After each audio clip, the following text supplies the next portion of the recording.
Henry Beam Piper, Little Fluffy. By Judge Pendarvis's decision, the Fuzzies were declared sentient beings, which guaranteed them protection and safety. But what were these assurances worth? The Fuzzies were going to find out. Some hoped to make a lot of money by exploiting them. And it was even going to the point that they could become another species that was dying out because of the humans of Earth. Chapter 1.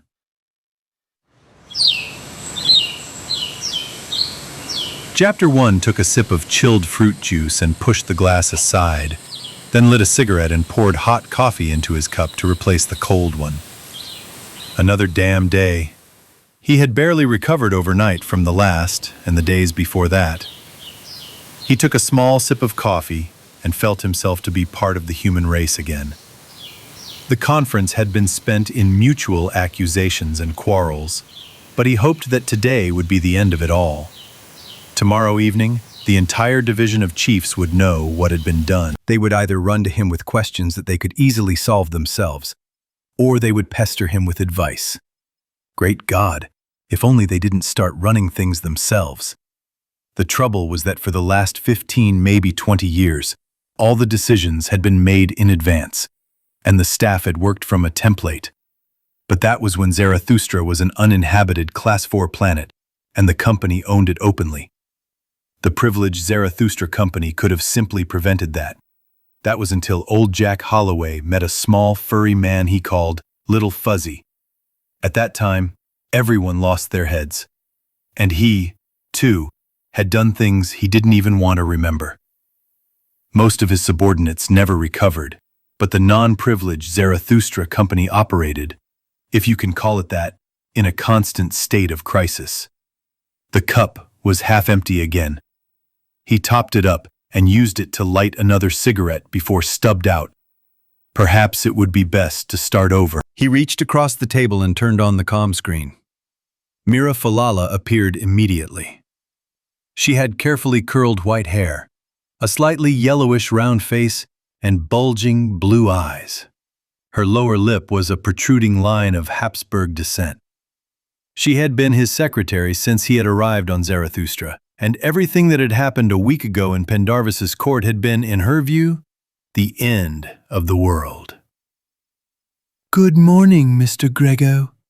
She looked over his clothes and counted the cigarette butts in the ashtray, trying to determine when he had gone down to his office. "A terrible fate befell our firm this morning." "Good morning, Mira. What kind of fate is this?" "Well, it concerns the planet's cattle. The steppe herders have abandoned their work, flown away and left their herds." "They flew away in the company's air cars? Call Harry Stiefer and have him prosecute them for the theft of the vehicles." "And the Commission on Abuse of Office. It's flying out of Darmus today." Mira began to say what she thought about it. "I know. It was decided yesterday. Let them get on with it. Is there anything I need to decide on myself? If so, send it to the conference room and I'll sort it out with the right people. The seal that's on my desk, send it to where it belongs. Tell the servant he can come and clean this place up in half an hour. And tell the chief I won't be here. I'll grab lunch somewhere and dine with Mr. Coombs in the executive room." Before he passed out, he mentally counted to 100. As he expected, Mira excitedly interrupted him in the middle. "Mr. Grego, I forgot." She had a habit of forgetting. "Mr. Evans wanted to go down to the jewel vault with you. He's down there now." "Yes. I asked him to make an inventory and appraisal of the stones today, but I forgot about it." "Well, we can't keep him waiting. I'm going down." He turned off the screen, finished his coffee, and went to the bedroom to change. No, he hadn't forgotten anything. The problem with the sunstones in the treasure vault was incredibly important, although it didn't require the same haste as the cattle. Until a week ago, before Chief Justice Pendarvis had wrested them from the company with a few blows of his gavel, sunstones had been a company monopoly. It was illegal for anyone outside the company to buy or sell sunstones. That was the law, and Pendarvis had decided to destroy the full force of company law. Sunstone deposits were so scattered across the planet that there was no way to mine them profitably on a large scale. The stones were mined at their own risk and sold to the company. Jack Holloway, who had started all the trouble, was one of them. Now that the sunstones were on the open, competitive market of Zarathustra, something had to be done to develop a new strategy for buying up the gems. Before doing so, Grego wanted to know exactly how many stones the company had in reserve. Conrad Evans, the chief of the jewelers, couldn't get into the cellar. Only Grego knew the combination. If anything happened to him, Leslie Coombs, the head of the legislative branch, could punch in the combination. And if they were both killed or incapacitated, the Mallorysport Bank had a copy of the code, printed on a narrow strip of paper and kept in a special safe that could only be opened by the chief of the colonial police with a warrant. It was a hassle, but they couldn't trust too many people with the combination. The jewel vault was on the 15th subterranean level. It was surrounded by company police posts, and there was only one way in, through a steel door with a heavy portcullis behind it. The guards watching the door sat in a small cubicle room with a 2-inch thick, bulletproof glass wall. Several other guards with machine guns sat or stood behind a low armored wall. Also there were Harry Stiefer, the chief of the company police, and Conrad Evans, a small man with brown hair, a domed forehead, and a narrow chin. With him were his 2 assistants in gray overalls.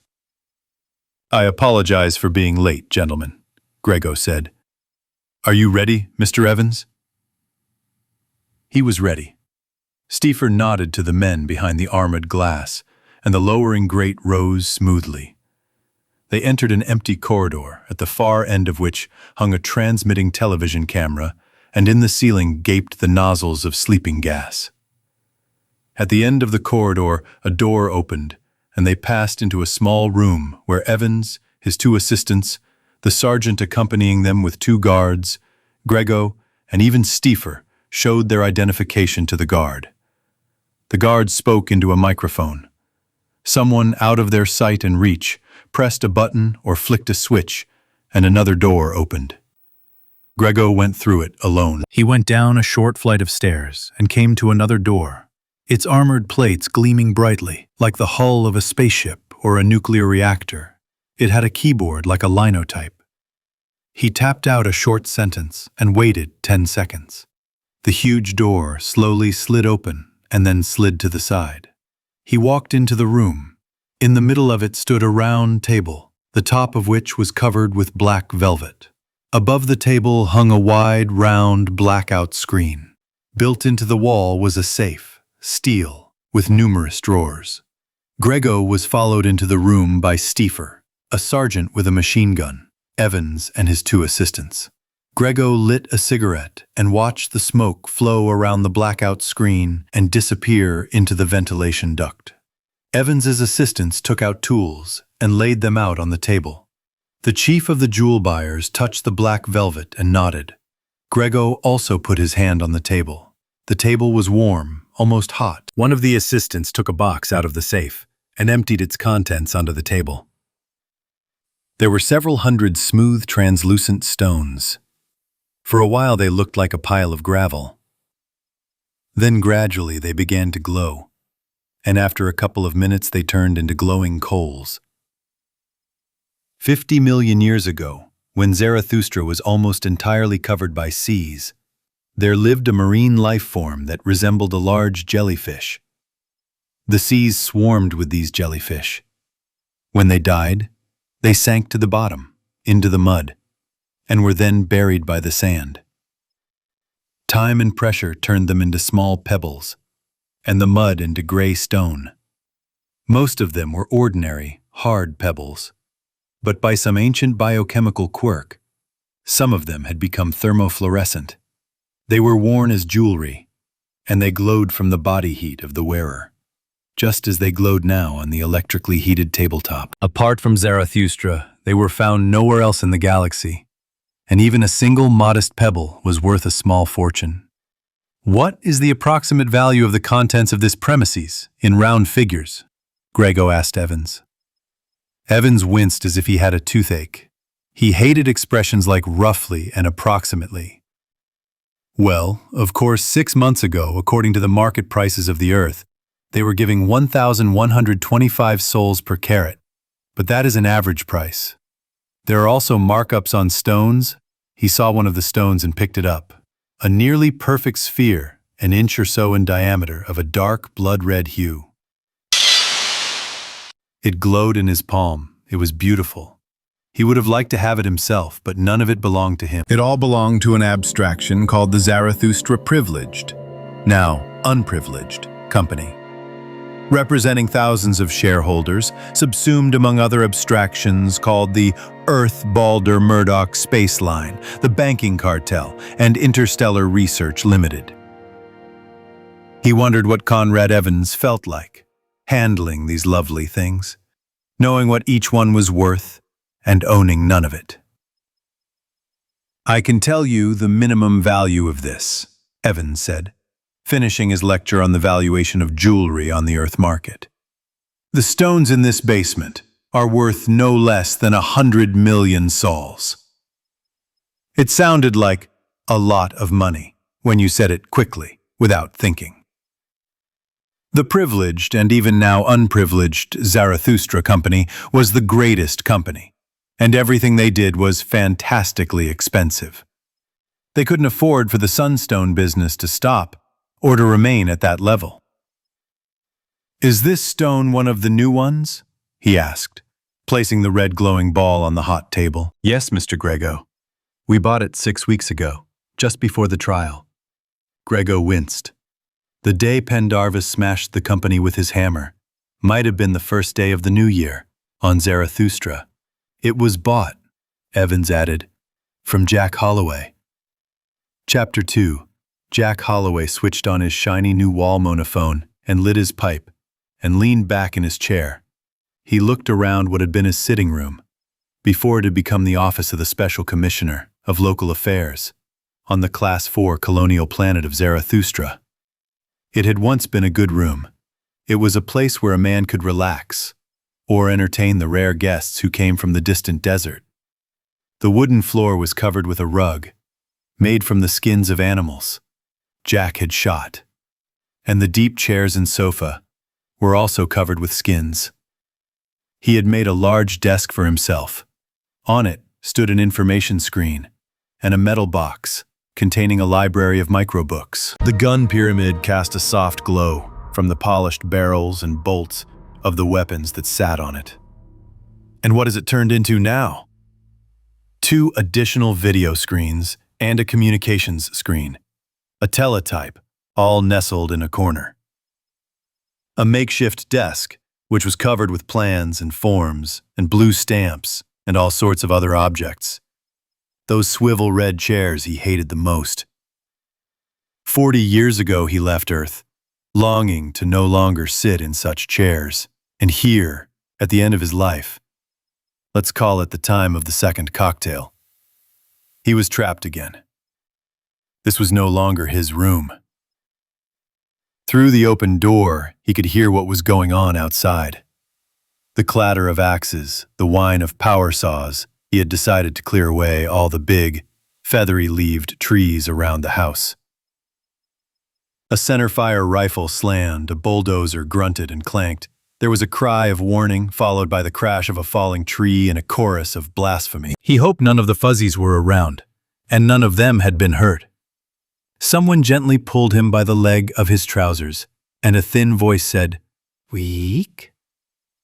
Jack raised his hand, turned on the ultrasonic hearing aid, and put on the headphones. He immediately heard sounds he had never heard before, and a voice said, "Poppy Jack?" He looked at the Zarathustra native whose affairs he had been charged with managing. He was a 2-foot-tall, bipedal creature with wide-set eyes. His body was covered with soft golden fur. Over his shoulder hung a green canvas bag, and around his neck was a 2-inch silver disc with the words, "Little Fuzzy," written on it. Below, in smaller letters, was written, "Jack Holloway, Cold Bay Valley, Beta Continent," and the number was 1. This was the first Zarathustra native that a man of Earth had ever seen. Jack reached out and stroked his little friend's head. "Hello, little Fluffy. Are you visiting Daddy Jack?" Little Fluffy pointed to the open door. 5 Fluffies were timidly peering into the room and talking to each other. The Fuzzies are not fighting. Do Bizzo. Do Middo is a Thaco. Little Fuzzy informed him. Eva so si do middo. The Fuzzies, who had never been here before, came in. They wanted to stay. At least, he thought that was what Little Fuzzy wanted to tell him. It had only been 10 days since he had learned that the Fuzzies could talk. He pressed the button on the VCR. It was trained to convert their ultrasonic voices into audible frequencies. Tell them. Jack struggled to get by with the 100 words of the Fuzzy dictionary he knew. Daddy Jack is a friend. He won't hurt them. He's good to them, gives them good things. Ja so misko? Asked Little Fuzzy. Ja so lubil dig? Ja so iguski? Lasjafid? Yes, I'll give you bags, axes, and toys, he said. I'll give you ration 3. Friendly natives. Giving presents is the function of the Special Commissioner for Native Affairs. Little Fuzzy began to tell. This is Daddy Jack, the greatest and wisest of all the big ones. Haga, friend of all the gashed people. Only the big ones call the gashed Fuzzy. He can give wonderful things. A bowl in which to carry things and still keep your hands free. He showed his own pouch, and weapons so hard they never wear out. He ran to the pile of bedding under the gun pyramid and came back with a 6-inch blade attached to a 12-inch shaft. Daddy Jack can give huxi fuso, wonderful food, latsi tli. He stood up and went into what had been the kitchen until it became a storeroom. There were plenty of choppers in there. He had made a couple of 100 before he left Malloryport. Bags were few. They were tool bags and magazine pouches for carbines and automatic rifles. They were either black, Navy, or green, Marine Corps. They all had shoulder straps. He slung 5 over his arm, opened a cabinet, and took out 2 rectangular tins marked Emergency Ration, Field Ration, Extraterrestrial Service, Type 3. All Fuzzies were crazy about Ration 3. It proved that, although they were intelligent, they were not human. Only a man dying of starvation would eat that damned stuff. When he returned, he saw that the new arrivals had surrounded Little Fuzzy and were examining his steel weapons, comparing them to the paddle-shaped wooden sticks they had made for themselves.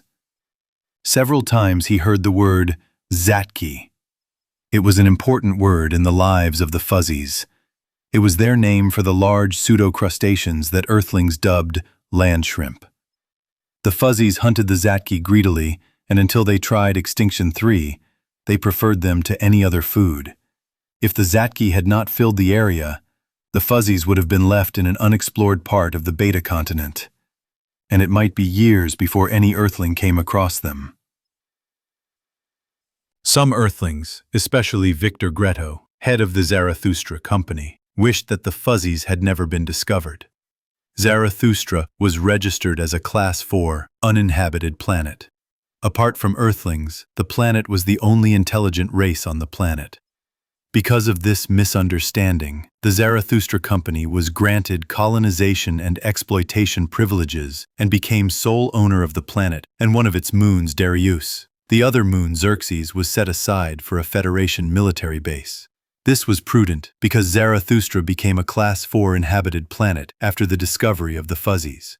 The locals present watched expectantly as Jack opened one of the tins and handed out a gingerbread-colored cake, cutting it into 6 equal pieces.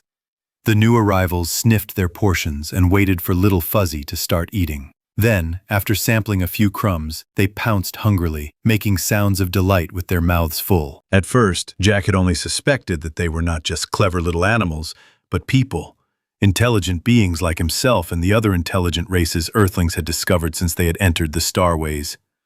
Then Bennett Rainsford, then a mere naturalist at the Institute of Xenobiology, had seen them and had agreed with Jack. calling the species Holloway's fuzzy. They were both excited and proud of their discovery.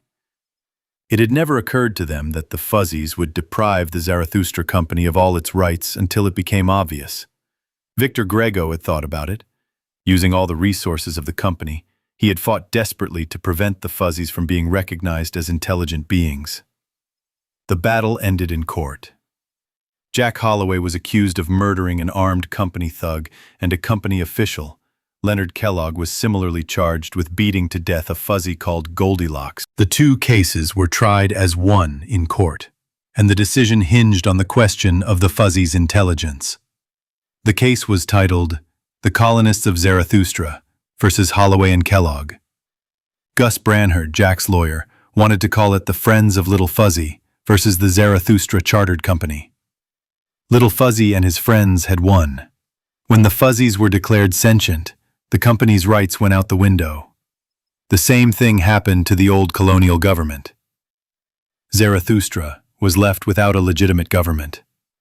Space Commander Napier, commandant of the Xerxes base, was forced to declare martial law and establish a new government. Bennett Rainsford was appointed governor. Who do you suppose Ben Rainsford would have appointed as the local affairs commissioner? The guy who started this whole fuzzball thing, of course. The new arrivals finished their XT3 and unpacked their packs and steel-digging axes. They balanced the weapons and began waving them about, as if decapitating imaginary land shrimp. Jack opened a second can of XT3 and divided it up. The fuzzies were now taking small bites, as if appreciating the food. Little Fuzzy picked up the empty cans and tossed them into the wastebasket. "How did you get to this place?" Jack asked when Little Fuzzy rejoined them. They all started talking at once, and with Little Fuzzy's help, he got an idea of it. They heard a strange noise, came to the edge of the forest, and saw strange things. But the fuzzies were people, and they explored everything, even if it was scary. Then they saw other people, the Hagagasht, the big people, and the Shimashgasht, people like them. Little Fuzzy corrected the conversation as they went along. Hagagashta was the same as just Haga, the big thing, and Shimashgashta was fuzzies. Why were Gashtas called fuzzies? Because Daddy Jack said so, that's why. That seemed to settle the matter. But why did you come to this place? You came from another place, from far away. Why did you come here? Little Fuzzy explained what he meant, and the newcomers said, "Say that there is much Zatka here. We walk through much light and darkness. Much. Using the fingers of one hand, the fuzzies could count to 5. The other hand was used to count the fingers of the right hand. They could also count in component parts, a hand and a hand. Then came the number many, and finally, many.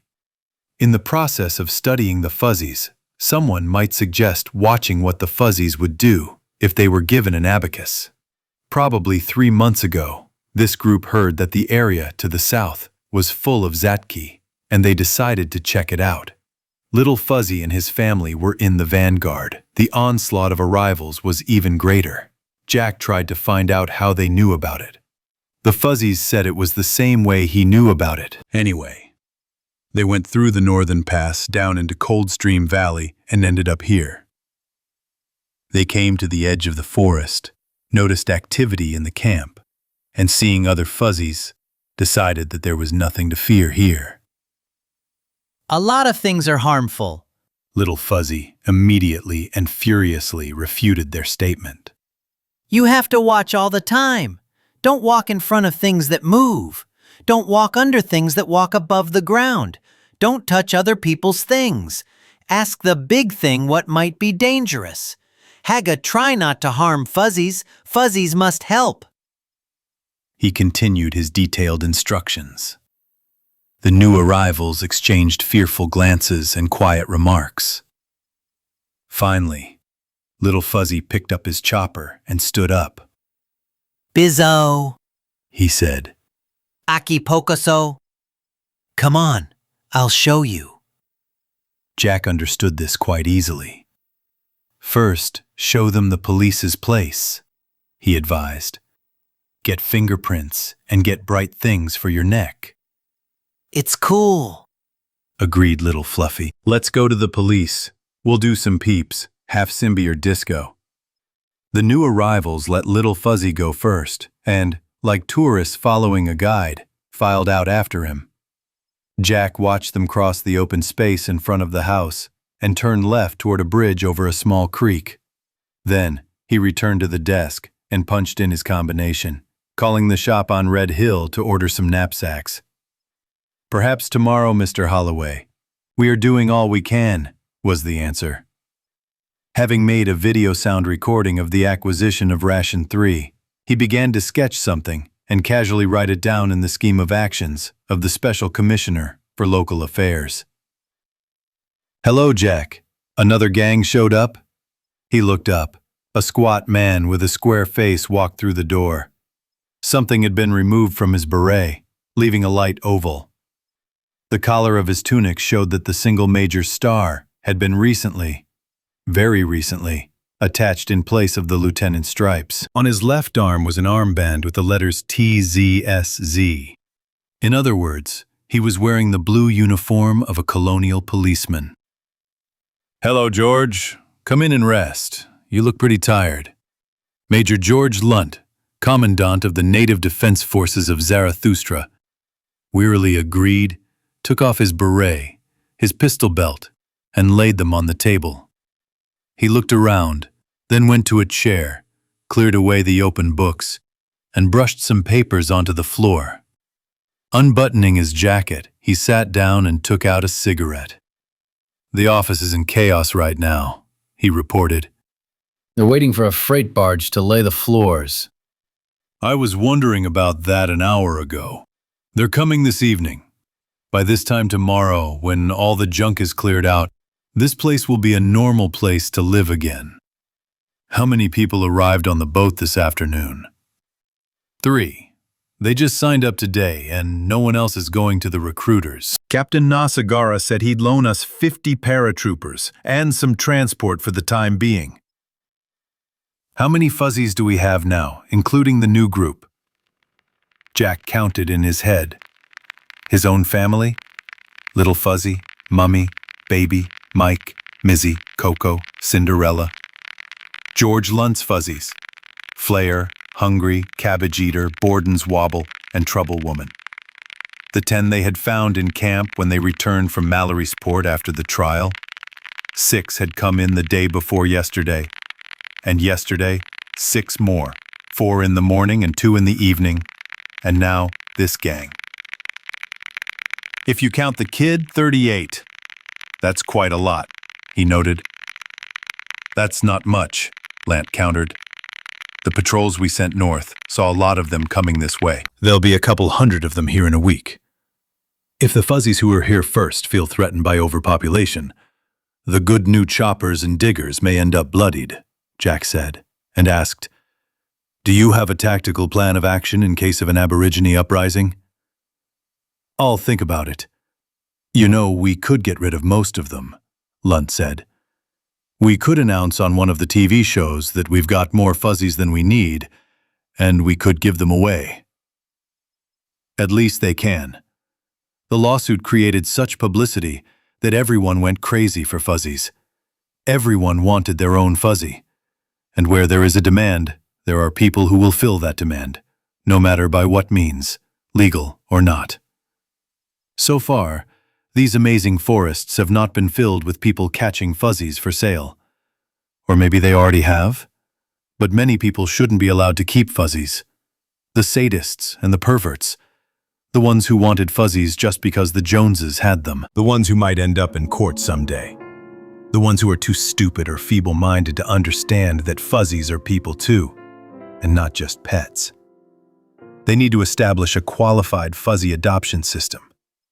He had thought of inviting Ruth Ortherus to do this, but now she was Ruth Van Riebig, and she and her husband wanted to work on a fuzz study program here at the camp. There was still a lot unknown about the fuzzies, and Jack wanted to know exactly what was good for them and what wasn't. He glanced at his watch. 9:35. It was 6:35 in Mallorysport. He would call her after lunch and see when she could get here.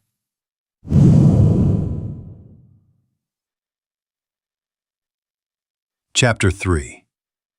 Ruth Van Riebeek should be excited and happy, she told herself.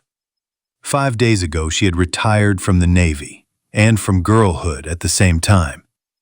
She had freed herself from Navy intelligence, which was a center of deception and suspicion. She had married Gerd, and now she was to take up a new science, the study of a new race of intelligent beings. Yes, in the 5 centuries that had passed since the first interstellar ships of the Earthmen had left the solar system, this had happened only 9 times. The tiny speck of what they knew about the fuzzies was surrounded by controversy, a twilight of assumptions, most of which were wrong. And behind it all, a darkness of ignorance, full of strangeness and surprises.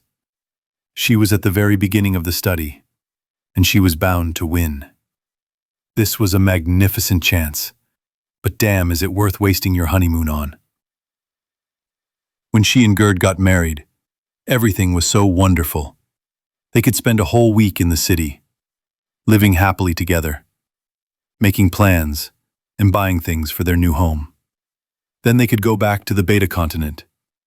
Gerd would work with Jack Holloway in the Sunstone mine, and she would look after the house. They could live happily in the forest with their 4 fuzzies: Idea, Complex, Syndrome, and Superegoist. The honeymoon, as such, lasted only 1 night. The next morning, before they had time to eat breakfast, Jack Holloway called her on the comm screen. Space Commodore Napier had appointed Ben Rainsford governor. Ben had immediately appointed Jack commissioner of local affairs. Now Jack had appointed Gerd head of the Bureau of Scientific Research, confident that Gerd would accept the offer. Gerd accepted, confident that Ruth would agree to it, and after a little resistance, she did. Who was to blame for what had happened? The fuzzies, of course, weren't to blame. They hadn't asked for a trial to be considered sapient. The fuzzies just wanted to have fun things. But they were responsible to the fuzzies for everything that might happen in the future. All of them. Ben Rainsford, Jack Holloway, her, Gerd, and Pancho Ybarra, and now, Lena Andrews. Through the open door to the balcony, she heard Lena's half-joking, half-serious voice. "You little devils, give it back! Do bizzo so jasuki!" The super-egoist flew into the room with a lit cigarette. Idea and Syndrome were chasing him. Ruth put the earpiece in her ear and turned on her hearing aid, wishing for the millionth time that the fuzzies could speak human. Idea clamored for the cigarette back and tried to take it from the super-egoist. He pushed it away with his free hand, took a quick drag, and passed the cigarette to Syndrome, who also began to drag quickly. Idea grappled with Syndrome, then saw that Ruth was smoking and climbed onto her lap. "Mummy woof, jaso aki kulit," she said in a pleading voice. Lena Andrews, a slender blonde, walked into the room. The wire from her hearing aid dangled from beneath the green headband. Complex was wriggling in her arms, complaining that Aunt Lena wouldn't let him coo.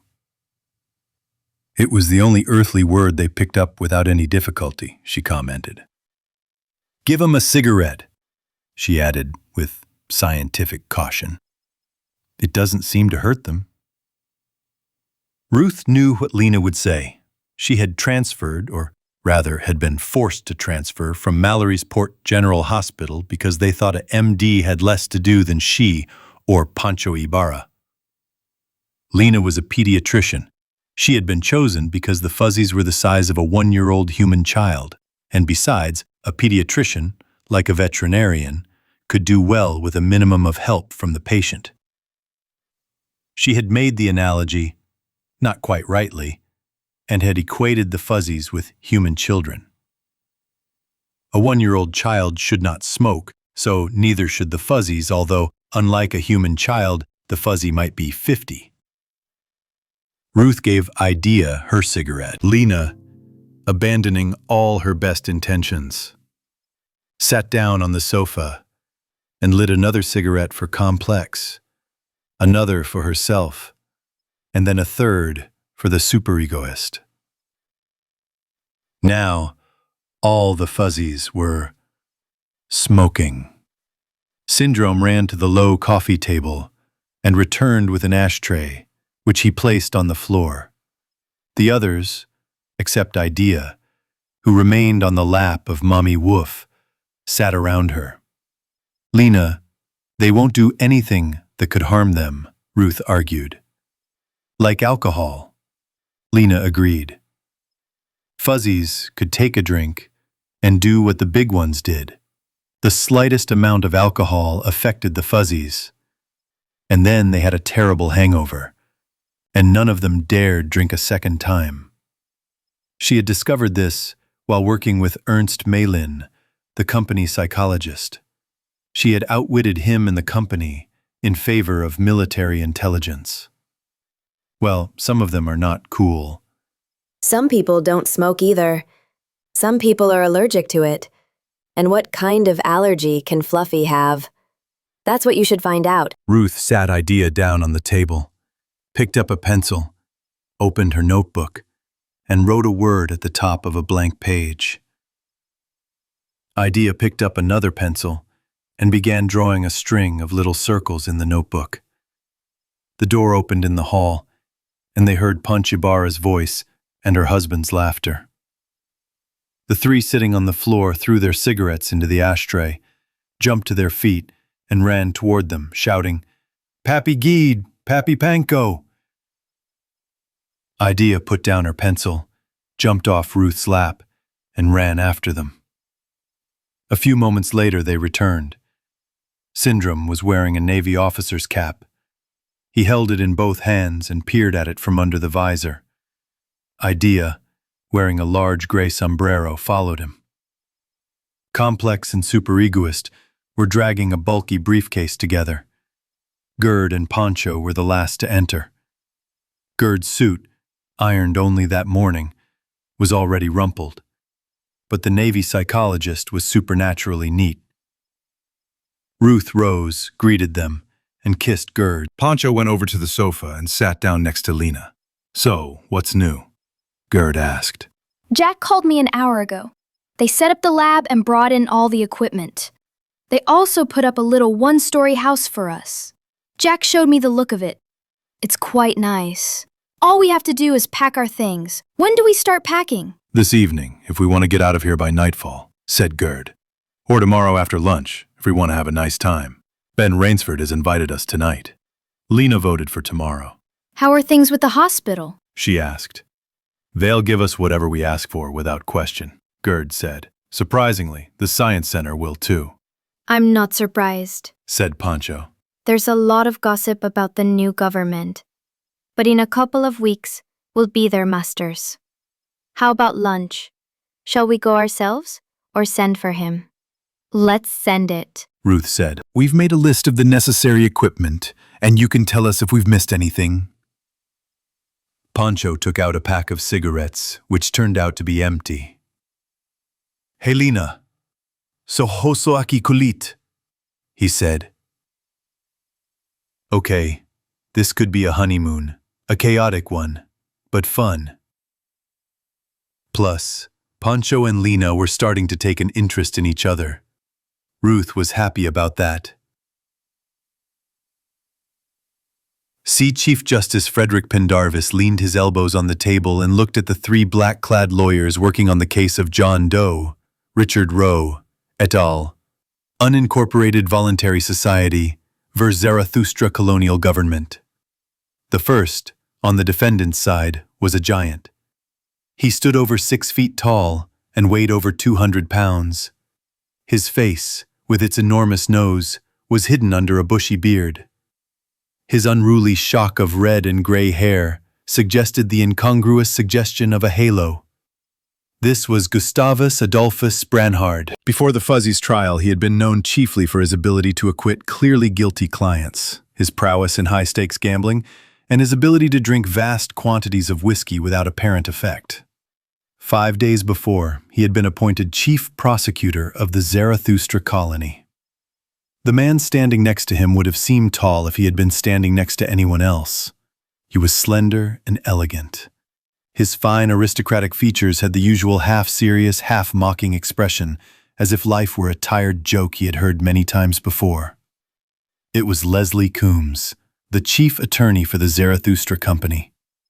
By standing next to Brannard, he seemed to be making it clear that he supported his former opponent in the case of People versus Holloway and Kellogg. On the plaintiff's side, there was Hugo Ingerman. Judge Pendarvis tried vigorously to suppress the prejudice against this client. To his knowledge, Ingerman had represented less than honest and upright people at least 7 times in the last 6 years. This was probably the 8th time. Of course, he was only a member of the bar because there was insufficient evidence to disbar him. But he had a right to stand there and listen. Do you require the colonial government to make lands publicly available for settlement and use, and to establish an office for the registration of claims to land? He asked. Yes, Your Honor. I represent the plaintiffs, Ingerman said. He was shorter than the other 2 lawyers, plump, with a smooth pink face and a head that was beginning to go bald. His round blue eyes, which could deceive anyone who had not heard of him, had an expression of complete and utter sincerity. Not deeming it necessary to turn to Brannard, he kept his eyes fixed on Pendarvis. I represent the colonial government, Your Honor. We challenge the actions of the plaintiffs. And you, Mr. Coombs? I do not represent the privileged Zarathustra company, Coombs replied. We do not advocate such actions. I am here simply as an observer. You say, not privileged, Mr. Coombs? Well, the Zarathustra company has the right to send a representative here. They have a significant interest in this matter. I wonder whose idea it was to call the company not privileged. It sounds exactly like Victor Grego's gallows humor. Mr. Ingerman. Your Honor, the plaintiffs I represent contend that by virtue of a recent ruling by the Honorable Supreme Court, approximately 80% of the land on this planet has become public property. The colonial government is obligated to place this land at the disposal of the people. This, Your Honor, is expressly stated in federal law. He began quoting laws, paragraphs, sections, and precedents from federal court decisions on other planets. He was speaking only for the record. All of this was briefly included in the lawsuit. Mr. Ingerman, the court knows the law and makes no exceptions to it, Pendarvis said. Does the government contest that, Mr. Brannard? Not quite, Your Honor. Governor Rainsford himself wants to transfer uninhabited lands to private ownership. Yes, but when? Asked Ingerman. How much longer will Governor Rainsford drag out time? I ask Mr. Ingerman to be fair about the situation, Brannard protested. I want to remind you that a week ago there were no public lands on this planet at all. And Mr. Ingerman's clients immediately filed suit, Coombs added. And I can guess who Messrs. Doe and Rowe are. The names are not important, but... Your Honor, my client is an association of individuals interested in acquiring land, Ingerman said. Prospectors, loggers, farmers, a few cattle ranchers. Loan sharks, usurers, speculators, maybe even brokers, Brannard continued. These are the ordinary people of the planet, Ingerman objected. Workers, honest farmers, all those who were held in bondage by the Zarathustra company, until they were freed by the great historic decision that bears the name of Your Honor. One moment, Coombs drawled. Your Honor, the word cabalism has a specific meaning in the law. I must emphatically deny that the word can be used to describe the relationship between the Zarathustra company and any person on this planet. The word is not well chosen, Mr. Ingerman. It should be struck from the record. We still haven't found out who Mr. Ingerman's clients are, Your Honor, Brannard said. May I ask Mr. Ingerman their names? Ingerman shuddered and involuntarily glanced at the heavy chair, in the middle with the electrodes attached to it, the metal helmet, and the translucent ball fixed to the stand. Then he began to protest loudly. Until now, Hugo Ingerman had managed to avoid giving evidence under the lie detector. This was possible because he was still a member of the bar and not a convicted person. "No, Mr. Branhard," said Pendarvis with genuine sadness. "Mr. Ingerman cannot be forced to divulge the names of his clients. Mr. Ingerman can do so only of his own free will. Let us be satisfied with his deep love of justice and his well-known zeal for the public good." Branhard shrugged. No one could accuse him of not trying to find out. "Your Honor," said Coombs, "we agree that the government should do so. But does Mr. Ingerman or the court not know that the present government is simply a military establishment? Commodore Napier acted as an officer of the Earth Federation Armed Forces should act. He appointed a civilian government to replace the one Your Honor declared illegal.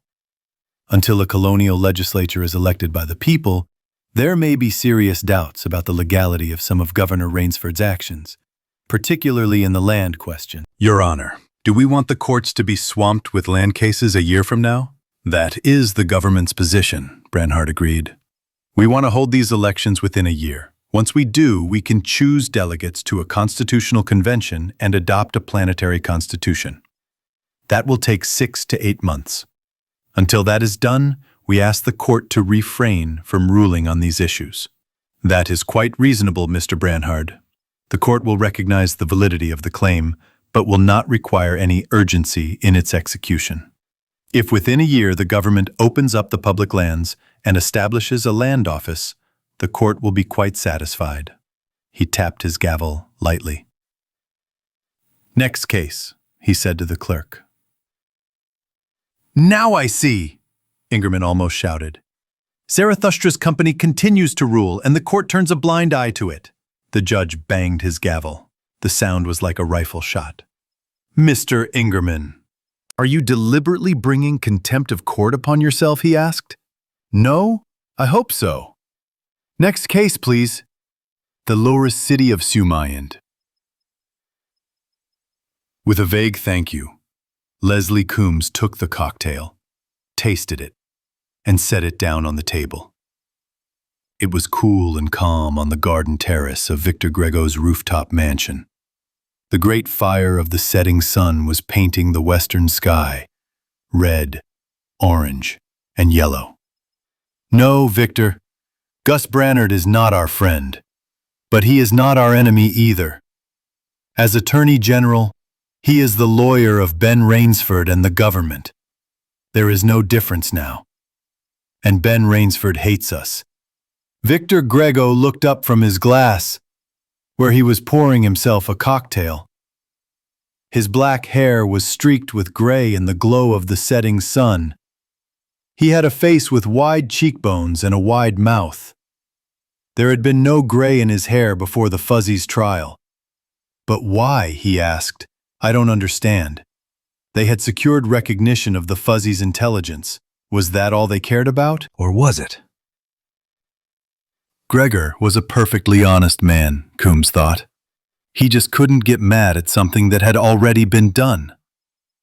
That's all Jack Holloway and Gerd van Riebeek cared about.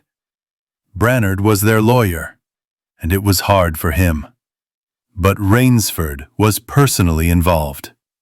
The Fuzzies were his discovery, his great discovery, and we were trying to discredit him. It associated us with the bad boys. As everyone knows, the bad boys are either all killed or sent to prison. Gregor put down the decanter and raised his glass. "We have not yet reached the last chapter," he said, "and I do not want any more fighting. We have not yet licked the wounds of the last one. But if Ben Rainsford wants it, I will not back down. You know, we can do him some harm." He took a small sip and put down his glass. "This so-called government is breaking the law. Do you know how?" For 6 or 8 months, until the colonial legislature is organized, it cannot collect taxes. That is the function of the legislature. So it will have to borrow, and the only place it can borrow is from a bank we control. This was Victor's weakness. If someone touched him, he instinctively responded with a blow. The first time he heard about the fuzzies, he also began to act on this instinct. Okay, but don't fight the windmills, Coombs advised. Gus Branhart and Alex Napier begged Rainsford not to prosecute us for what we did in court and convinced him that he would cause the collapse of the planet's economy if he accidentally damaged the company. We have one problem left. We can't afford to have a bankrupt governor, lend him the money he needs, and then tax him to get them back? Not if we gain control of the legislative power and write the tax law ourselves. This is a political battle, and we must fight with political weapons. You want to form a party of the Zarathustra Company. Grego smiled. Do you have any idea how unpopular the company is now? No. Let the citizens and voters organize the parties themselves. We will choose the best one and support it. Let's hope that for now it will be a political organization. Gregor smiled from behind his glass and took a sip of his cocktail. Yes, Leslie, I don't think I need to tell you what to do.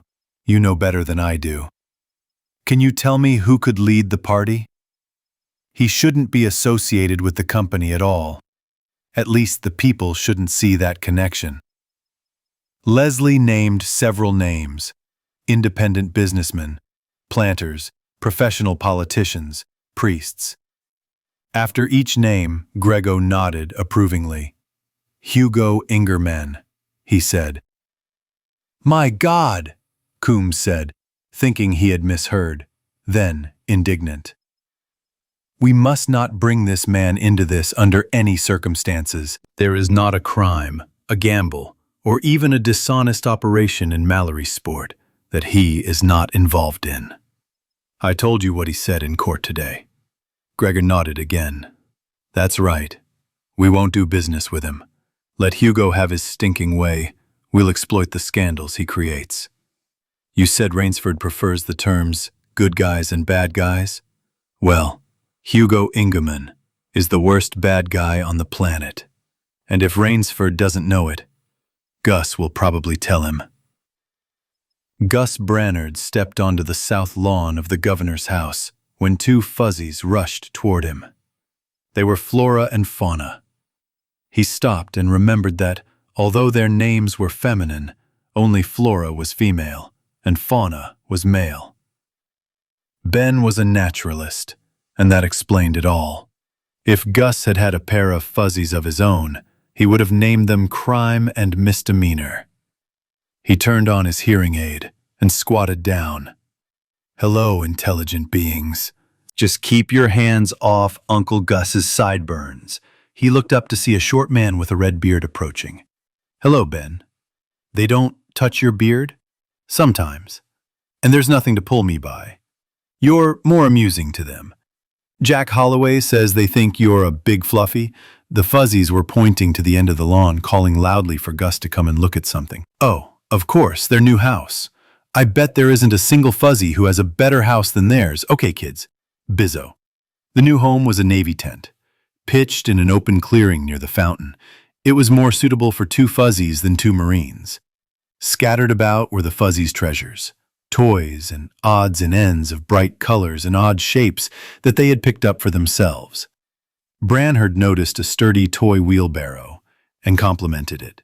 Oh yes, we discovered the wheel, said Ben. They explained it to me today. They explained it long and cleverly, as if I might be their successor. And then, taking turns, they gave each other a ride. Now they use the wheelbarrow to collect their spoils. Next time, if you notice anything new, pay attention to it. They like it. Well, that's wonderful, Gus said, and then repeated it in fuzz. Noticing Gus's progress in learning the language, Ben complimented him. It's a damn necessity, just like on Licky, Ramley, Vors. Pendarvis wants to set up an Aboriginal court here. Some people think I'll soon have to listen to fuzzies as witnesses. He peered into the tent. The wool blankets and pillows were piled in a corner. The fuzzies never seemed to learn how to make their bedding. Bedding was there to sleep on, and the fuzzies saw no need to make it up and take it down every day. From the pile of odds and ends, he picked up a small knife and tested the blade with his thumb. Flora immediately called out. Nozick, Dad Gus, peel off! Damn it, Ben. Hear what she's saying? She's speaking the language of the Earthlings. Right. That's the first thing I taught them. He waited a moment, then said something to the fuzzies. They looked disappointed, but Fauna said, "Okay," and went into the tent. He pulled out his pack and 2 choppers. I told them we needed to talk and to go hunt land shrimp. I released some for them this morning. Fauna got into the wheelbarrow. Flora stood between the handles, lifted them, and pushed the wheelbarrow. The passenger screamed loudly. Ben, watching them disappear into the bushes, took out his pipe and tobacco. "Gus, why the hell is Leslie Coombs in court today? And why is he going up against Ingerman?" he asked. "I think Ingerman is working for Grego. Yeah. If anything happens, it'll be Grego's fault." "No, Ben. The company is as uninterested in giving away land as we are. They don't want their entire workforce to disperse like bugs, which is what might happen." I don't know how to get it into your head that Victor Grego wants to keep order on the planet as much as you do. Yes, if he uses all possible means, he will retain control over it. Well, I will not allow him. Gus interrupted impatiently. "And Ingerman? Grego has a long way to go. You called Grego a criminal?" "Perhaps, knowing what I know about the underworld of Mallory Sport as a lawyer, you too would count the trees on the Beta continent, or test the love of life of bush goblins. Compared to Hugo Ingerman, Victor Grego is a saint, and his icons should be hung in churches. Name any racket: drugs, prostitution, gambling, illegal jewelry trafficking, loan sharking, theft. Ingerman is behind it all. And this case in court today. Behind him are a gang of robbers who want to make money on land speculation. That's why I wanted to stop him. That's why Grego sent Coombs to help me. Ben, this is the first case in which you and Grego have been on the same side. How many more are there going to be?" Rainsford wanted to answer, but before he could speak, Gerd van Riebeek's voice came from the house. "Is there anyone here?" "There's no one here but us and the fuzzies," Rainsford shouted back. "Come here." Chapter 4. Victor Grego walked into the living room of his rooftop mansion with a sigh of relief. His hand reached for the light switch and dropped it. The dim light coming from the window was enough. He poured himself a drink and sat down in the gloomy silence, resting. His body was tired, but his thoughts were racing through his mind. He took off his jacket and tie and laid them on a chair. Then, unbuttoning his shirt as he went, he headed for the bar. There he topped up his glass, half filling it with brandy, and went to his favorite chair. But after a moment's thought, he went back and picked up the bottle. It might take more than one glass to calm the mad spinning in his head. He set the bottle on a low table near the flowered lawn and sat down, trying to figure out what was bothering him. Nothing important. He leaned back, closed his eyes, and sipped the brandy slowly. They had trouble on the Beta and Delta continents with the steppe herders, but at least they knew what had to be done about it. All engineering work on the big water drainage project and various construction projects had to be stopped, and the freed people had to be moved to the cattle ranching areas. That would put an end to the fighting with the Velbest snatching gangs that had suddenly formed there. Perhaps if there were any skirmishes, Ian Ferguson and his colonial police would take care of that themselves. But the main thing was to preserve the herds and the wild steppes. Ben Rainsford was a conservative, so he had an interest in protecting them.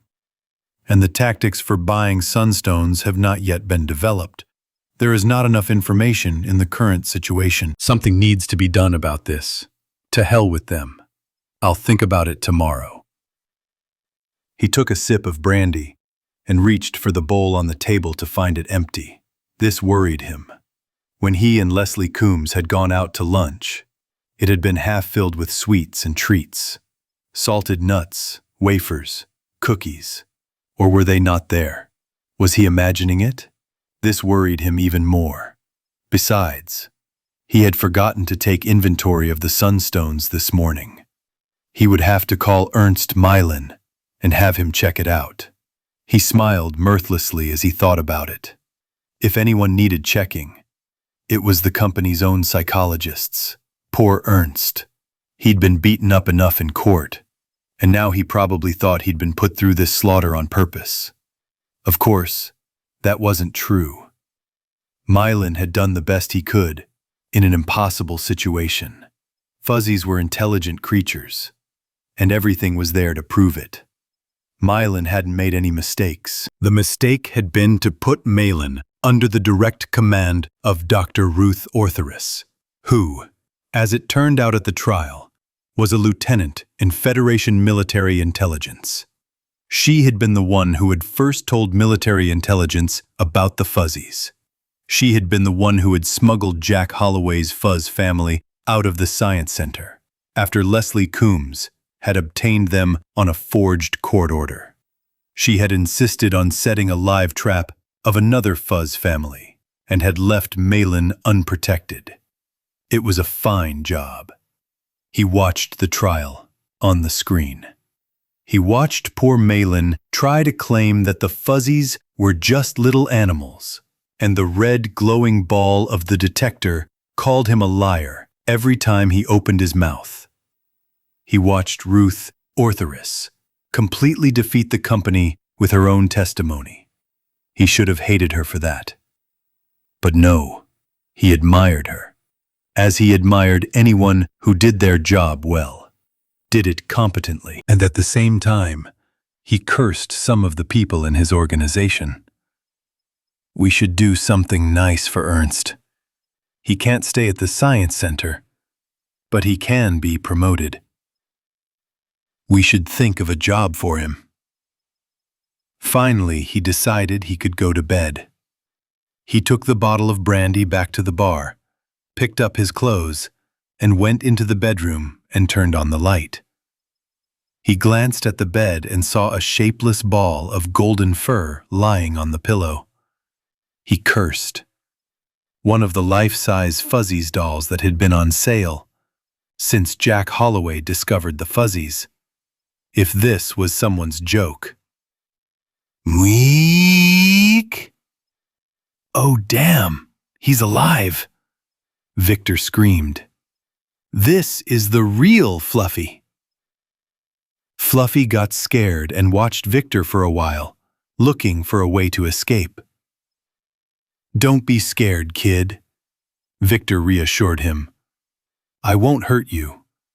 Anyway, how did you get here? The mystery of the empty bowl was now solved. The treats were inside Fluffy. However, this raised a new question.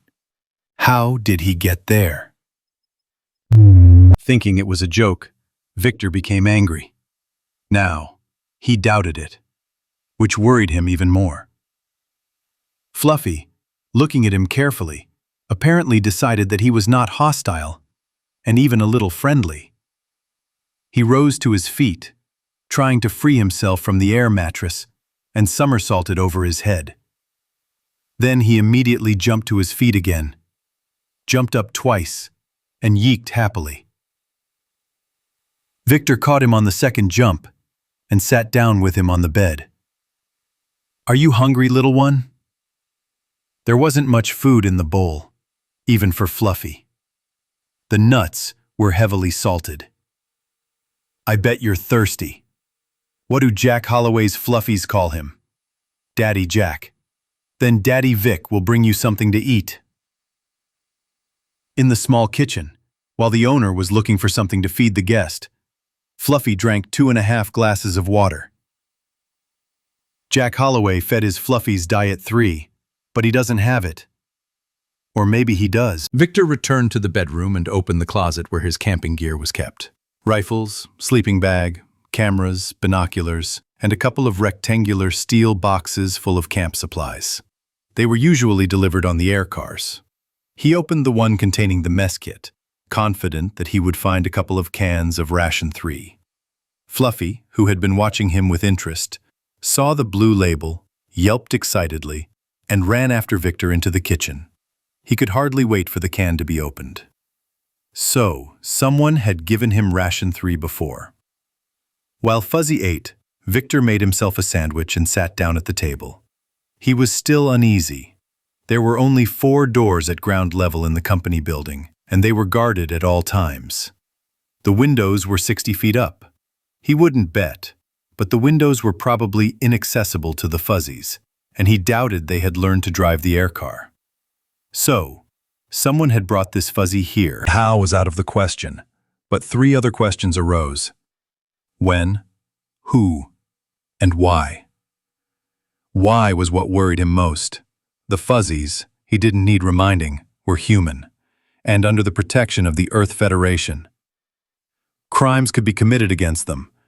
Leonard Kellogg might have been executed for the murder of one of them, had he not committed suicide in prison. But then, there was kidnapping and enslavement. Was someone trying to frame him for that? He turned on the screen and punched in the combination to the office of the company chief of police. Captain Morgan Lansky appeared on the screen, sitting at his boss Stiefer's desk from midnight until 6 in the morning. As soon as Lansky saw who had called him, he spat out his cigarette, zipped up his jacket, and tried to look alert, awake, and busy. "Mr. Grego, what happened?" "That's exactly what I wanted to know from you, Captain. Fluffy showed up in my quarters, and I'd like to know how he got here." "Fluffy? Are you sure, Mr. Grego?" Victor turned and showed his visitor seated at the table. Fluffy was holding half a Ration 3 cupcake. He saw Lansky peering at him from the wall and yeeked in surprise. "What is your opinion, Captain?" The captain's opinion was such that he swore. "How did he get in, Mr. Grego?" To maintain patience, Grego said a silent prayer. "That's exactly what I want to know. Let's begin. Think about how he could have entered the building. Someone," the captain answered after thinking, "could have brought him in on an aerocar. I thought of it myself. Can you tell me when it happened?" Lansky shook his head. Suddenly an idea occurred to him. "Oh, Mr. Grego, theft." "What theft?" "Well, theft and robbery. Someone robbed the cafeteria pantry, where they kept all sorts of sweets for the robot sellers. The first theft was on the night of the 16th. 3 days ago, Victor noted. Yesterday morning, the first report came in during the shift from 6 o'clock to 12 o'clock. There were other similar cases. Mostly, they took sweets and other treats. Do you think this was the work of the Fluffies? Why not? He saw no reason to deny it.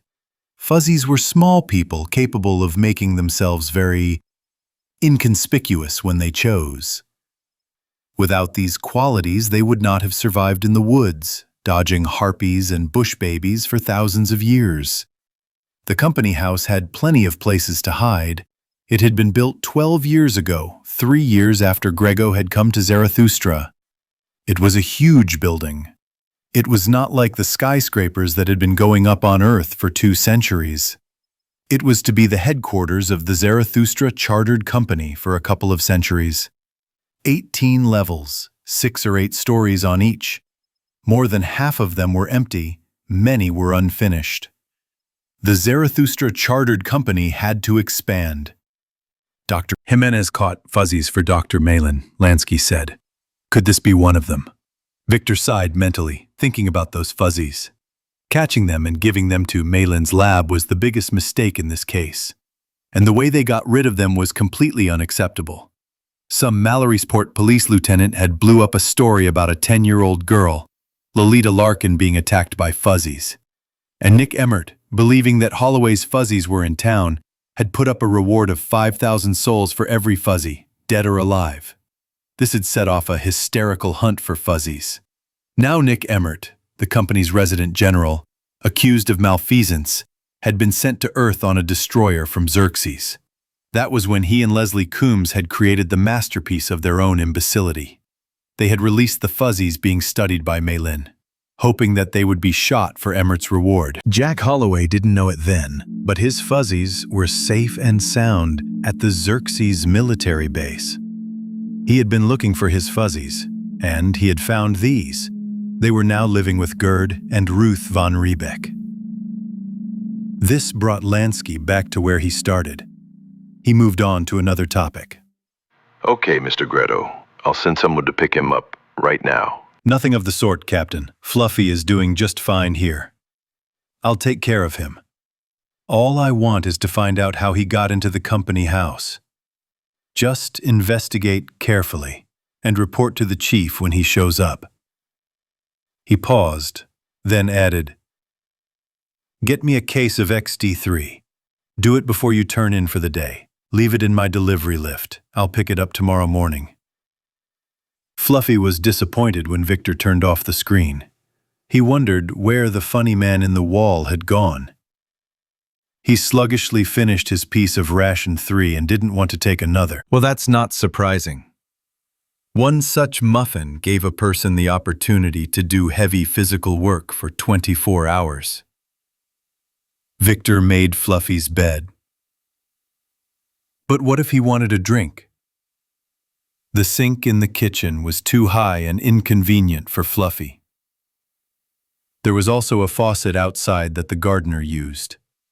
Victor let out a small stream of water, put a saucepan under it, and placed a small metal cup next to it. Fluffy was interested in this and yeeked appraisingly. Victor took the hearing aid developed by the people of the Navy, turned it on, and heard the language of the Fluffies. Then he remembered that the fuzzies were almost pedantic in their hygiene habits. Returning to the house, he went into the large room behind the kitchen, which served as a larder for the servants, as a storeroom for the gardener for storing seeds and tools, and into which they all dumped all sorts of useless rubbish. He himself had not been there for a long time. When he saw what was going on in there, he swore vilely. Then he began to look around, looking for something that Fluffy could use as a shovel. Selecting a strong ladle handle, he took it out into the garden and dug a hole in a flower bed. He stuck the handle into the ground near the hole. Fluffy knew what the hole was for. He used it, then filled it in and stuck the handle back where he had taken it from. Having discovered that the big beings also had civilized notions of hygiene, he made a satisfied ultrasonic remark that sounded like a yip. "Tomorrow, I'll find him something better. Some miniature shovel. I'll organize a real bed, build a small fountain, and..." It suddenly occurred to him that Fluffy might want to stay with him forever. But would he want Fluffy to live with him? Of course he would. Fluffy was fun, but he had to be more than just fun. Fluffy could be his friend. And he didn't care whether you were the head of the Zarathustra company or not. People were always looking for their own advantage, and it was hard to get a friend who was so unselfish. Victor Grego had no friends except Leslie Coombs.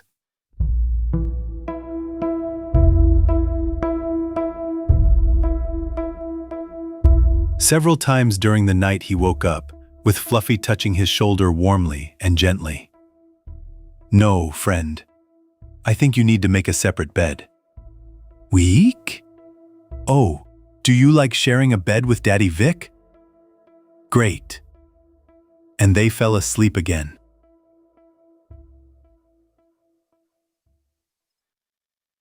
Chapter 5. Kevin had a funny little companion at breakfast, sitting on the table. Fluffy tried Grego's coffee, didn't like it. He liked sipping some of the fruit juices. Then he took a bite of ration 3 and watched quite calmly as Grego smoked a cigarette. He clearly didn't want to try smoking himself. He had probably seen people smoking before, or maybe he had tried a lit cigarette and either burned himself or choked on the smoke. Grego poured himself more coffee and turned on the screen. Fuzzy turned to the screen. It was funny. Interesting things were happening. Fuzzy was fascinated by the kaleidoscopic mix of colors. Then the screen cleared and an image of Mira Falada appeared. "Good morning, Mr. Grego," she began, but seemed to choke on the words. She sat there, with her mouth open and her eyes wide, as if she had just swallowed a glass of 150 proof rum, thinking it was iced tea. Her hand rose hesitantly. "Mr. Grego, is this Fluffy?" Fluffy was delighted. This was much more interesting than the man in the blue uniform last night. "Yes, he came here last night. I wonder how long he'll have to spend on such explanations. I could only get a yelp out of him. I think he'll be quite an original." After thinking about it, Mira decided that this was just the kind of work it was. It was sacrilegious work, and Mr. Grego shouldn't be doing that kind of work. "Okay, what are you going to do with this Fluffy next?" "With him? Well, if he wants to stay, I'll leave him here." But it's Fluffy." The company lost its privileges because of the Fuzzies. This means that the Fuzzies are enemies and bad guys for the company. So Victor Grego should not get involved with them. Miss Falada, hundreds of thousands of years before the company knew of this planet, the Fuzzies were here. He now wished he had taken that position from the start. "This Fuzzy is a very nice little fellow who wants to be my friend. If he wants to stay, I'll be very happy." He stopped asking further about what all this meant and asked what had happened that morning. "Well, the girls have processed most of the reports that came in last night. When you come down, it will all be on your desk. And then came the usual round of questions and suggestions. He thought most of them had already been decided the day before. "Okay, leave it to me." "Did Mr. Coombs call me?" "Yes. He will be busy all day. He will call again around noon or late afternoon, that's right. Leslie knows what to do and how to do it." Victor disconnected Mira and called Chief Stiefer. Harry Stiefer didn't bother to zip up his jacket or try to look cheerful. He'd been through all of this before. Harry was a retired Federation Army officer and wore a triple row of stripes on his left chest to prove it. "Good morning, Mr. Grego." He smiled and nodded towards Fluffy, who was staring at the screen. "I see you still have the offender?" "A regular, boss. What did you find out about him?" "Well, just a little bit more. I have what Captain Lansky did last night. He tabulated all the reports and complaints about the wave of robberies and petty thefts that have swept through. It's quite a list, by the way. Should I give it to you in full?" "No, generalize." "Okay. Apparently it started with a theft in the ladies' lounge on the 8th lower level. Candy and other food items were taken, and the items and valuables were scattered haphazardly across the floor and left there. Then similar reports started coming in from the levels above. There were reports of someone visiting the cafeteria storage areas, but there's no evidence that anyone went in there." "That is, someone from among the people." "Yes. Lansky sent a couple of detectives out to look at the area last night. He said Fluffy could have done it all. I have all the reports on these cases. By the way, there were no reports last night. That confirms that your Fluffy was involved in all of this." "You're quite the little thief, aren't you?" He gave Fluffy a gentle slap.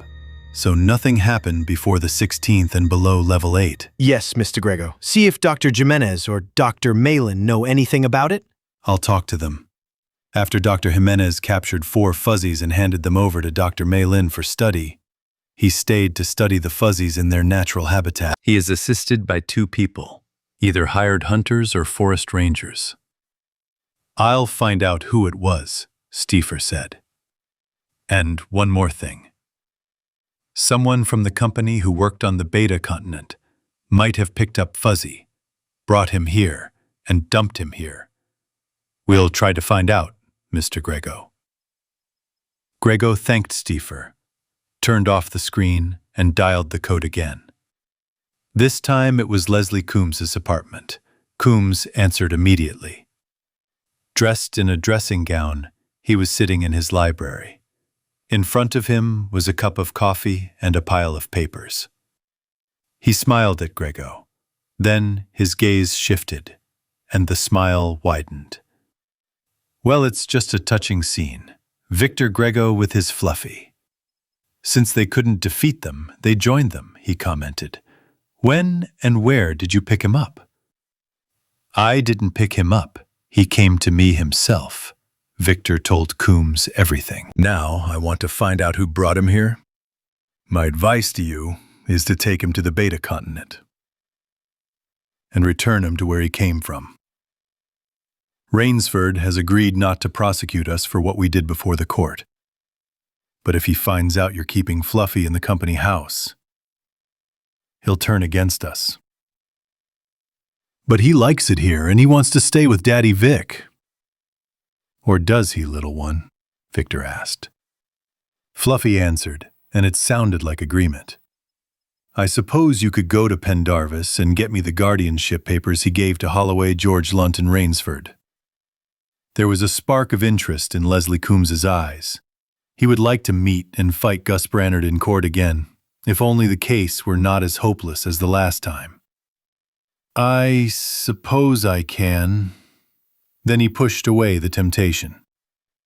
No, we've done too much already, and it's no use risking it anymore. Better to get rid of him, Victor. He raised his hand, forestalling a protest. I'll come in for a cocktail around 7:30, he said. Until then, think. Okay, maybe Leslie was right. They talked for a while about the current political situation. Fluffy got bored and jumped off the table. Victor turned off the screen and looked around, but didn't see Fluffy. The door to the pantry was open. Maybe he went there to look at things. Fluffy couldn't make it any worse than the mess it was in. Grego refilled his coffee and lit another cigarette. Suddenly, there was a crash on the other side of the open door, and an excited yelping was heard, interspersed with dull knocks. Fluffy was calling for help. Jumping to his feet, Victor ran to the door and looked inside. Fuzzy was standing in the middle of a sticky puddle that had spilled from an open 5-gallon jug that had fallen off a shelf. He sniffed and realized it was a special recipe for meat sauce that the cook had mixed up. A whole ham would take about a pint of sauce, and this fool had mixed up 5 gallons at once. Most of it had landed on Fuzzy. In trying to get out of the puddle, he had knocked over many jars of spices and herbs, samples of which had stuck to his nose. He put his foot on a piece of paper. The paper had stuck to it too. He tried to pull it off with his hand, and the paper had stuck to his hand. Fuzzy let out a desperate yelp when he saw Vic's daddy. Yes, now go ahead and yip. Victor grabbed Fluffy, who wrapped his sticky hands around his neck. Come here, we're going to clean up now. He carried Fluffy into the bathroom and dumped him in the tub, then took off his hopelessly ruined shirt. His trousers were also dirty. They would need to be changed later. He took a bottle of shampoo from the cupboard and, turning on the hot water tap, adjusted the water so that Fluffy could tolerate it. Isn't this hell? Or does he have nothing better to do than wash Fluffy? He soaped Fluffy's fur.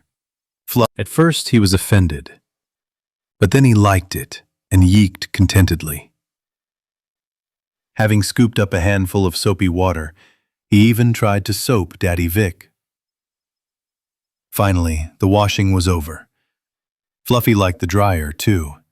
He had never washed like that before. With his fur clean, dry, and fluffy, he sat on the bed and watched Daddy Vic change his clothes. It was amazing that the big thing could change his skin. It must be very convenient. Every now and then he would yeek, and Grego would keep up a conversation with him. Having dressed, Victor wrote to the cook, the servant, and the gardener to clear the hell out of the back room and tidy it up. Then they both went down to Grego's office. It seemed that Fuzzy had never seen an elevator before. In the office, Fuzzy looked around in surprise. He was especially interested in the huge globe of Zoroaster with a built-in anti-gravity device, which was floating 6 feet above the floor. 2 satellites revolved around it, and all this was illuminated by a spotlight that replaced Zoroaster's sun. Finally, to get a better look, he jumped up on a chair. "If I can think of anything, you'll stay here." Grego flicked the switch on the screen, and Mira's image appeared before him. "I have some cleaning to do here before we go down," he said truthfully. "How many girls do we have working this morning?" There were 8 of them, and they were all busy. Mira listed what each of them was doing. 4 could do it, 6 could do it without strain. Another place where the non-privileged Zarathustra company could save money. "Okay, they can look at Fluffy too," he said. "Let them take turns watching him. Right now, he's trying to figure out what else he can do. Take him to the girls, let them play with him." "But Mr. Grego, they work. That's work too. Explain to them that the one that Fluffy likes the most will stay and watch over him constantly." As with the nurse, let's call her the Fluffy sister. Can we allow one Fluffy to destroy our entire organization? Mira first reminded him that the Fuzzies had already done that to the company, and then, saying, "Yes, Mr. Grego," she switched off the screen. A moment later she entered the office. She and Fluffy looked at each other with mutual hostility and suspicion. She took a hesitant step toward him. Fluffy yeeked angrily, and when she held out her hand he dodged it and ran to Grego, climbing into his lap.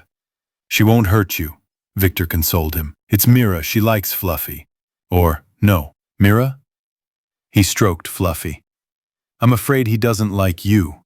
"Well, it's mutual," said Mira. "Mr. Grego, I'm your secretary, not your animal keeper. Fuzzies are not animals. They are intelligent beings. The Chief Justice said so. Haven't you heard about Pendarvis's decision? It's all anyone's been talking about lately. Mr. Grego, how can you pet this little demon after everything that's happened?" "That's right, Mira, I'll take it." He passed through Mira's reception room into the large room they called the Executive Work Center. All the reports of the withered but still vast company flowed here. Transmitted by subordinates, they demanded his decisions, directions, orders, and instructions. There were 8 girls there, not particularly busy with anything. One was reading something from several reams of paper and dictating into a microphone. Another was sitting at a muffled, rustling teletype. A third was creating on a drawing board one of those multicolored zigzag graphs that office souls love so much. The rest sat smoking and chatting. As soon as he entered, they all hurriedly dispersed, showing their concern and businesslike manner. One of them noticed Fluffy in his arms. "Look, Mr. Grego has Fluffy." "Oh, indeed, a living Fluffy." They all jumped up and crowded in front of Victor, whirling him in a whirlpool of colorful dresses, delicate perfumes, laughing voices, and pretty, smiling faces. "Where did you get it, Mr. Grego? Can we look at him?" "Yes, girls." He put Fluffy down on the floor. "I don't know where he came from, but I think he wants to stay with us. I'll leave him here for now. Keep an eye on him. But don't forget your work, and don't let him get into any trouble. You can treat him to some of the food you eat yourself. If he doesn't want it, he won't take it, although I don't think he's hungry right now. And don't kill him with your love." When he came out, they all sat down on the floor around Fluffy, who was having a wonderful time. Victor asked Mira to leave the door of the reception room open so that Fluffy could go through it if he wanted, and he himself went through the other door into the computer center. Between the 2 straight walls of this room were the inputs of the situation analyzer and the control panels of the computers. Across the wall ran a pale green strip of plastic, about 3 feet wide, divided into foot-sized squares by vertical and horizontal red lines.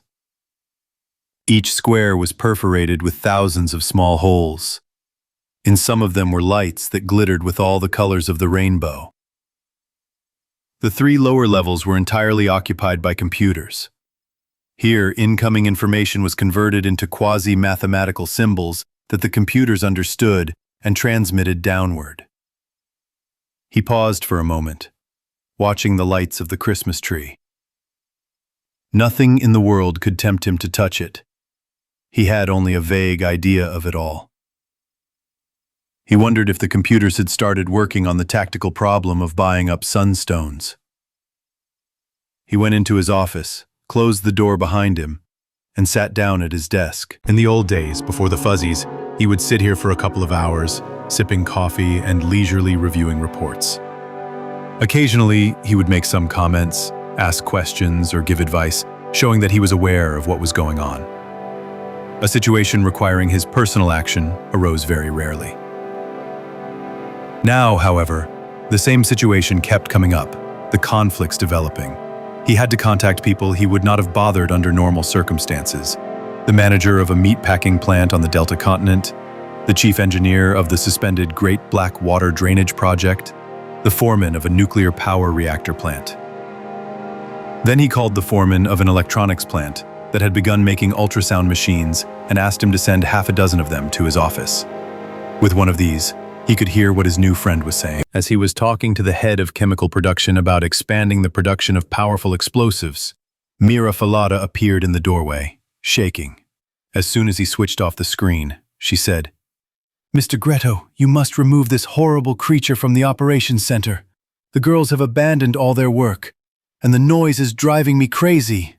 He heard a burst of shrill laughter and the sound of Fluffy running away. "I can't work at all! Ah!" Something bright red hit her on the back of the head and flew into the office. It was a red plastic bag filled with sponge or paper, or something similar. Fluffy ran into the room after it, slipping past Mira. He picked up the bag, threw it back, and ran after it. The sports equipment flew inches from Mira's face. "Yes, Mira, I'm afraid it's gone too far."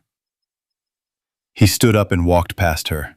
Noticing the soft ball whizzing towards him, he caught it and continued on his way. Fluffy ran up to the tall, red-haired girl, who leaned down and caught him.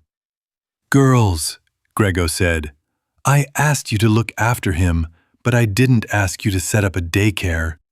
You all quit your jobs because of one Fluffy."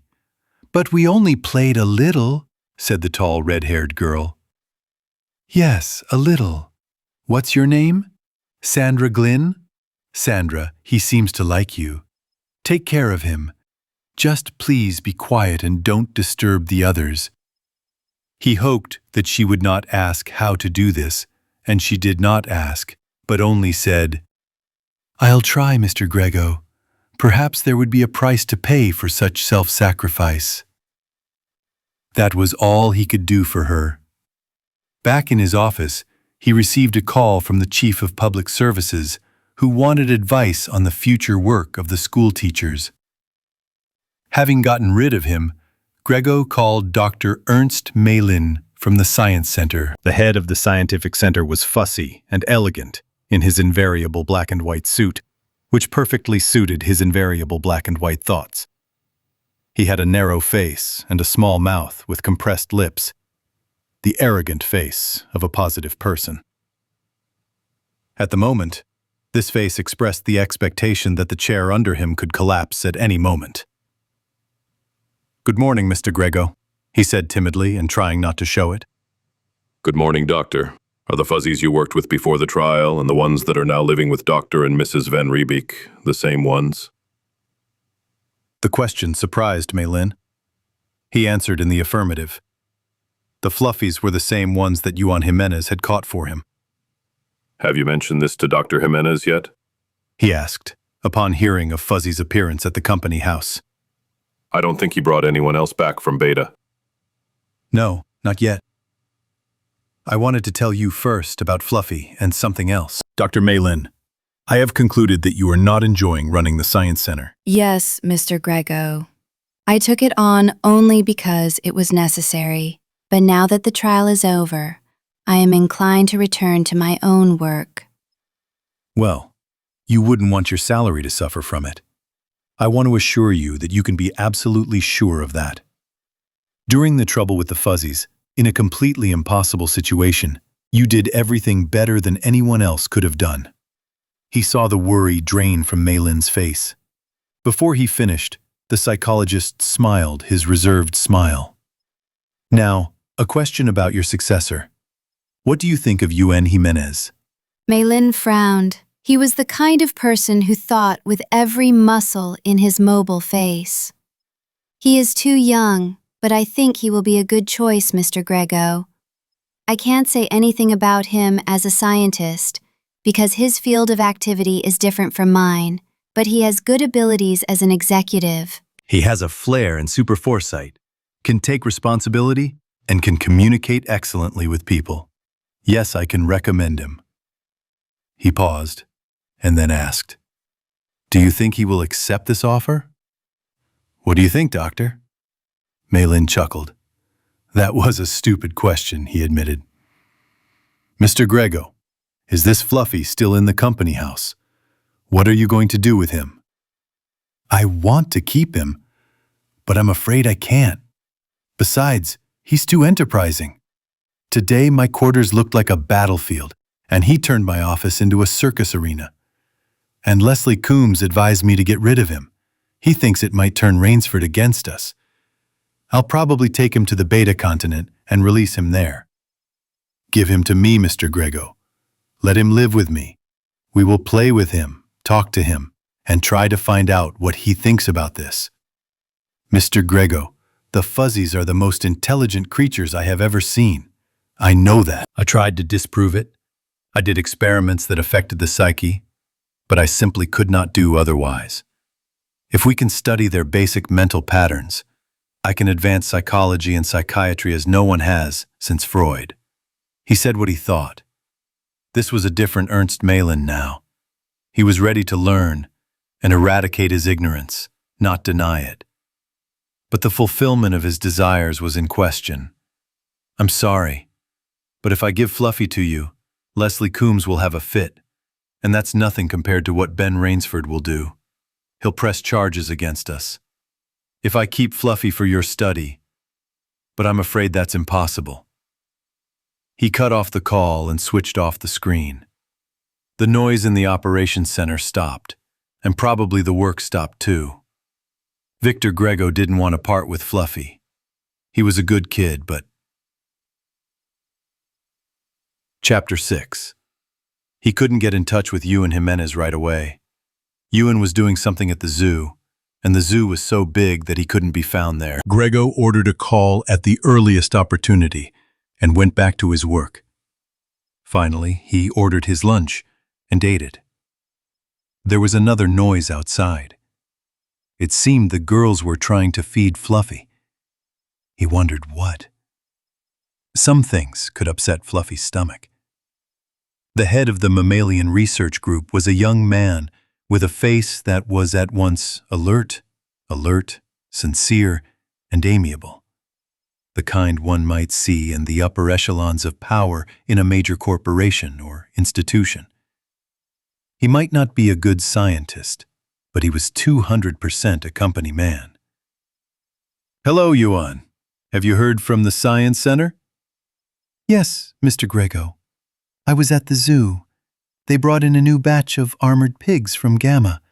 When I got back, they told me you wanted to talk to me." "Yes. Before the trial, when you returned from the Beta continent, you didn't bring the fuzzies with you?" "Good heavens, no," cried Jimenez. "I know very well that we need the fuzzies as much as we need a hole in the head." Ernst Maylin said pretty much the same thing. "You saw a lot of fuzzies and they looked intelligent." "Well, damn it. How many were there? What were you doing on the Beta continent?"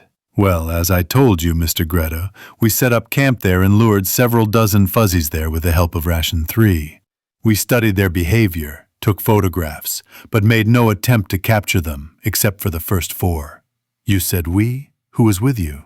"My 2 assistants, forest rangers from the survey division, Kirkhead and Novance.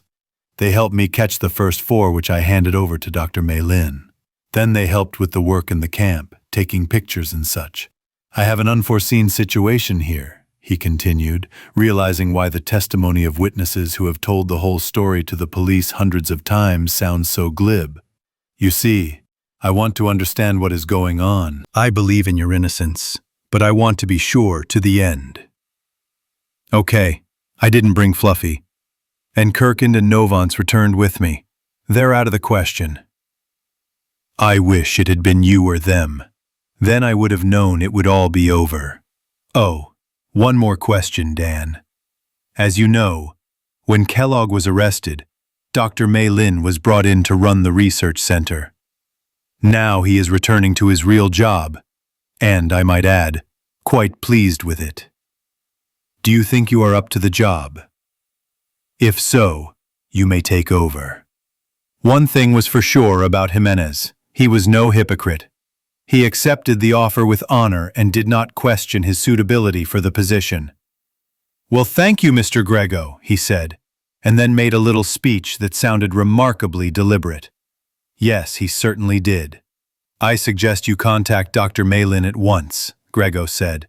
He knows of my decision to appoint you to this position. I suggest we meet for lunch tomorrow morning. By then you will know what is at your disposal, and we can discuss future plans. After disabling Jimenez, Grego dialed Harry Stiefer's code. Malin says he knows nothing about it. Neither does Juan Jimenez. I learned the names of the people who helped Jimenez on the Beta continent. Stiefer chuckled. Phil Noves and Moses Kiecht, both of the survey division. Kiecht is a geologist and Noves is a hunter. They returned with Jimenez the day before the trial and then disappeared. The company aircar disappeared with them. My guess is that they either went exploring or went into the steppe country to steal cattle. Should I find them? Yes, do it, Chief, because of the punishment. Because since the planet went Class 4, a lot of company transports have disappeared. Whoever it was, we could find out. But you said you wanted to do it carefully. As carefully as possible. But I still want to find out. Try starting your search on the unoccupied floors. Maybe you'll find the place where he was kept before he left. Stiefer nodded. We don't really have the number of people that would be needed for this operation, he said. But I will do everything in my power. Harry's words, "I'll do my best," suited Victor just fine. He nodded with satisfaction and turned off the screen. Back at work, he began compiling cargo lists for the Earth Balder Murdoch liner City of Capshad, due in this week. He was still comparing Earth market prices with cubic feet of cargo space when the door to the computer center opened behind him. He turned to see Sandra Glynn standing in the doorway, her red hair, green eyes, and lipstick splashed against her paper-white face. Mr. Gregory, it was a barely audible, frightened whisper.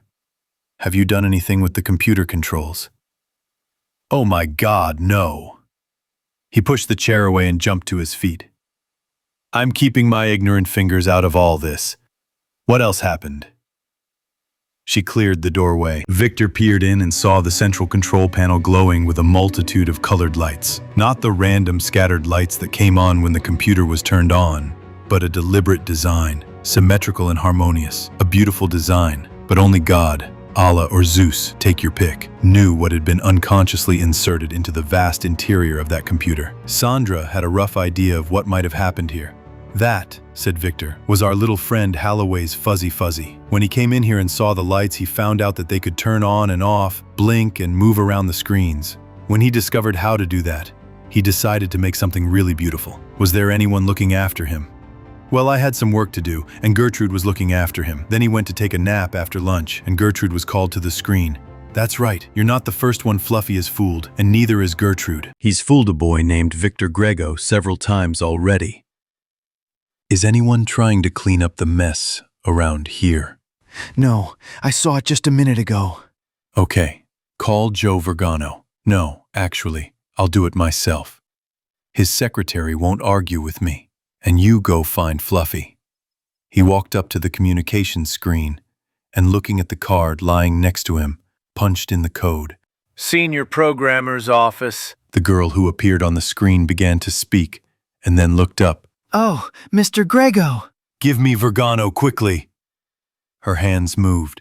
The screen exploded in a flash of light, and a senior programmer appeared on it.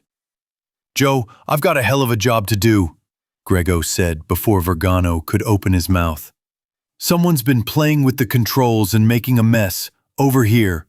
He reached for the screen and picked up a camera that resembled a gun, the barrel of which was connected to the screen by a long cable. He aimed at the colored lights on the controls and pulled the trigger. Joe Vergano's voice howled behind him. "Oh my God, who did this?" "Fluffy, no, I'm not lying, it's the truth." "Do you understand everything?" "Yes, you can turn it off." Vergano grabbed the phone on the screen. "General warning, all computer outputs. Incorrect data has been entered. It affects Executive 1 and Executive 2. They should be mistrusted until special notice. All is well. Mr. Grego, we will correct it. Are you saying that Fluffy is in your office?" "Yes, he was here all day. But I don't think," he added, "that he will stay here any longer." One of the girls looked out from the operations center. "We can't find him anywhere, Mr. Grego," she almost cried. "It's all my fault. I didn't keep an eye on him." "The hell with you! Find him! If anyone is to blame, it's me because I brought him here. This was a mistake that needed to be corrected immediately." He saw Mira shaking in the doorway. "Contact Ernst Malin. Let him come and take this damned Fluffy to hell." It was too late to argue about the legal aspects. If Malin wanted to study Fluffy, she could take him. Mira muttered something about better late than never and went back to her office. The door to the hall opened cautiously, and 3 mechanics from the aircar hangar and 2 police officers entered. Someone had thought to call for backup. One mechanic had a wool blanket hanging from his arm, which was rather clever. The girls searched the huge room and watched the doors. The door to the hall opened again, and Joe Vergano and his technician entered, laden with tools. "Did you do anything with the control panel?" he asked. No, damn it! We don't want it to get any worse than it already is. See if you can figure out what happened. 2 of my men went to look at the computers. "Lemmy, look at this screen." Joe walked past the technician and left the room. A moment later, the technician said something obscene and blasphemous. Grego returned to the operations center. Through the open door, he could hear Mira talking to someone. Come and get him now. No, we don't know where he is. Ah! Get out of here, you little monster! Mr. Grego, he's here! "Catch him and hand him over to me," Grego ordered. "Help her," he told one of the policemen. "But don't hurt Fluffy, just catch him." Then he turned and, running through the computing center, where he almost collided with Vergano's assistant, burst into his office. Before he had time to round the desk, Fuzzy came running out of Mira's reception room. The aerocar mechanic's wool blanket, sailing after Fuzzy, missed its target. Mira, the policeman, and the mechanic followed. The mechanic got his feet tangled in the blanket and fell to the floor. The policeman flew over him and Mira over the policeman. The policeman swore. Mira screamed shrilly, and the mechanic, twitching under them, almost suffocated. Fuzzy, seeing Grego, climbed onto the desk and jumped on his chest, clasping his neck with his arms. One of the girls came out of Mira's reception room and, going around the mess in front of the door, shouted, "Come here! Mr. Grego caught him!" The policeman, who had risen to his feet, said, "Give him here, Mr. Grego," he said, reaching for Fluffy. Fluffy yeeked loudly and pressed himself against Victor. "No, I'll hold him myself. He's not afraid of me." Still holding Fluffy, he sat down in his chair and began to stroke him. "It's okay, baby. No one will hurt you. We'll take you from here to a good place, where there'll be good people and all sorts of entertainment." Words meant nothing to Fluffy, but Grego's voice and stroking hand brought comfort, calm. Fluffy made soft, happy sounds as he snuggled closer to Victor. He was safe now. "Mr. Grego, what are you going to do with him?" the policeman asked. Gregor hugged Fluffy even tighter. Nothing. Look, he trusts me. He thinks I won't let anyone hurt him. Well, I won't. I've never hurt anyone who trusted me, and I'll be damned if I do it now. You mean you're going to leave him? Mira asked. After everything he's done? Mira, he didn't mean to do anything bad. He just wanted to make a beautiful thing out of the lights. I bet it's as beautiful as any of their other creations. I'm sure he wouldn't have done it if he'd known it would get us into trouble. Dr. Maylin said he was leaving immediately. He'll be disappointed. Then he will be disappointed. Yes, please contact the construction manager and tell him that I want to make a garden for Fluffy on the upper terrace. Let him come up to me at once. I want the work to begin immediately. And tell Dr. Maylin that he can study Fluffy here too. Fluffy wasn't scared anymore. Daddy Vic took care of him. And all the other big creatures listened to Daddy Vic. Now they couldn't hurt him or chase him again. And call Trigarskis from Electronic Supply. Tell him to send me the hearing aids I ordered. And I need someone to look after the baby. Sandra, would you mind if I put you in charge? No? Then I appoint you head sister of the Fuzzies. Start immediately. You get a 10% raise starting this morning. Sandra was happy. I like it, Mr. Grego. What's his name? What's his name? I haven't thought of a name for him yet. Does anyone have any suggestions? I have several, Mira said rudely. Call him Diamond, Joe Vergano suggested, standing in the doorway of the data center. Because it's so small and cute. I like it, but let's not be too cautious. Let's call it Sunstone. No, I suggested calling it Diamond, after a little dog that belonged to Sir Isaac Newton, Vergano said. Sir Isaac had finished his manuscript and was ready to send it to the publisher. It was all written with a quill pen and of course not copied. Diamond pulled the manuscript down to the floor and tore it to shreds, wasting 3 months of his master's work. When Newton saw this, he sat the little dog on his lap and said, "Oh, Diamond, Diamond, you don't know the evil you've done." That's a good story, Joe. That's something I'd like to remind myself of now and then. I'll bet you'll be more reasonable, Diamond. Or won't you? Chapter 7. Jack Holloway leaned back in his chair, one foot on the corner of his desk and the other on a half-open drawer. It was indeed pleasant to work in the office, especially since his quarters were now used exclusively for living.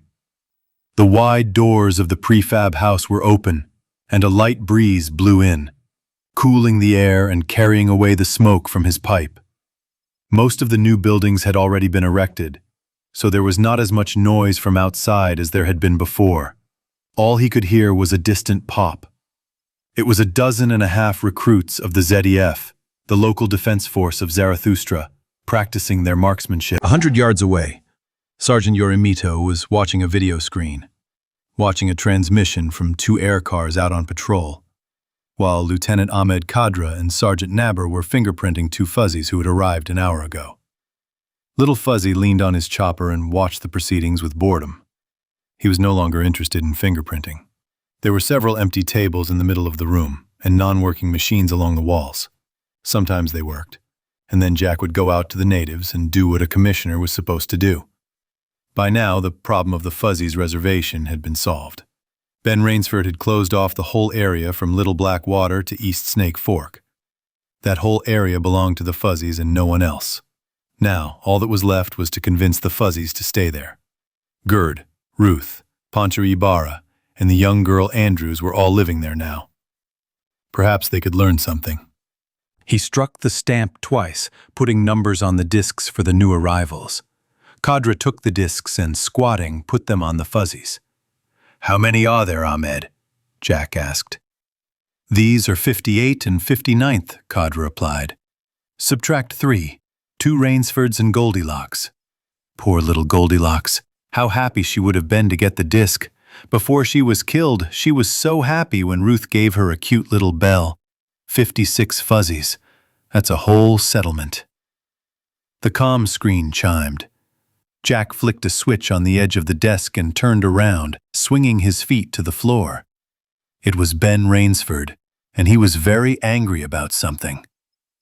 His red sideburns bristled as if electrified, and his blue eyes sparkled.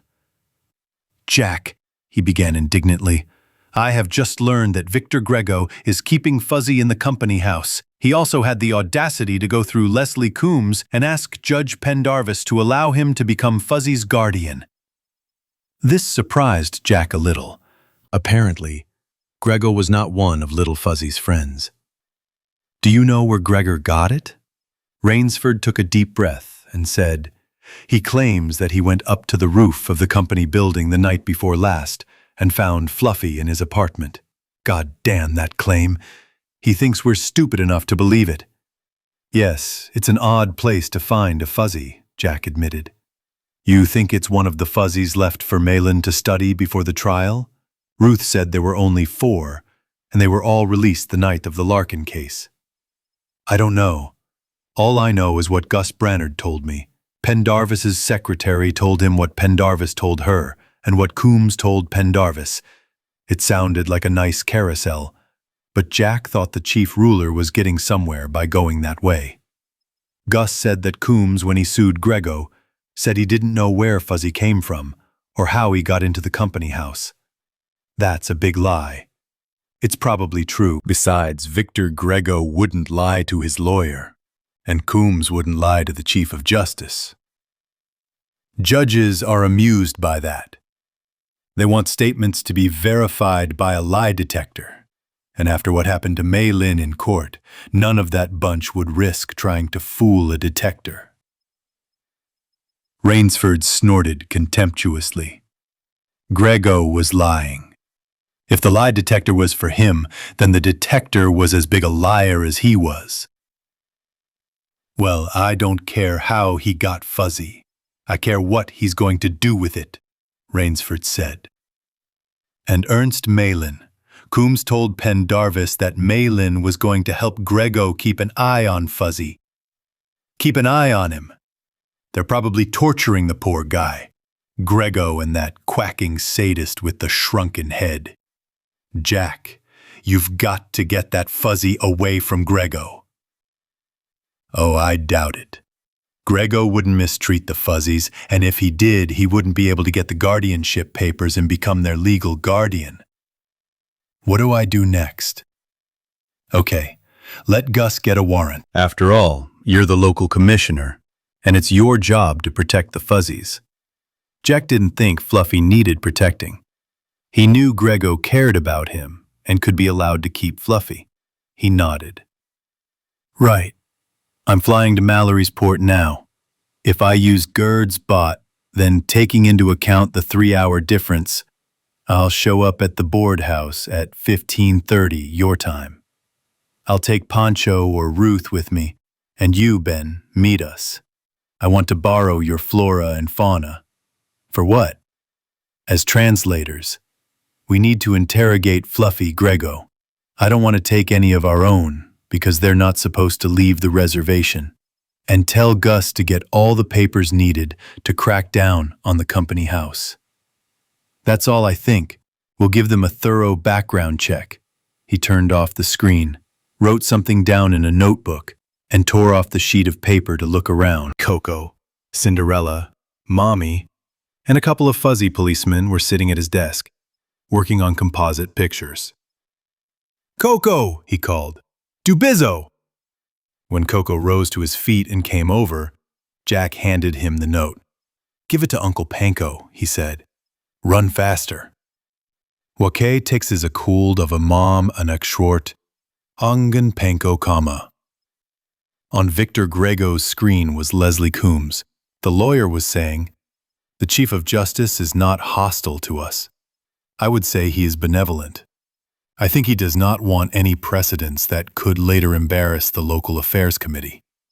Although he was very interested in how this Fluffy got to you, to the company house. Tell him everything you know."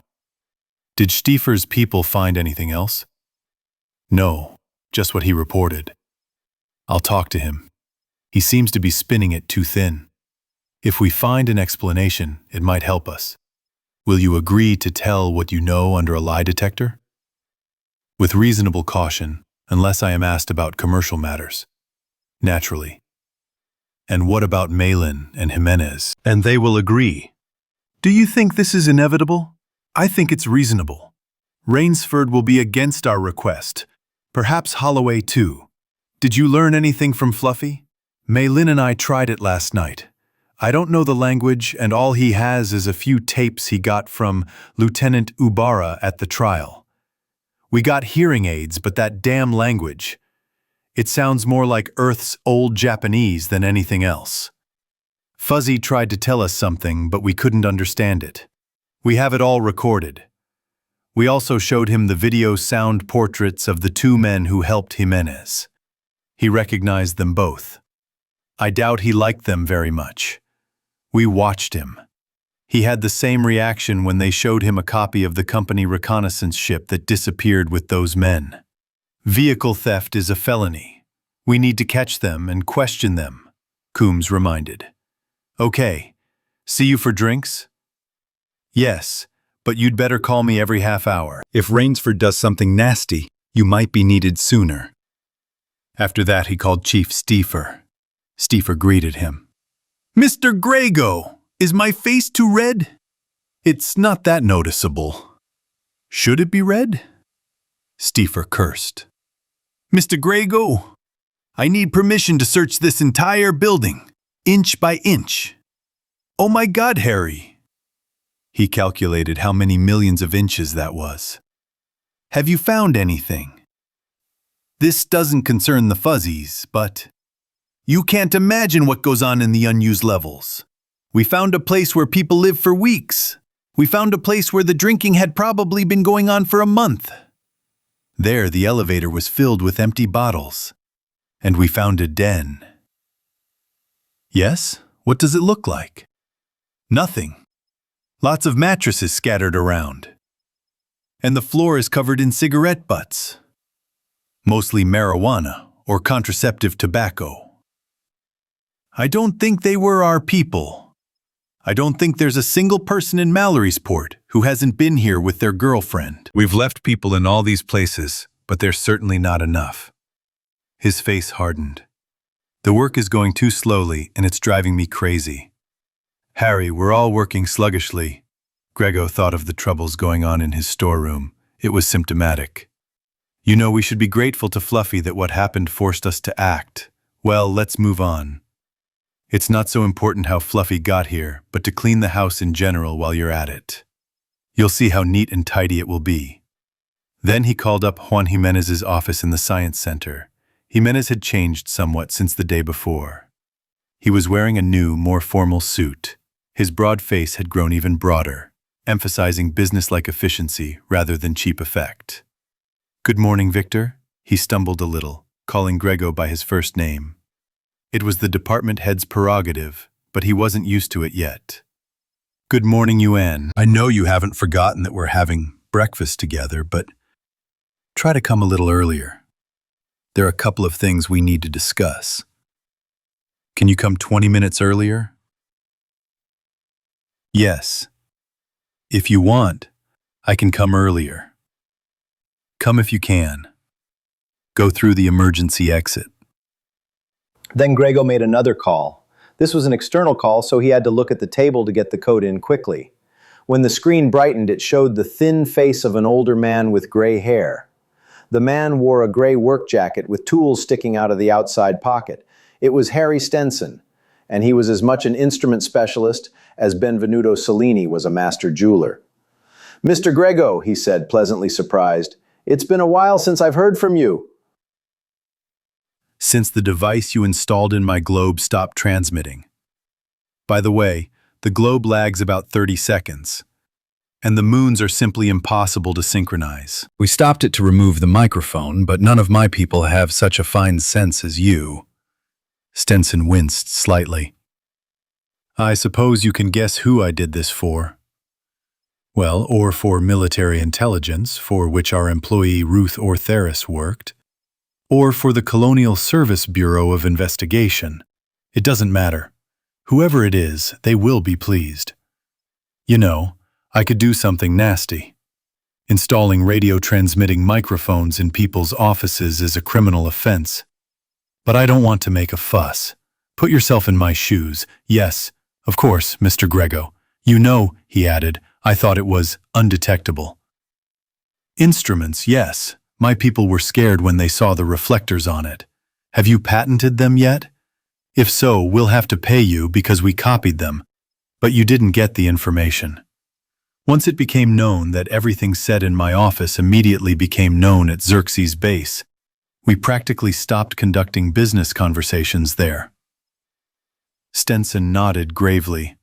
You called me to tell me how cleverly you tricked me? I found out about it as soon as the radio broke down. No. I wanted you to synchronize my globe quickly. And one more thing. Have you helped the people of Xerxes design ultrasonic hearing aids? Could you, Mr. Stenson, approach this problem from another angle? I mean, designing a self-contained handheld megaphone, small enough for Fuzzy to wear, that would convert Fuzzy's voice into an audible frequency? Stenson thought for a moment. Yes, of course, Mr. Grego. It shouldn't be difficult. There might be a problem teaching Fluffy to use it, but that's not my concern. Okay. Try to make a prototype as soon as possible. I have Fluffy to test it. If something needed to make it is already patented, get a license. Contact Leslie Coombs. The deal could be good for both of us. Do you think there'll be a demand for them? Stenson asked. How much do you think Fluffy could pay for one? I think the Local Affairs Commission can pay 10 to 15 souls for each device. I am sure that our electronics plant will be able to produce them. And we will be able to sell them profitably. Someone entered the office. Grego saw Juan Jimenez in one of the mirrors, standing just out of the screen's field of view. Victor nodded to him, and changing the subject, arranged for Stenson to come look at the globe the following morning. He ended the conversation and switched off the screen, motioning Jimenez to a chair on the other side of the desk. What did you manage to hear? He asked. I heard that this old gray-haired Judas Iscariot will come tomorrow to fix the broken globe. Henry Stenson is no Judas Iscariot, Ewan. He is a secret agent of the Earth Federation. And the Federation is to be congratulated on his loyalty and ability. Now I know who he is, and he knows that I know it. We can do business on mutual respect and distrust. He will work on a device that will allow fuzzies to speak on a frequency we can hear. Now back to our fuzzy, he continued. We are certain that he was brought here to Mallorysport by two of your assistants, Kirkle and Novaeus. He was not with you when you returned together? There was none. That's absolutely certain, Mr. Greto. Can you confirm this with a lie detector? Jimenez didn't want it, that was obvious. But he wanted to work for the company, especially now that he had been appointed head of research and study. He was so close to the top of the company house hierarchy, and he really wanted to stay here. Yes, of course. I still hope that my voice, or rather my word, will be enough. That's not enough. I'll tell you everything I know about it myself, under a lie detector. Ernst Malin, too. There are several questions that need to be confirmed under a lie detector in the coming days. And now, I'll introduce you to Fluffy. Let's see if you recognize him, or he you. They walked to Grego's private elevator and up to the mansion. In the living room, Sandra Glynn was lounging in his favorite chair, listening to something through her headphones. Not noticing them, she turned off the music and closed her eyes. So Joso Aki, you gave it to me, she said. Aki Joso, I gave it to you. So Noho Aki Doko, you tell me. They left her and tiptoed out onto the terrace. Ernst Malin was sitting on a low tree stump. His hearing aid was turned off. Brilliant was squatting in front of him, trying to tie a knot in a long rope. Between them was a video recorder. When Brilliant noticed the newcomers, He jumped to his feet and ran toward them, shouting, "Pappy Vic! Hita!" and holding out the rope to show them how he had learned to tie knots. "Hello, Diamond. Beautiful knots. You are a smart Fluffy. What do you say, Ernst?" Malin began to speak intermittently. Without listening to him, Victor stroked Fluffy's head. How can I ask him if he has ever seen the big creature who came with me before? Malin asked the question himself. Brilliant said something.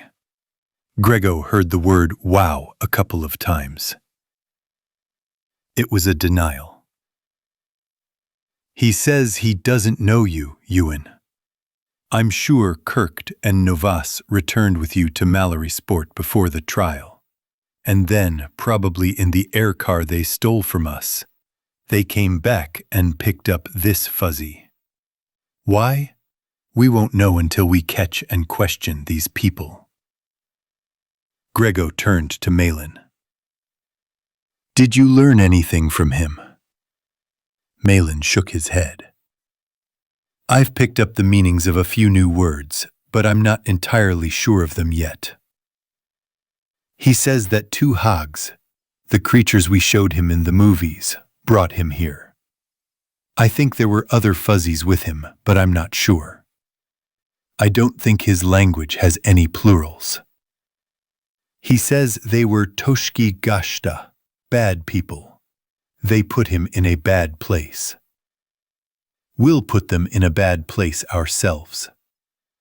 A correctional facility. I don't think you'll be able to figure out when it happened.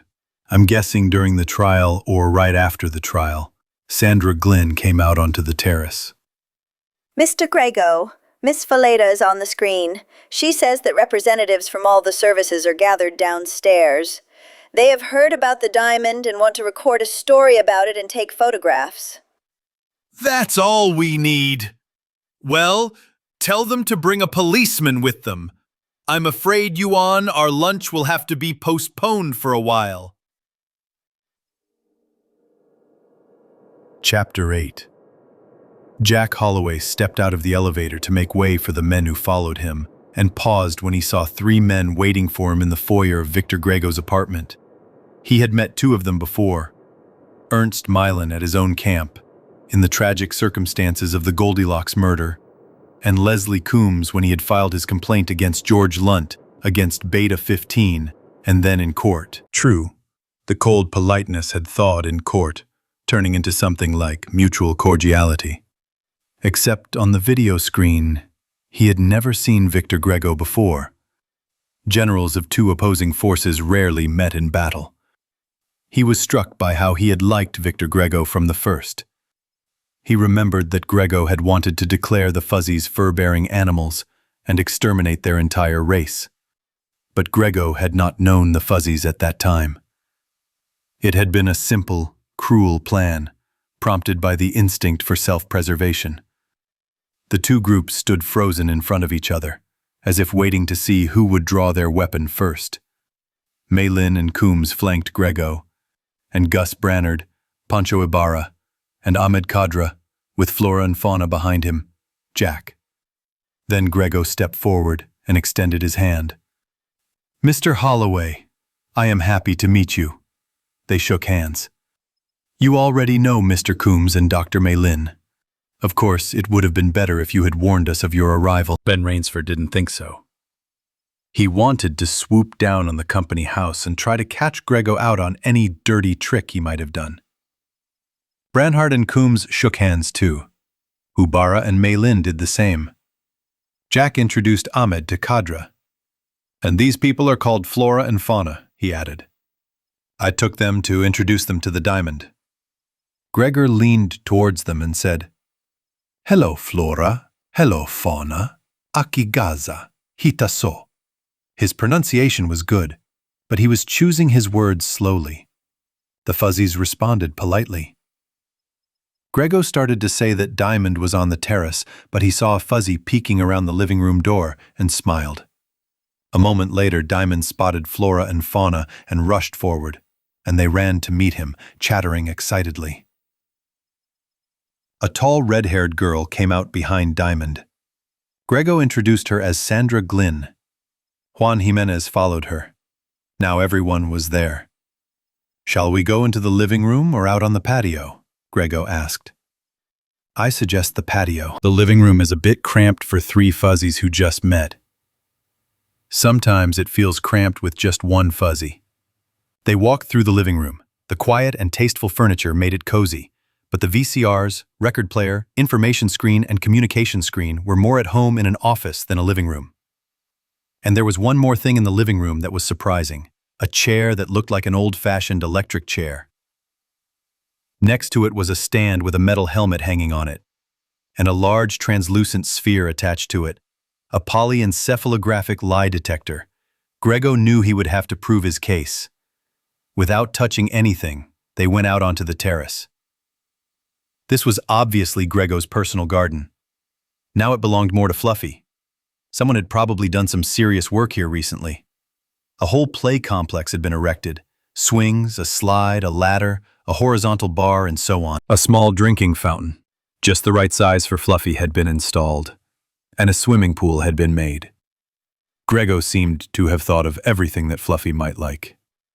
Diamond led Flora and Fauna to the slide, climbed up and slid down. Flora and Fauna did the same, then climbed back up to slide down again. Jack thought he should build something like that at camp. I bet Flora and Fauna would pester Daddy Ben to build them one when they got home. Ahmed Kadra and Pancho Ibarra remained on the terrace with the fuzzies. Jack, Gus, Grego, Maylin, and Coombs came back. They chatted for a while about fuzzies in general, and Diamond in particular.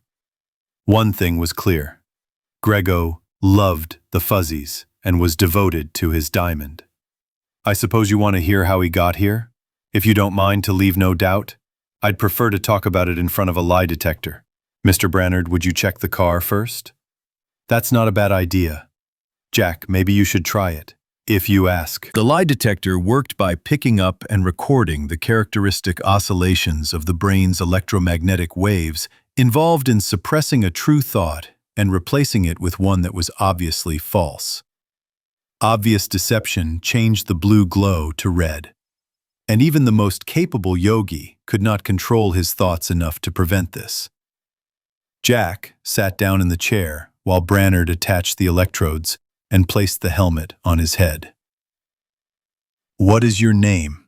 Jack answered. Gus nodded and asked him where he lived. "How old are you?" Jack had added 10 years. The detector picked it up. Gus knew how old he really was. 74. I was born in 580. I just didn't take into account differential time and hyperspace jumps. "That's true," said Gus. "I don't think you're over 60. Then he asked about the planets he had visited. Jack listed them, including one he had never been to. The detector picked that up too. Finishing the test, he said in a deep red flash of mendacity that he was a teetotaler, a pacifist, and the illegitimate son of a Satanist bishop. Brannard was satisfied. The lie detector worked. He untied Jack and Grego took his place. The globe remained blue throughout Grego's account of finding the fuzzy in the bedroom. The story had been broadcast on the flight from Beta. Then Grego gave way to Maylin and Maylin to Jimenez. They had not brought the fuzzy to Mallory's port, and the detector confirmed it. They were certain that the Diamond had recognized Kirkle and Novase as the people who had brought him, and perhaps other fuzzies. "Do you think," asked Coombs as they settled into their chairs, "that they brought these fuzzies over to sell as a toy? I don't see any other reason. I assume something like that. But still, why did they bring him to the company's house? I don't see any common sense in this." "Me too." Grego was irritated. His irritation had come suddenly, and he'd spoken sharply about what was happening on the unoccupied levels of the company building. "Chief Steefer's on the warpath. We're looking for Kirkhead and Novase for the theft of—" "Leave it alone," Brannard advised. "They will suffer greater punishment for what I accuse them of." Kadra entered. He took off his beret, but left his weapon. "There were 6 of them," he said. "Diamond and 5 others. Kirkhead and Novase, he recognized them positively, brought him and the others to this building and kept them in a dark room for a couple of days. Then the rest of the fuzzies were taken. While the Toshka Hugga were in the autocar, Diamond made a break for it and ran away. He doesn't know how long it lasted, but he says he slept 3 times. He found food and water, and then Pappy Vic found him and gave him a fine meal. He doesn't know what happened to his friends, but he hopes they got away too. "They're not here," Grego said. Are you going to look for them? Certainly. And if something happened to them, we will search for Kirk and Novase until they die of old age.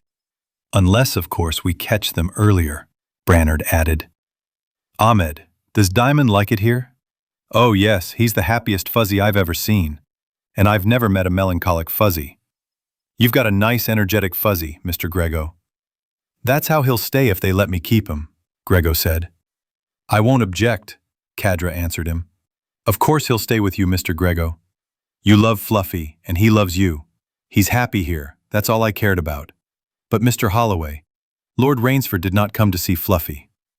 Master Rainsford is not a local commissioner, nor is he a federal court. Judge Pendarvis told me a week ago that the court would follow the commission's advice on fuzzies. The Attorney General has some influence over the court," Brannard said. The Attorney General will be making a motion to grant your request.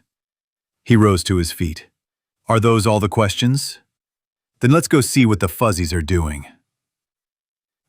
Chapter 9. Gus Brannard poured brandy into his coffee, smoothed his beard, and tasted it. Good, he thought, but it would have tasted better by the fire on Beta. After a dry report during which obscenely full cocktail glasses languished in anticipation, they put their work aside and talked about everything over dinner. "Well, I can and will bring charges of criminal conduct," Gus assured those drinking coffee in the boardroom. "Forcible seizure and forced exile. If that's not kidnapping, what is it?" "Gus, try blaming them for enslavement instead," Jack Holloway said. "If you do that, we can shoot the pair and televise the execution. We need a really memorable example."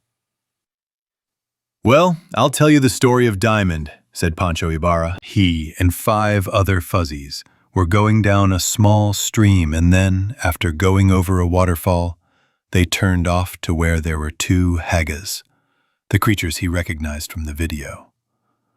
The haggas gave them ration 3 and something from a bottle. They woke up in one of the many rooms of the company house. They were all hungover. Diamond ran away, but the bad big ones took the others away."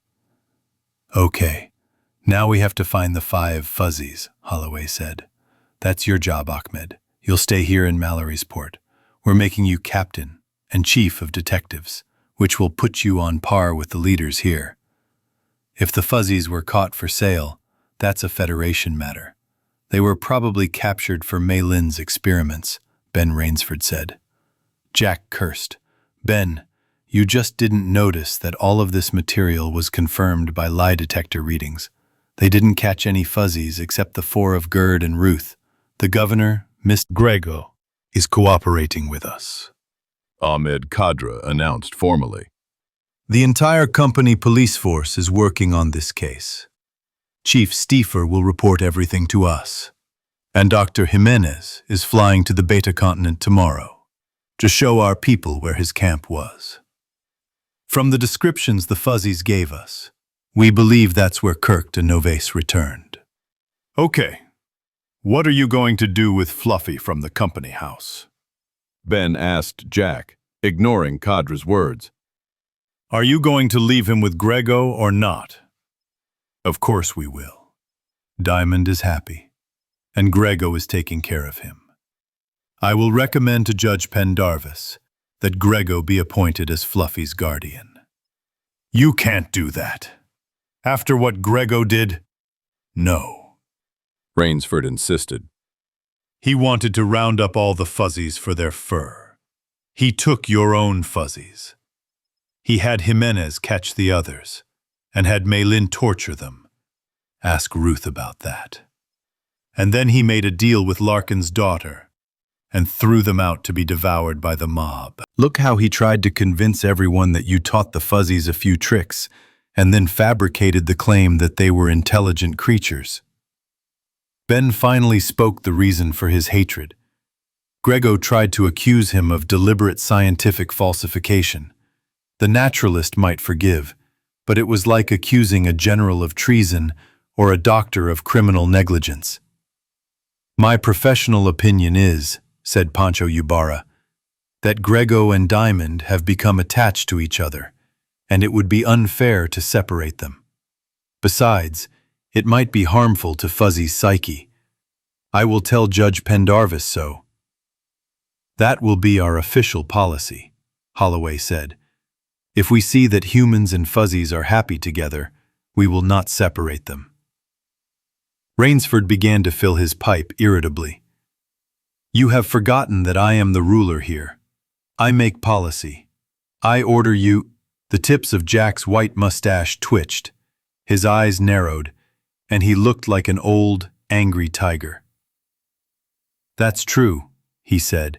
You're giving orders to the Commissioner of Local Affairs.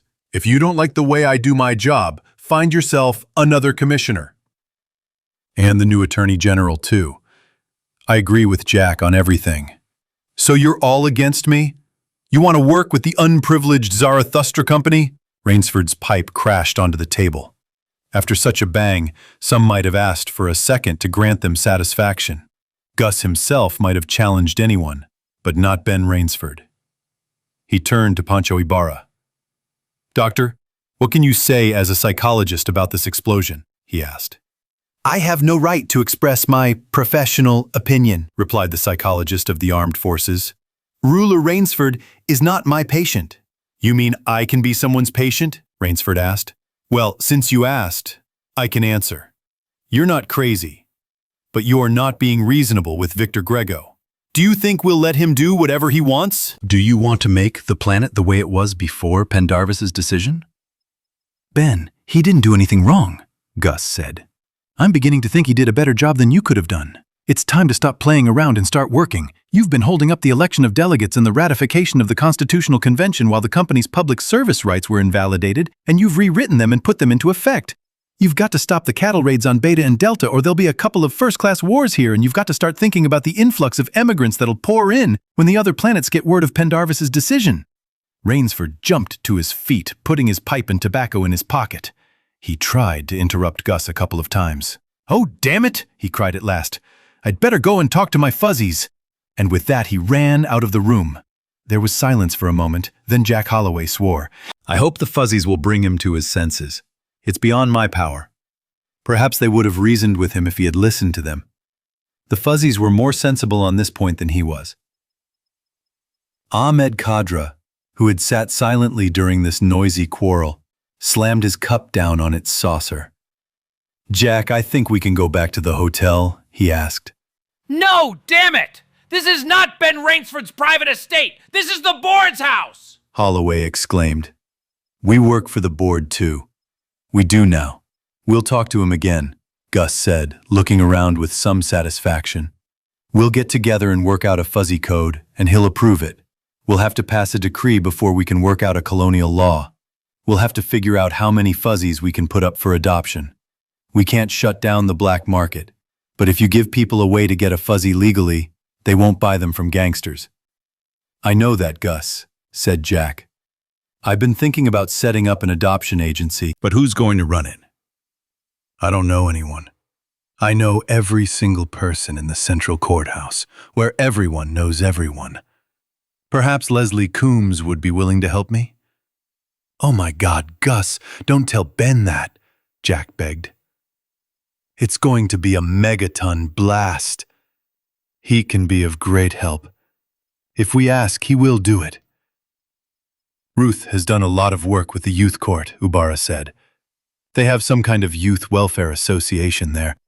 Claudette Pendarvis, the Chief Justice's wife. She did much for the welfare of the youth. Yes, Ibarra agreed at once.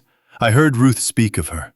Very favorably, too, though Ruth usually develops a quick and progressive aversion to well-wishers. And she loves fuzzies, Jack added. She's never missed a court date. I promised her fuzzies as soon as a couple became available. He rose to his feet. Let's go find an office with a desk and a screen.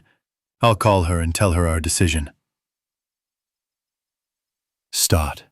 Frederick, am I disturbing you? Pendarvis looked up from the reading screen and, putting down his cigar, tried to rise. Claudette, entering the room, stopped him with a gesture. She came up to him, threw her arms around his neck, and throwing her head back, looked into his face.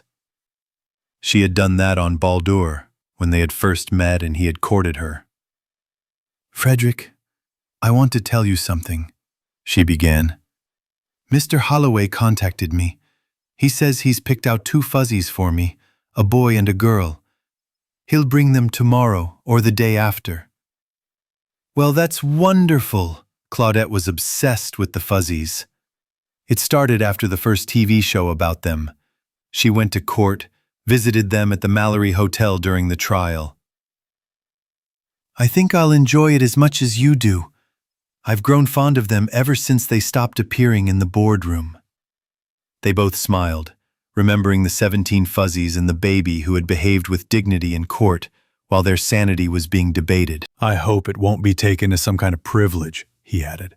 Lots of people want to have fuzzies, but other people will be able to get fuzzies too. That's why Mr. Holloway called you. They're setting up an adoption bureau, and he wants me to make sure the fuzzies don't fall into the wrong hands. There was something in that. They both thought about it. Do you think it would be right to accept this formal offer? He asked. Why not? I work with youth well-being. It will be up to you to decide who is allowed to adopt the fuzzies and who is not. When a local court is set up, I think I'll assign it to Aves Jennifer. How decisions will be taken into account first and foremost. Do you think my decisions will be taken into account by the Adolph Ruiz Juvenile Court? That's true, he agreed. She liked the fuzzies, so she couldn't refuse to help set up the adoption bureau. That would be treason. And she wanted the fuzzies so badly. Well, let's move on, dear. Do as you please. They're not likely to find anyone else who really likes the fuzzies. What will you tell Mr. Holloway? The same as you. I'll contact him now. He's in the board house. Okay, call him and convey your consent. And I will call Aves and tell him about the court of local cases. She came up to him and kissed him goodbye. She was happy. He hoped he wouldn't be judged too harshly. Well, he had been judged before, and he had gotten over it. Victor Grego watched brilliant as he studied the objects arranged on the low cocktail table. He picked up a couple of salted nuts from a glass bowl, bit into one, and put the others back. He looked at the half-empty coffee cup and the liqueur glass, and left them alone. Then he reached for the ashtray. No, Diamond. Don't touch that. Wolfninta, brilliant, said Ernst Melin, who had advanced a little more in the fuzzy language. Instead of forcing them to learn our language, we can teach theirs. If we teach them our language, they will be able to talk to everyone, not just the furry ones. I don't approve of that term, Mr. Grego. It's a Greek suffix for logos, and fluffy is not a Greek word and can't be used with that suffix. That's nonsense, Ernst. We don't speak Greek. We speak mixed earth. Do you know what mixed earth is? A jumble of English, Portuguese, Spanish, Russian, and various African languages. It's based on English. Do you know what English is? The result of the efforts of heavily armed Norman horsemen in the pre-atomic 19th century to arrange a date with Saxon dishwashers? It won't do any harm to introduce a few Greek suffixes into the mess. Besides, you'd better get used to the term because your new title is Chief of the Fluffologists, and a 15% raise. Melin smiled thinly. For this sake, I think I'll put up with the linguistics of dishwashers. Diamond wanted to know why he couldn't touch the ashtray. Maybe it hurt? How do you explain to him in his language that he can't throw ashes on the floor? What are floor and ashes in his language? Grego leaned forward and flicked the ashes of his cigarette into the ashtray. "An ashtray," he said. Brilliant repeated this as best he could. Then he moved over to where Mei-Lin was sitting. Mei-Lin considered smoking an act of childishness. His ashtray was clean. "Ashtray?" asked the fluffy one. "Diamond Wow Ninta." "You see?" He knows that ashtray is a derivative word, not just the name of a special object, said Mei-Lin. "I'll try to prove that fuzzies can't speak vaguely. This ashtray is empty. Let's try to explain the difference to him. If we give him the word ashes, and then..." The call signal rang softly. Brilliant quickly turned to see what it was. The personal communication screen was working. Only half a dozen people knew the combination for this call. Victor stood up and turned on the screen. Harry Stiefer appeared on it. "We found the place, sir. On the 9th lower level, and the first theft was reported on the level above. The fuzzies were being held in a small room that looked like it might have been a communal lavatory. It's off the main hall, and someone had recently flown in a hover car. It seemed like there had been half a dozen fuzzies here for 2 or 3 days." "Good. I want to take a look at it. Let Diamond take a look too. Send someone who knows where it is to follow us. Let him park in my private lot." He turned off the screen and turned to Mei-Lin. "Did you hear everything? Then let's go down and have a look." Nomust, Jack Holloway, standing at the top of the long escalator, looked over the railing into the garden. It was bright there, with the double light of Darius, who had just ascended, and of Xerxes, who was setting. After a while, he noticed Ben Rainsford, half reclining in a chair. Flora and fauna were comfortably settled on his lap. As he went down and approached them, he assumed that they were asleep. Suddenly, one of the fuzzies stirred and yeeked, and Rainsford turned towards him. "Who is this?" he asked. "Jack." "Have you been here all evening?" "Yes, the 3 of us," said Rainsford. "Now, I think, it's time to put the fuzzies to bed." "Ben, we were called from the company house. They found the place where the fuzzies were being held. An empty room on one of the unoccupied levels. They sent a small pickup truck for us. A dark, nasty place. The company police are looking for physical evidence to support Diamond's story. And they don't like the absence of those 2 company rangers, Kirkt and Novace. Kidnapping and suspicion of enslavement. Who contacted you? Stiefer? Grego. He says we can rely on him for everything. He really cares about them. The fuzzies jumped to the ground and tried to get Jack's attention. Ben settled himself more comfortably in his chair and began filling his pipe. "Jack." His voice was low and hesitant. "I talked to the boys before they went to bed. They were at the company house playing with Diamond. They say he's lonely there and they want him to come and see them. And then they'll come and see him again. Well, the fuzzies sometimes go out on their own. They told me all about the wonderful things he had in his garden and in his private room. They only said good things about him and that Pappy Vic loved him. That's what they called Grego, Pappy Vic. And they call us the same, Pappy Ben and Pappy Jack." Ben's lighter flared up and lit up his face and the pipe in his teeth. "Jack, I don't understand this. I thought Grego hated the fuzzies. Why should he hate them? Fuzzies don't know anything about company rights. What the hell would they know about planet classification? He doesn't even hate us. Ben, he's ready to stop the war. Why wouldn't you?" Rainsford slowly blew out smoke. Blown by the wind, it changed color in the twin moonlight. "Do you really think Fluffy wants to stay with Grego?" he asked. "If you take him away from Pappy Vic, it'll break his heart. Ben, why don't you invite Diamond to play with your fuzzies? You don't want to meet Grego, but the girl who looks after him can bring him." "Perhaps I will. You will arrange with Grego." "Why not?" "We'll meet tomorrow. The fuzzies didn't want to play. They just wanted attention. Jack picked up Flora and handed her to Ben, then picked up Fauna. Let's go, put them to bed, and then we'll go out again. We do a lot of things in a hurry, so we need authority. Okay, which ones? Ahmed will remain here. He, Harry Stiefer, Ian Ferguson, and a few others are calling a meeting for tomorrow. On the general protection of the fuzzies, I am establishing an adoption bureau. Judge Pendarvis's wife has agreed to assume the duties. We need a law, and until a legislature is elected, you must pass it by decree.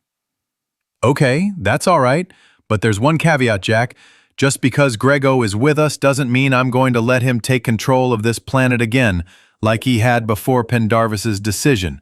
The fuzzies have broken the company's monopoly. Now, I want to admire these ruins. Chapter 10. When Ernst Malin met Pancho Ybarra on the landing pad and brought him into Grego's quarters, Grego was slightly surprised to see Henry Stenson, who had played no small part in the downfall of the Zarathustra company there. The fuzzy's sister Sandra Glynn was there, Grego himself, although it was business hours, and, of course, Diamond. "Mr. Stenson!" cried Pancho. "What a surprise!" Stenson smiled. "We cannot hide our acquaintance, Lieutenant," he said. "Mr. Grego is aware of my second profession. He bears no malice towards me and believes that it is better for us to cooperate than to be enemies." "Mr. Stenson has brought something that might interest you," Grego said, holding up a box that looked like a small razor with an atomic battery. "Lieutenant, please turn on the sound machine. Thank you." "Brilliant. Say something to Uncle Pancho." "Pleave it, Uncle Pancho," said Diamond very clearly and distinctly, when Grego raised the box to his mouth. "Listen, Diamond can talk like a hagga." "Of course I hear you, Diamond. This is wonderful. How does this happen?" asked Brilliant. "There is a talking thing. It speaks like a hagga." "There's no talking thing the hagga does not hear. How does this happen? Fluffies can hear the entire range of sounds that humans can perceive. A race that could not do this would not be able to escape danger in the forests, and therefore would not be able to survive.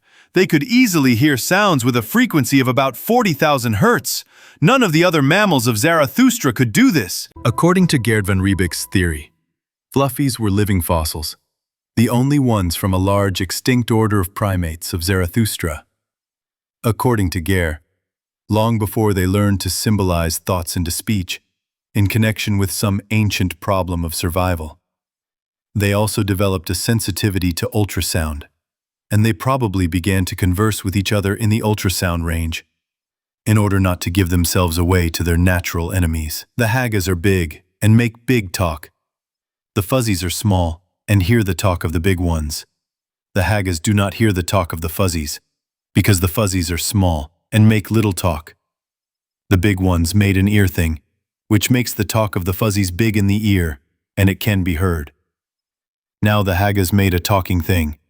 The fuzzies make big talk like the haggas, and everyone hears, having an ear thing and not having an ear thing.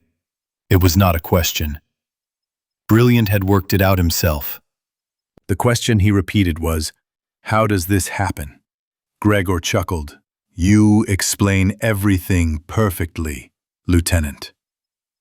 "Give him a lecture on ultrasound, electronics, and acoustics. Your chief fluffologist has probably already done this." "I didn't even try," said Malin. "You know their language better than I do. What fuzz words would you use to explain something like that?" It was true. Any race, whether Earth's Homo sapiens or Holloway Zarathustra's fuzzy, could understand only what their spoken symbolism extended to, and no more. They could understand only those ideas for which they had words. "Tell him it's black Earth magic," Sandra Glynn suggested. This could work on the planets Loki, Vera, Yggdrasil. On Shesha or Uller, one could mention the mysterious powers of the gods. The fuzzies had the same understanding of magic and religion as they did of electronics, nuclear physics, or the Lord of Light and Darkness. Pancho stepped forward and extended his hand. "So Josowaki, Diamond. So Poco to Uncle Panko." Fluffy gave him an object that he held in both hands. The resemblance to a razor was more than coincidental. An ultrasonic transducer was inserted into the plastic body of the razor. In place of the blades, there was a hole into which Fluffy spoke. On the opposite wall, there was a round grate from which the sounds were heard. An original switch was attached to the side. This little device is also equipped with a kind of battery, Stenson said, holding up a small capsule, the size of a 6mm pistol cartridge. Basically, it's assembled from parts of an ultrasonic hearing aid. I'll modify it a little more, redesign the switch. The little handle will be equipped with a trigger connected to the switch. Fluffy will turn the device on as soon as he picks it up, and turn it off as soon as he puts it down. The device will be much lighter and smaller in size. He showed some sheets of paper on which diagrams, charts, and notes were drawn. Several people in my workshop are working on it. In a week, we will make a trial copy. The company's plant will begin serial production of this device as soon as it receives the documentation for it. We'll get a patent, said Grego, and we'll call it the Stenson Fuzzy Phone. Grego Stenson, it was your idea. Hell, I only told you what I needed. You invented it yourself, Grego argued. We'll put the device into production as soon as possible. I don't know what the demand will be for them, but I think 20 souls apiece won't be too expensive. Gomen tona riawa. Gomen tona riawa. Gomen tona riawa. Flora and fauna were puzzled. They sat on the floor at Pappy Ben's feet, watching the funny people appear and disappear in the picture on the wall, and discussed it loudly. They had long ago realized that nothing could be taken from the screen, nor could anything be climbed into it. It was one of the many other strange things about the big things that they could not understand. But it was funny. Внезапно прямо на экране появился Паппи Бен. Они испуганно оглянулись, думая, что он оставил их. Но нет, он был здесь, сидел в кресле, курил трубку. Они потрогали его, чтобы удостовериться, что он действительно здесь. Затем взобрались к нему на колени и показали на Паппи Бена на экране. Флора и фауна не знали о видеозаписи и не могли понять, как Паппи Бен мог быть в двух местах одновременно. Это взволновало их. Такого быть не могло. «Все нормально, ребята», — заверил их Бен. «Я действительно здесь. Там меня нет». «Есть», — опровергла его Флора. «Я вижу». «Нет», — возразил ей фауна. «Паппи Бен здесь». Возможно, Панчо Убара или Рут Ван Рибек смогли бы объяснить это, но Бен не смог. «О, конечно же, я здесь», — сказал он, обнимая обоих. «Это не настоящий я, только похожий». «Объявляется незаконным», — говорил Паппи Бен с экрана. «Захват пушистика с использованием какого-либо другого пушистика, а также с использованием токсических веществ, наркотиков, усыпляющих газов, звуковых ошеломителей и ловушек. Это будет расцениваться как похищение. Запрещается держать какого-либо пушистика на привязи или как-то иначе физически удерживать его.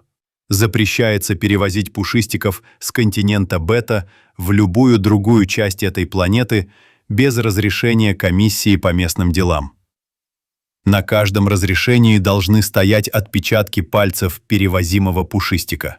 Запрещается сознательно передавать пушистика другому лицу с целью его транспортировки. Это также будет расценено как похищение и приведет к соответствующему наказанию. Паппи Бен на экране нахмурился. Фауна и Флора оглянулись, чтобы посмотреть на выражение лица настоящего Паппи Бена. «Говоришь о пушистиках?» — спросила Флора. «Да. Говорю, что большое существо сделает плохо тому большому существу, которое станет охотиться на пушистиков», — ответил он.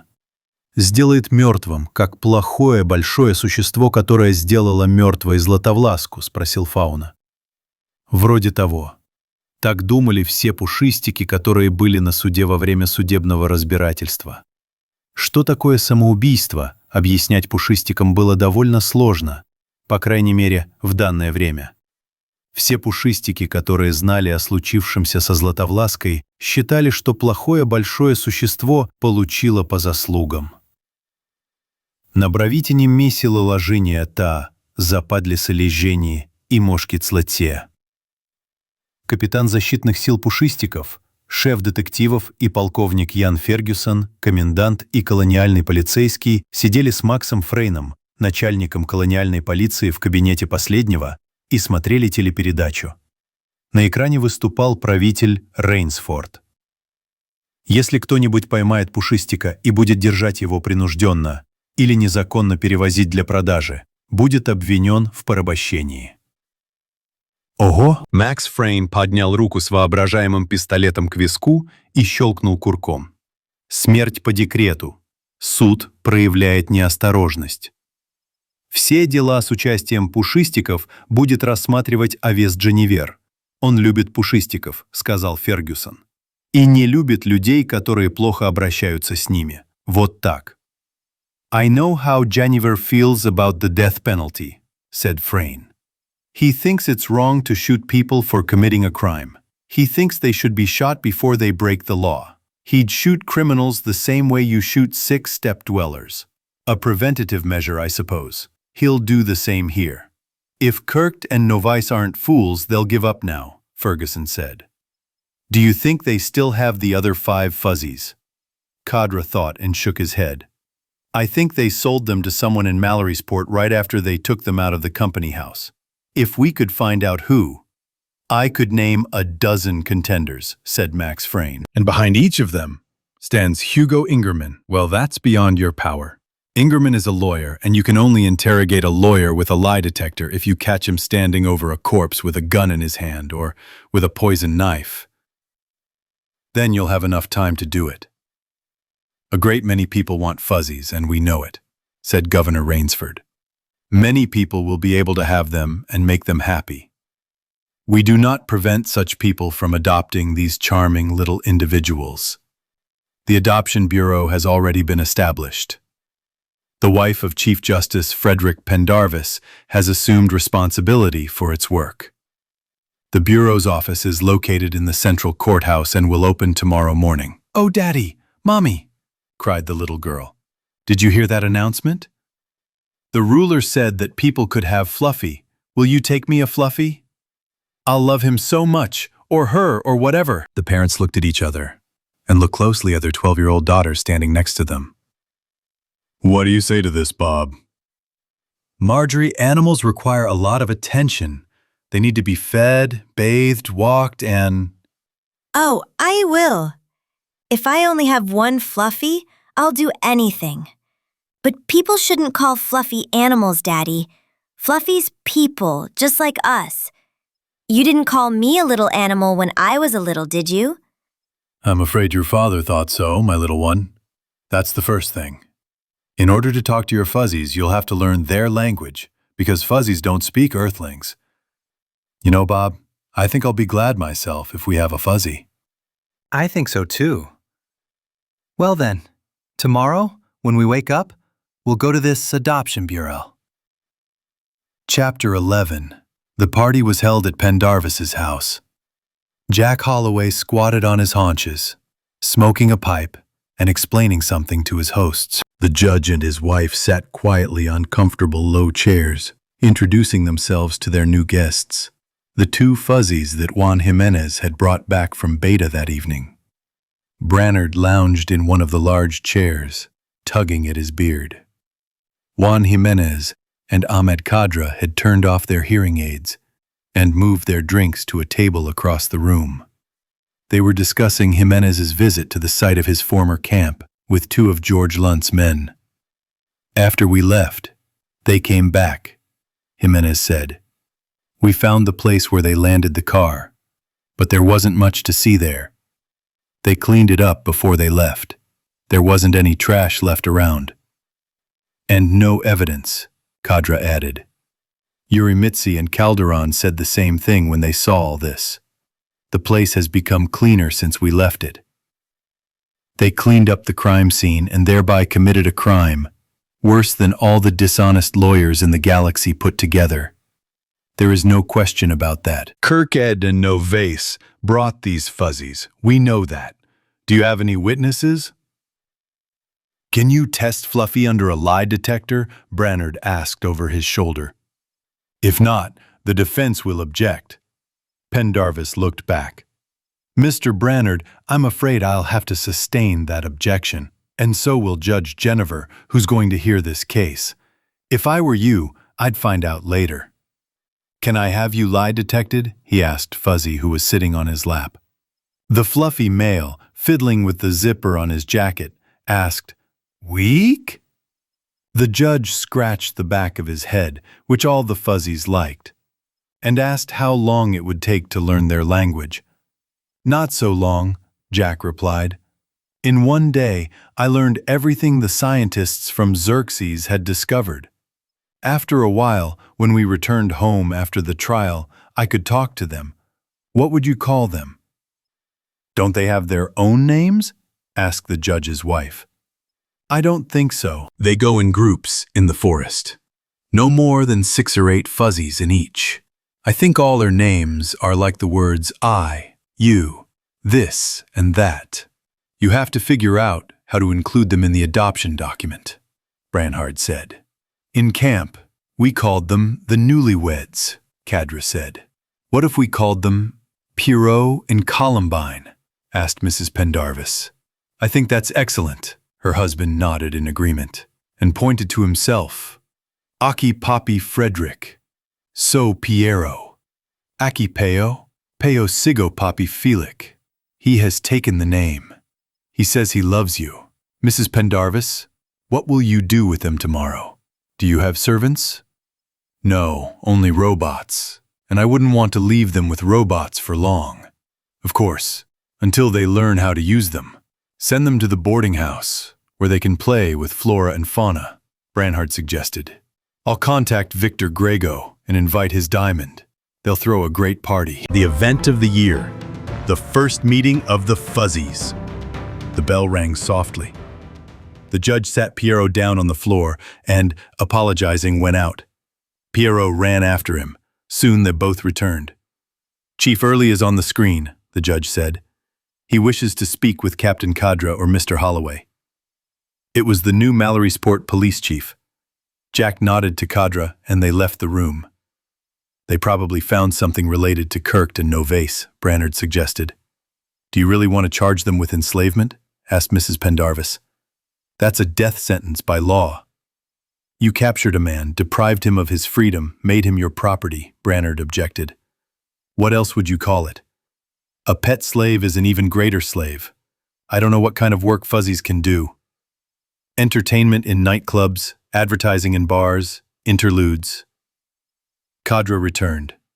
He put on his beret and fastened his holster. "Early said someone saw Fluffy in an apartment on the north side of town," he said. "The informant said Fluffy was being held on one of the upper floors. He sent people there. It could have been one of Kirkhead's 5 or Novase. It was possible that 2 company employees had sold them wholesale to some Mallorysport gangster who had resold them retail. Someone really needed to be shot here." Meanwhile, Kirkhead and Novase could return to the Beta continent and round up more fuzzies. By interrogating the people who bought the fuzzies under lie detector, the police might be able to track down these gangsters. "I'll go and see what it is," said Cadra. "I'll get in touch with you as soon as I can. I don't know how long I'll be there, at least if I don't come back. Thank you for a pleasant evening, Judge, Mrs. Pendarvis." He hurried out, and there was silence for a while. Then Jimenez said that if the fuzzy from Kirkhead Navai's group was really there, then Diamond should see him as soon as possible. Only he could recognize him. Cadra should have thought of that. Mrs. Pendarvis hoped there would be no shooting. The Malloryport City Police were lucky. The conversation went on and on. The only people there who seemed carefree were the 2 fuzzies. About an hour later, Cadra returned. He left his beret and holster in the hall. "What happened?" Brannard asked. Jack wanted to know if the fuzzies were okay. "That wasn't Fluffy," Cadra said with disgust. "An Earth monkey. They brought it here, a couple of years ago. Brought it from Earth. Someone spotted it from an air car and thought it was Fluffy. I wonder how many more messages like that we'll get." It was surprising that he hadn't received similar messages when he was looking for Jack's family. Chapter 12. The next morning, when Jack Holloway flew into the central courthouse, air traffic seemed normal. There were more cars in the parking lot above ground than usual, but no more than there had been during the Fuzzy's trial. He stepped onto the escalator to the 4th underground level, where the Adoption Bureau was located, and began to suspect that not many people were interested in the Fuzzies. But the corridor leading from the hall to the office mentioned yesterday was packed. It was a well-dressed crowd, quietly waiting their turn.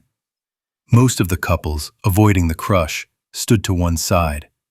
Everyone seemed happy and excited. It was more like a Christmas crowd trying to buy something for the holiday. Noticing Jack, a man dressed in the uniform of a police chief representative approached him and, greeting him, touched the edge of his cap. "Mr. Holloway, are you trying to get into your office? You'd better go this way, sir. There's a line on the other side, too. There were 500 or 600 people here, divided in half, because most came in pairs." "How long has this been going on?" Jack asked. Some people followed him. "Ooh. Around 7 in the morning. There were a few people here before that. The rest came later at 8:30. Some people in the crowd recognized him. 'Holloway, Jack Holloway. He's the commissioner. Mr. Holloway, are the Fuzzies here yet?' The policeman led him down the hall and opened the door to an office. It was empty. The table, chairs, and other objects were covered in dust. They walked through it and out into another corridor, where another policeman was arguing with people who were also trying to get through that way. "Why did this one pass by? Who is he?" the woman shouted. "He works here. This is Jack Holloway." "Oh, Mr. Holloway, tell us when we'll get the Fuzzies." The guide led him down the corridor as if Jack were under arrest and opened another door.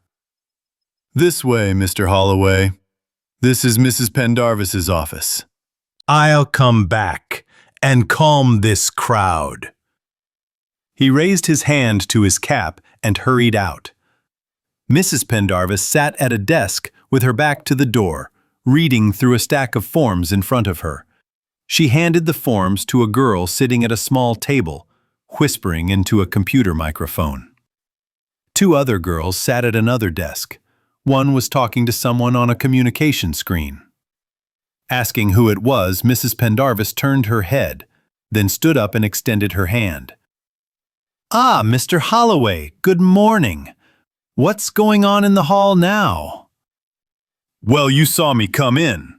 There are about 500 people there. How do you manage them?" She pointed to the door in front of her desk. He opened it and looked out. 5 girls were sitting at a long table talking to visitors. A 6th was collecting forms that had already been filled out and taking them to the desk, where they were sorted and sent to the next room. "I came at 8:30, said Mrs. Pendarvis, just after I had taken Pierrot and Columbine to the board house. There was a crowd even then, and people keep coming. How many Fuzzies are you going to give away, Mr. Holloway?" "For adoption? I don't know. Counting my Fuzzies, Gerd and Ruth Van Riebeek's Fuzzies, and the police Fuzzies, there were 40 of them yesterday. By this evening, there will be about 100. We already have 311 applications. By the time we close, there will be 500 or 600. Anyway, what are we going to do with them? Some people want 1, some want 2, and some want the whole family. We can't separate Fuzzies who want to be together. If you separate Pierrot and Columbine, they'll die of boredom. And don't families of 5 or 6 Fuzzies want to stay together? Not always. These groups are not real families. They are a kind of temporary grouping for mutual aid. 5 people living in the forest are better at defending themselves than living alone. They gather plant food and hunt small solitary animals. The fate of the Paleolithic economy. What they find? They eat. When the group gets too large, they split up. When one pair meets another, they team up to hunt together. That's why they have such a well-developed common language. I suppose all Fuzzies break their shells the same way First Fuzzy did. They don't even mate permanently. Your pair is very young. This is the first mating for both of them. But we will have some who don't want to be separated. They will only be adopted together. He thought for a moment. You can't provide fuzzies for everyone. Why don't you cast lots? Number these applications and draw numbers. Of course, something like a lottery. It will be managed by a jury of commissioners, said the wife of the Chief of Justice. Of course, you will check each statement. I think it will not take much time. Well, Captain Cadro will take care of that. He'll get people from the schools, from the City Police Juvenile Division, and from the company staff. I'll use the youth welfare, the parents and teachers group. We'll get them all together as soon as we can. I'm thinking of getting some people from the company's community service department involved. I hope Mr. Grego will relieve them of their duties for the time being. Right. It will affect schools and hospitals. Why don't you want to talk to Ernst Malin? He will select the kind of people you want. Now he will join Little Fuzzy's friends, too. What will happen after we distribute the fuzzies? People will go to your camp and choose who they want? Oh my God, no! We've got enough trouble without this crowd. He hadn't thought about it before. We need to find a place here in Mallorysport. A place to house a couple hundred fuzzies before the people who have been granted adoption rights can come and pick out the ones they want. It must be a large fenced area with a park inside. A place where the fuzzies can have fun together. He didn't know of such a place and asked if she knew of one. I'll talk to Mr. Erzwick, the company's head of public services. He should know.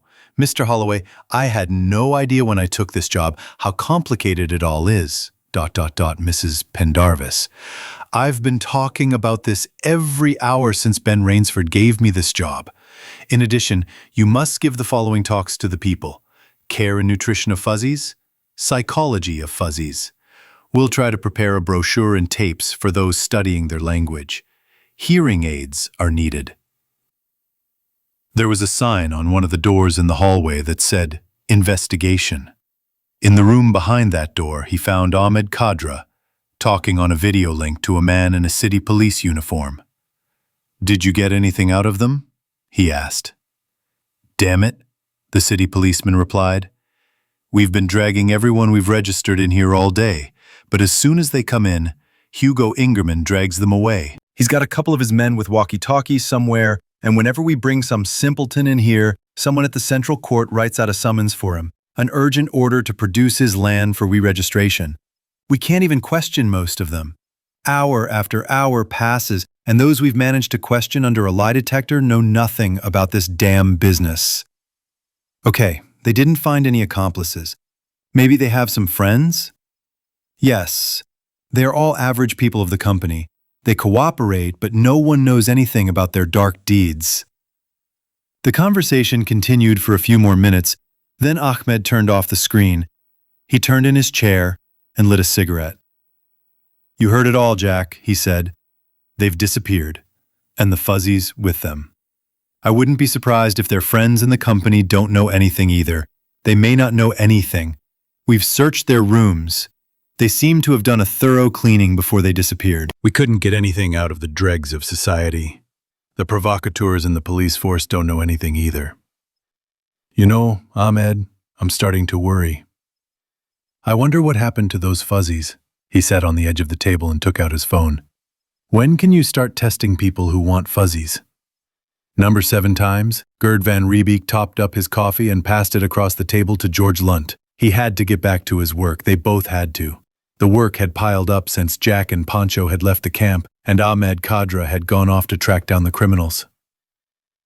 87, said Lant. That doesn't count yours and mine and Jack's. We're low on ration 3. We'll have to limit it tomorrow, or even give it every other day. The fuzzies might not like that. Jack said speculators were buying it up. It became very valuable when the fuzzies showed up in Mallorysport. There was little Extinction 3 on Zarathustra at all. People kept a can or two in their air cars in case of forced landings in the deserts that covered most of the planet. Before the discovery of the fuzzies, consumption of Extinction 3 was virtually zero. There were supplies on Xerxes in personal survival gear and for spaceship supplies, but these supplies could not be used. A request had been sent out, but it would be about 4 months before it reached the Federation. The remaining supplies would not last that long. Personally, I'd like to see 8,700 of them, said Lunt. No, I'm not crazy. The fuzzies here don't come down to the farmland yet. I've never heard of them going that far before, except one family, who wandered into a forest farm. But if they come into a real farming village, or get into the sugar plantations, what will happen then? You know, Jack and I used to think our main job was to protect the fuzzies from people. But now, I think it might be the other way around. That's true. They don't mean us any harm. But I heard that even Jack's fuzzies destroyed Juan Jimenez's office after they broke out of the cages they were put in. I don't blame them for that. Besides, they don't know how to behave around people. They have no idea about private property, especially when there's no real owner in sight. That's exactly what I was talking about. The crop. They don't realize that someone planted these plants. They think that because they found them, they own them. And I've never seen a farmer who didn't shoot first to protect his crop. Education, said Gerd. You have to catch a turkey, to roast it, Lunt said. We raised this crowd. How are we going to stop the rest? We need to educate farmers. What do fuzzies eat besides Diet 3? Zatki. They've already destroyed them all around the camp. So we have to send patrol cars a couple of miles from the camp to shoot the harpies. Do you know what percentage of the crop is destroyed by land shrimp? I studied this issue for a while. That's what I wanted to tell farmers. Fluffy will cause some damage to the crop, but in a day, it destroys half a dozen land shrimp, which can cause damage to the 9th power. Write a script. We'll air the program tonight. Love the fuzzies. Fuzzies are farmers' best friends. Maybe that will help? Gerd nodded. We have 87 fluffies. How many babies do they have? Not counting baby? 4. And we think several pregnant females. Lena Andrews listened to them with a stethoscope to detect the embryo. It's the only way to detect it, because pregnancy in fuzzies causes virtually no outward changes. What's their birth rate, George? George Lunt poured coffee into his cup and blew on it mechanically. Somewhere, probably at the police school, coffee was always served hot, straight from the fire. Half a dozen fuzzies followed the robot, watching him clear the tables. Yes, there is no sign of a population explosion here, he said.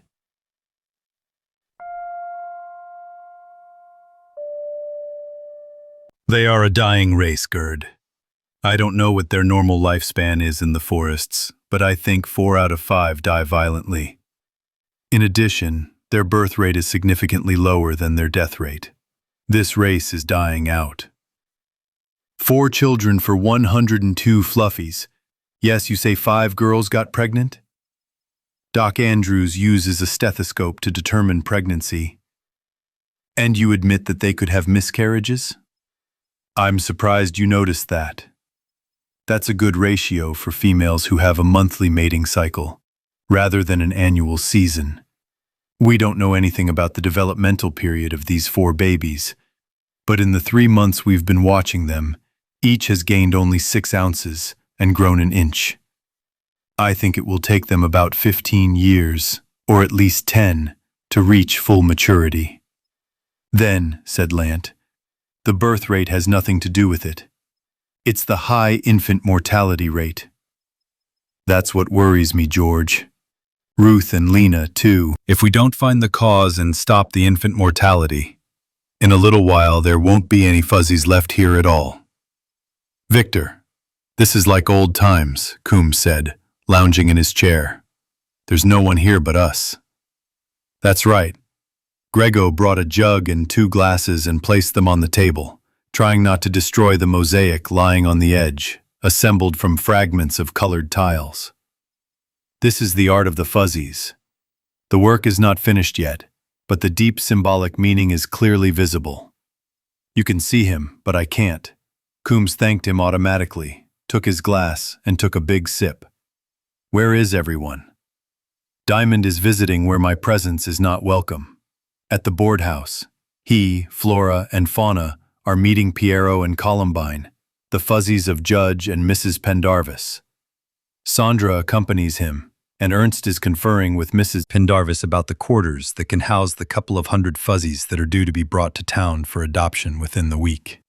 I see your Fluffy and the Fluffologists have made contact with the right people. Have you heard Hugo Ingerman's daytime broadcast? No.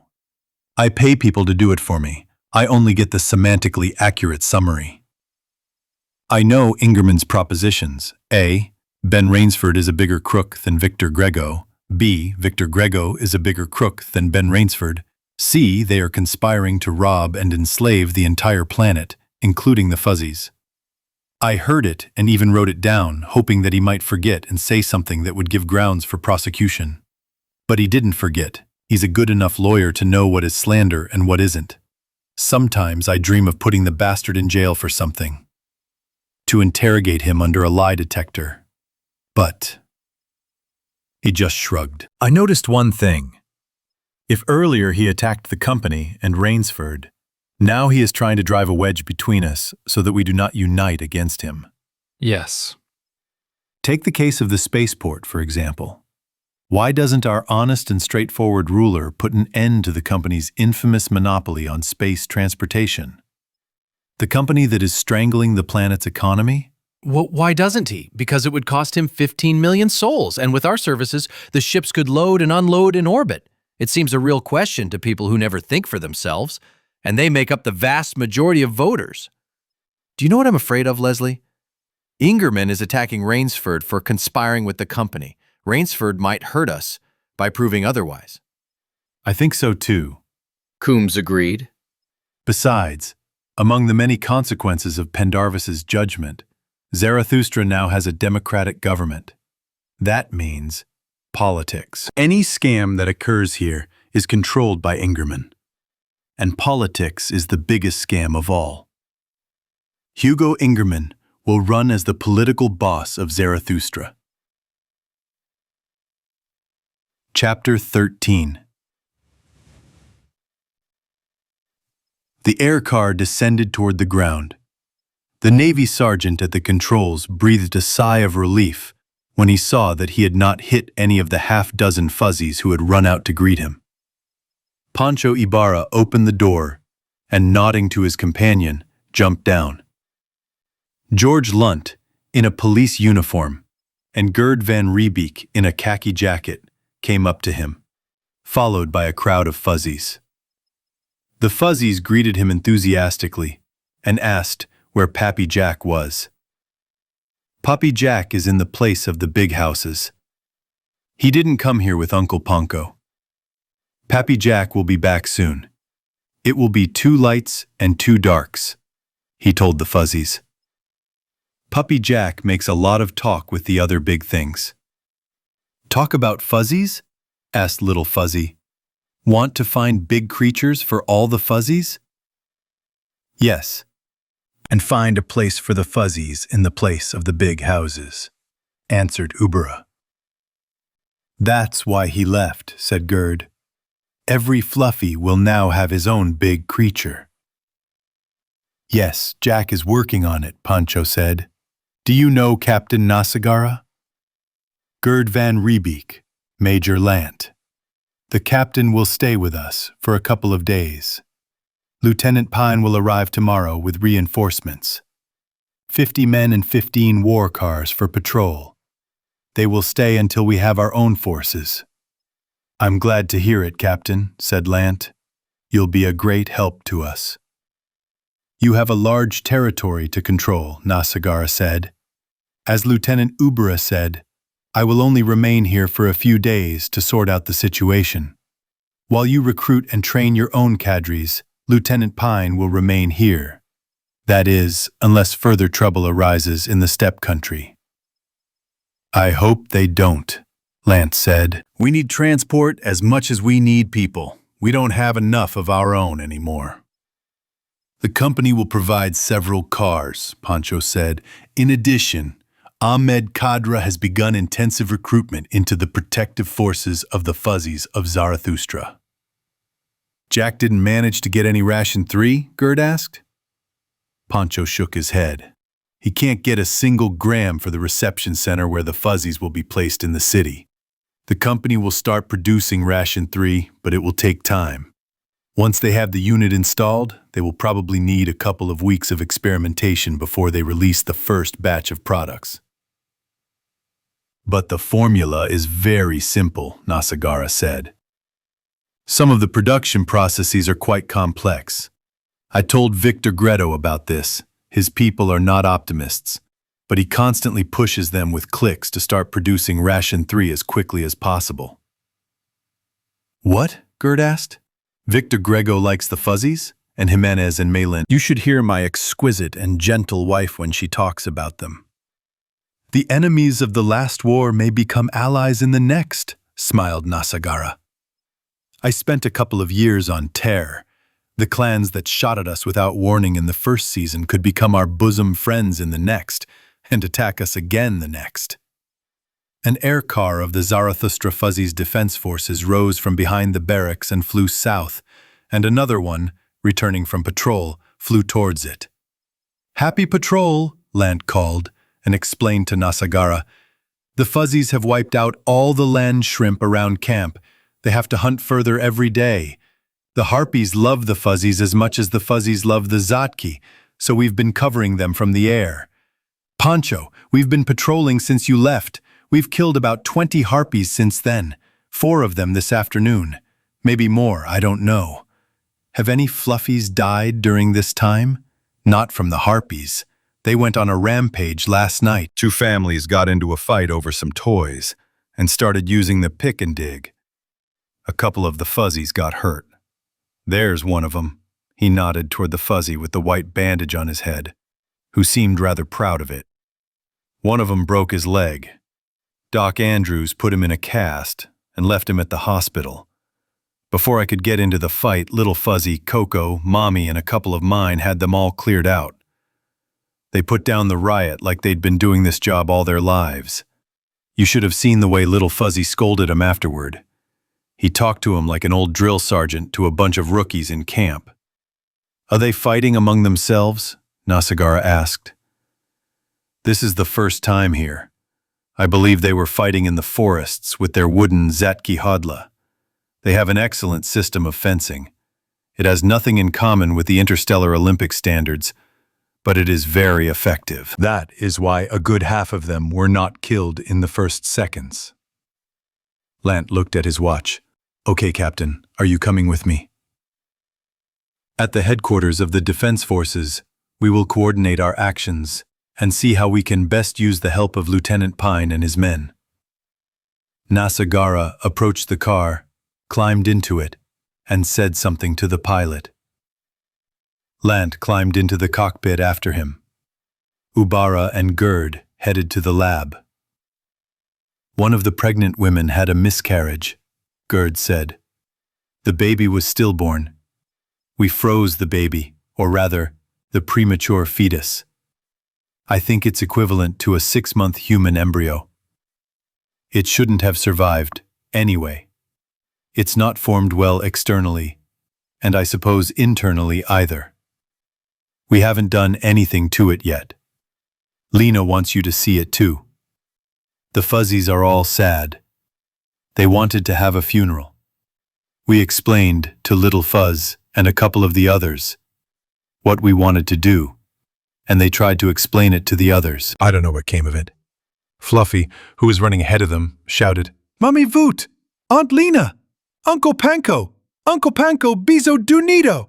When Pancho and Gerd entered the lab, there was a lot of noise, and Ruth, working at one of the counters, was trying to calm the Fuzzies down. Havo! Uncle Panko! She greeted him, hurrying to finish her work. I'll be free in a moment. She made a few notes, wrote a number on the test tube in a thick pencil, then dropped it into the box and closed it. I haven't done this since nursing school. Lena deals with victims of massacres. She took out a cigarette and lit it, then sank into a chair. Pancho, what do you think of Ernst Maylin? She asked. Do you believe him?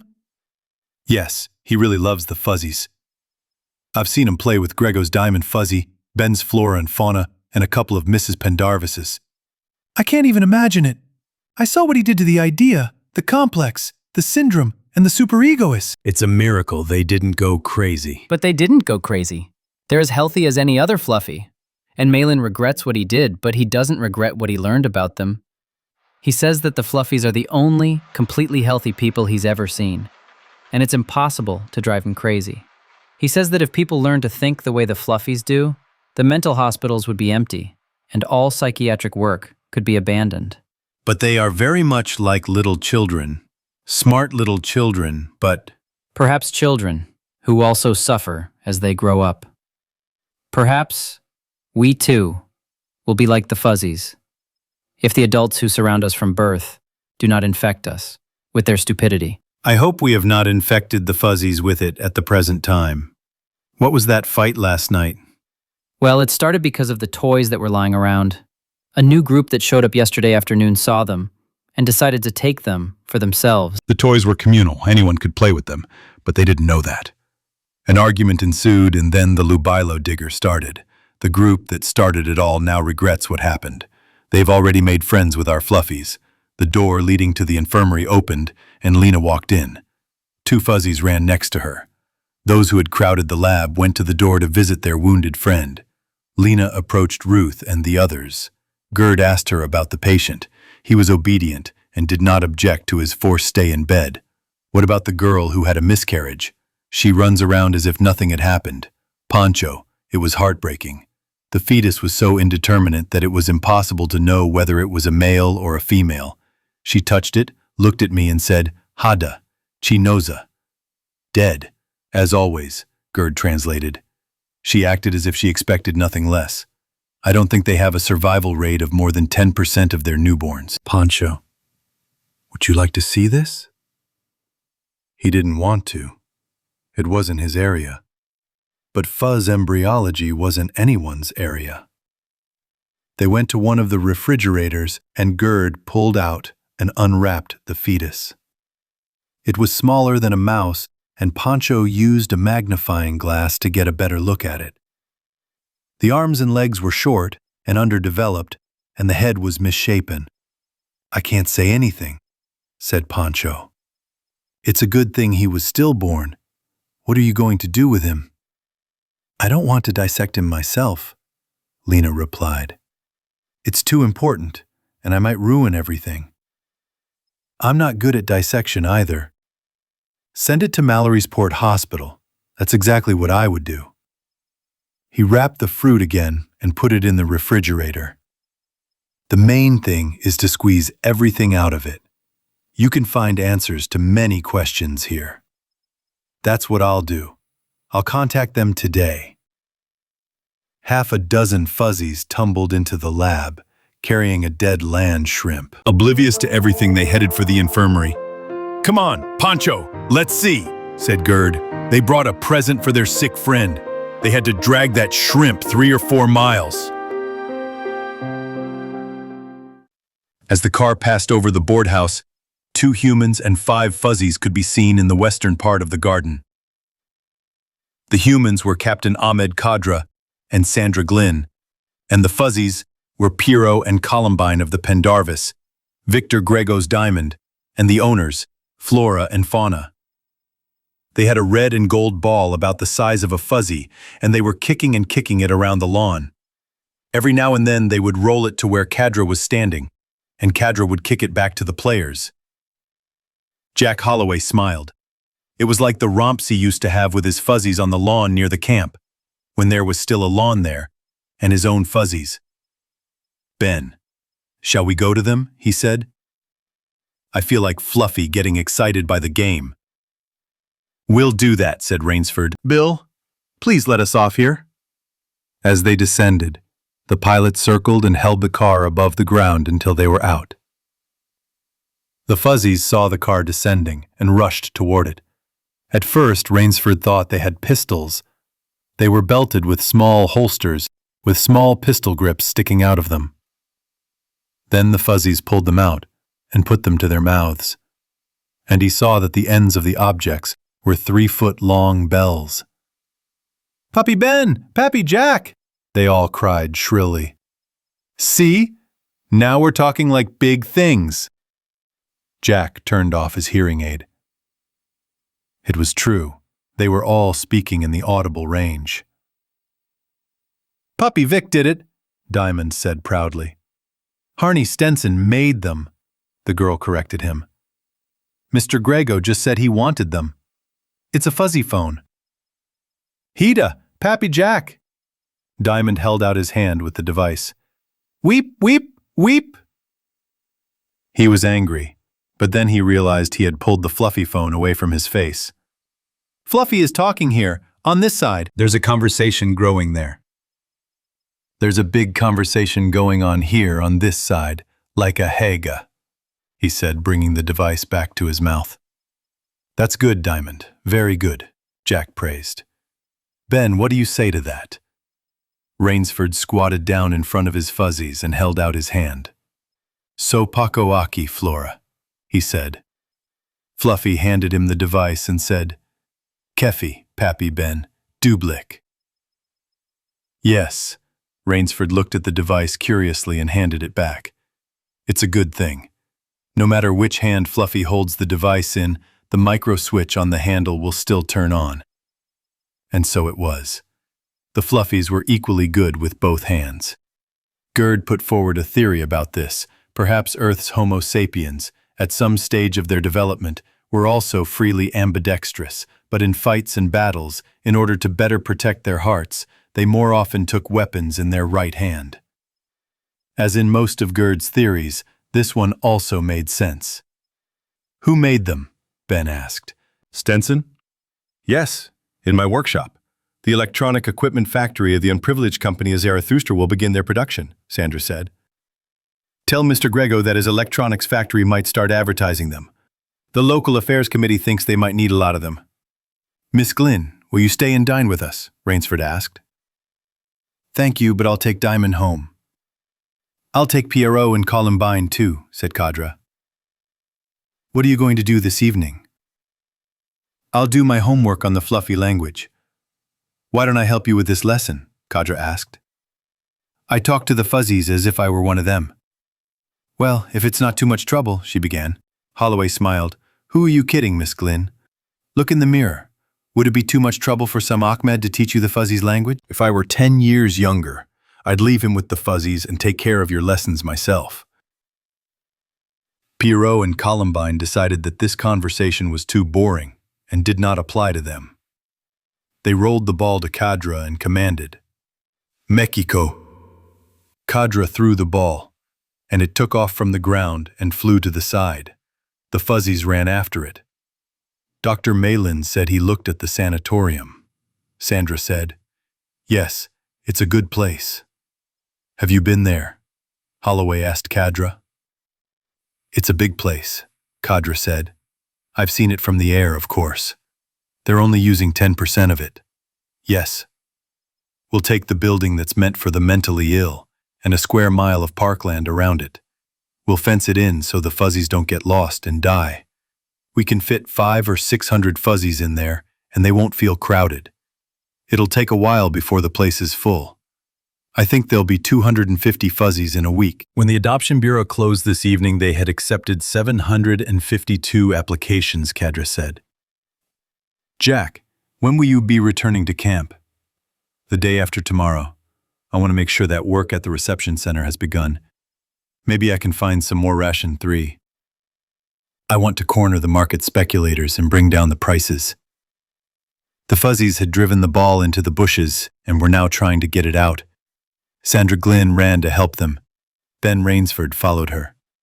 Kadra said, "This is probably Hugo Ingerman's gathering. Let's talk about Ingerman, what's new about Kirk and Novace, and about the 5 fluffies." "I swear, Jack, I'm starting to think that Kirk and Novace and the fuzzies got into the concentrated energy converter. They disappeared without a trace." They didn't sell them before Ben's TV show. After the Adoption Bureau opened, everyone was talking about kidnapping, enslavement, and the like. So no one would dare buy contraband fuzzies. So they can't sell them, so they'll just try to get rid of them. How? That's what worries me. If they have any common sense, they'll take them to the Beta continent and set them free. But I'm still afraid they'll kill them. Everyone knows that a living fuzzy can tell a lot, so I think these fuzzies are already dead. I don't know. 752 claims, Kadra said, for 150 fuzzies. There's a smuggling market for fuzzies, Jack. You know what I think? I don't think these fuzzies were brought in for sale. Maybe Kirk and Novias and someone else are training them to catch other fuzzies. Do you think fuzzies could be used for that? I'm sure it is. That's what our fuzzies do at camp. Do you know what the fuzzies think? A big thing is a good thing. Any fuzzy who has a big thing lives without worries. Every fuzzy can have a big thing. That's what Little Fuzzy says, luring other fuzzies out of the forest and into camp. Ahmed, I think you're right. There is another possibility. If these bandits make a deal with some captain of a merchant ship, they can send a whole shipload of fuzzies off the planet and make a huge profit. When news of the fuzzies spreads around, they can be sold anywhere, on Earth, Oban, Fry, Murdoch, Aton, Baldur, and any other similar planet. Any ship can go into orbit around this planet. And if it has a landing craft on board, there is no need to use the spaceport of the unprivileged company of Zarathustra. News will reach the nearest planet, Gemini, in a month, which means that a ship from there can arrive in a little over 2 months. A spaceport. That's why Ingerman keeps talking about eliminating the company's space monopoly.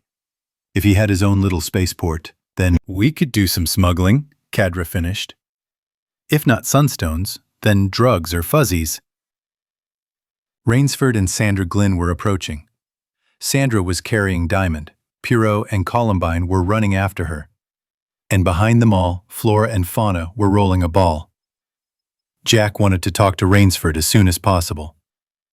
There needed to be another law against taking fuzzies off the planet. No one had thought of that before. And Grego should be told about it.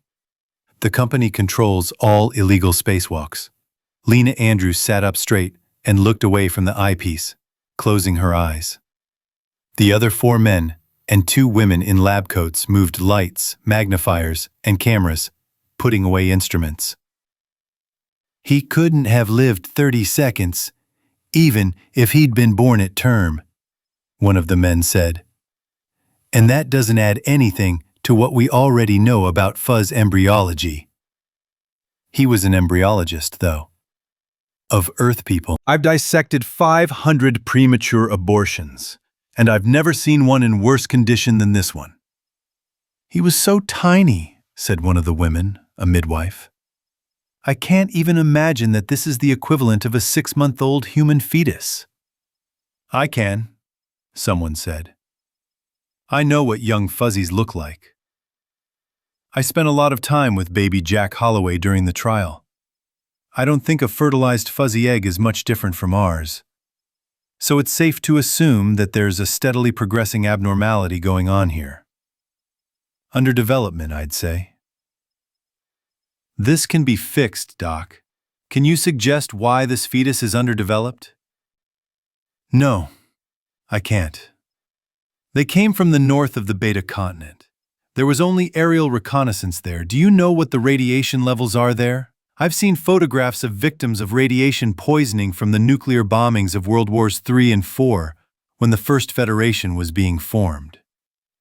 This territory has not been studied, but it has been surveyed. Any sufficiently strong radioactivity would have been noticed from Xerxes long ago. Damn it. This fetus could have been conceived on a table-sized patch of uranium. Couldn't this be the result of chemical exposure? Maybe there was something in the pregnant female's food? Asked the second woman. Victims of thalomil, someone exclaimed. The 1st century between the 2nd and 3rd World Wars. Pregnant women had the same thing there. That's right. Let the biochemists deal with that. Chris Honeveld, someone in the room suggested. It's not too late to contact him right now. The Fuzzies had no time for cocktails. Only the big things sat together and did the big things talk. The Fuzzies came before dinner, some earlier, some later, and were interested in food, depending on what the hunt was. After eating, they made noise and played until they were tired, and then, gathered in groups, talked lazily before going to sleep. Life in the forest was not like this at all. When the sun went down, they had to find a safe place where the big animals could not get to them. While everyone huddled together and slept, huddled close together, one of them had to stay awake all the time. But here the big things kept the big animals at bay and killed them with a rattling thing if they came too close. It was safe. And the big things had a thing that made light even when the sky was very dark, and it was always as bright as day. There was much fun and safety there, and many new things said so. It was a Hoxiito, a beautiful place. And today they were very happy, because Pappy Jack came back. Little Fuzzy got out his new pipe that Pappy Jack had brought him from the place of the big houses, filled it with tobacco, and took out a small lighter. Some of the Fuzzies sitting around him, who had just come from the forest, were afraid. They did not use fire. When fire came into the forest, it was bad. It was wildfire. The big things had tamed fire, and if man did not touch it or let it loose, there was no need to be afraid of fire. Tomorrow we're going to go somewhere else, and all have big creatures? Asked one of the Fuzzies. We're going to have big creatures like you, Pappy Jack. Not tomorrow, and not the next day. The day after that, you raised 3 fingers. Let's go to the flying thing and fly on it to a place like this. There you will like the big beings. They will love you. You will go, each with your big being, to live in the place of this big being. To good places, like that. To a good place, not like this. Another place. We don't want to. This is a good place. There is a lot of entertainment here. Then you won't go. Pappy Jack won't make you go. If you want to go, Pappy Jack will find a nice big creature for you. If not good, if bad for us, then Pappy Jack, Pappy George, Uncle Ahmed, Pappy God, Uncle Panko will come. They'll make a lot of thunder for the bad big ones. Bang, bang, bang. Mira was irritated. Mr. Dunbar is here, the head chemist at the Synthetic Food Institute, she said, as if he didn't know. He has a package, and he says he can only give it to you personally. This is my order, Mira. Take him out. Malcolm Dunbar pushed through the door of Mira's office, a cardboard box under his arm. This probably made her even angrier. Dunbar was too efficient. As an official, he could send a messenger. He placed the box on the corner of the table. Here, Mr. Grego, this is the first pack. We have completed the chemical analysis. This drug is identical to what the military gave us and what we imported from Earth. Victor stood up, walked around the table, pulled a light brown slab out of the box, broke off a piece and tasted it. Like the real thing, it tasted slightly rancid, oily, and slightly sweet, as if the person who made it thought eating for pleasure was the greatest sin. If any human had liked it, they would have been called a freak. But the Holloway Fuzzies loved it. Are you sure it's not dangerous to eat it? Dunbar was offended. My God, how could I have brought this for your Fluffy if I hadn't known what it was? First of all, it's made strictly to the specifications of the armed forces of the Earth Federation. The main filler is wheat flour, which is used in both Argentine synthetic food and Diet 1. The rest are chemically pure synthetic nutrients. We have a man at the plant who worked as a chemical engineer on Diet 1. He supervised all the processes. We tested the product on all types of laboratory animals, hamsters and Warren's typhoids, and then on Freyne's kelps and rhesus macaques from Earth. The kelps, he noted, don't like the product. but it hasn't hurt any of them. Hell, I ate it. Okay, I admit it's suitable for fuzzies to consume. Luckily, 5 of them are sitting on my porch right now. Let's go. In the room of the diamond were the owner himself, Flora and Fauna, Pierrot and Columbine. The garden was damp, one of the rare rainy days in Mallory sport. They were sitting on the floor and putting together a mosaic of colored triangles. Sandra Glynn was reading in the corner and watching them with half an eye. Noticing the newcomers, the fuzzies jumped to their feet and began to yip. But, remembering the fuzz phones, they quickly took them out and shouted, "Hey, Pappy Vic." Grego tried to explain that he was Puppy Vic only to Diamond and Uncle Vic to everyone else. But the fuzzies refused to make any distinction. Puppy to one fuzzy was puppy to everyone. "Puppy Vic, we'll give you Laceitli," said Grego. "The new Laceitli is very good." He put down the drawer, took out one of the records, broke it into pieces, and handed it out to all the fuzzies. The fluffies had good manners. Pierrot and Columbine, who got the treat first, held their pieces until everyone else had had their share. Then they each took a small bite of their portion. They took a bite and froze. "Not cold," said Diamond. "Not Laceitli. Hotilatzikli." "Bad," Flora said, spitting out what she had in her mouth and carrying the remains to the trash can. "Latzikli is good, this is not." "It looks like a Latzikli. In Oltu, it's not a Latzikli," said Pierrot. "What are they saying?" Dunbar asked. "They say it's not ration 3 at all, and they call me a fool for thinking it is." "But look, Mr. Grego, this is XD3. It is chemically identical to the substance they have been eating so far." Fuzzies aren't chemists. They only know one thing.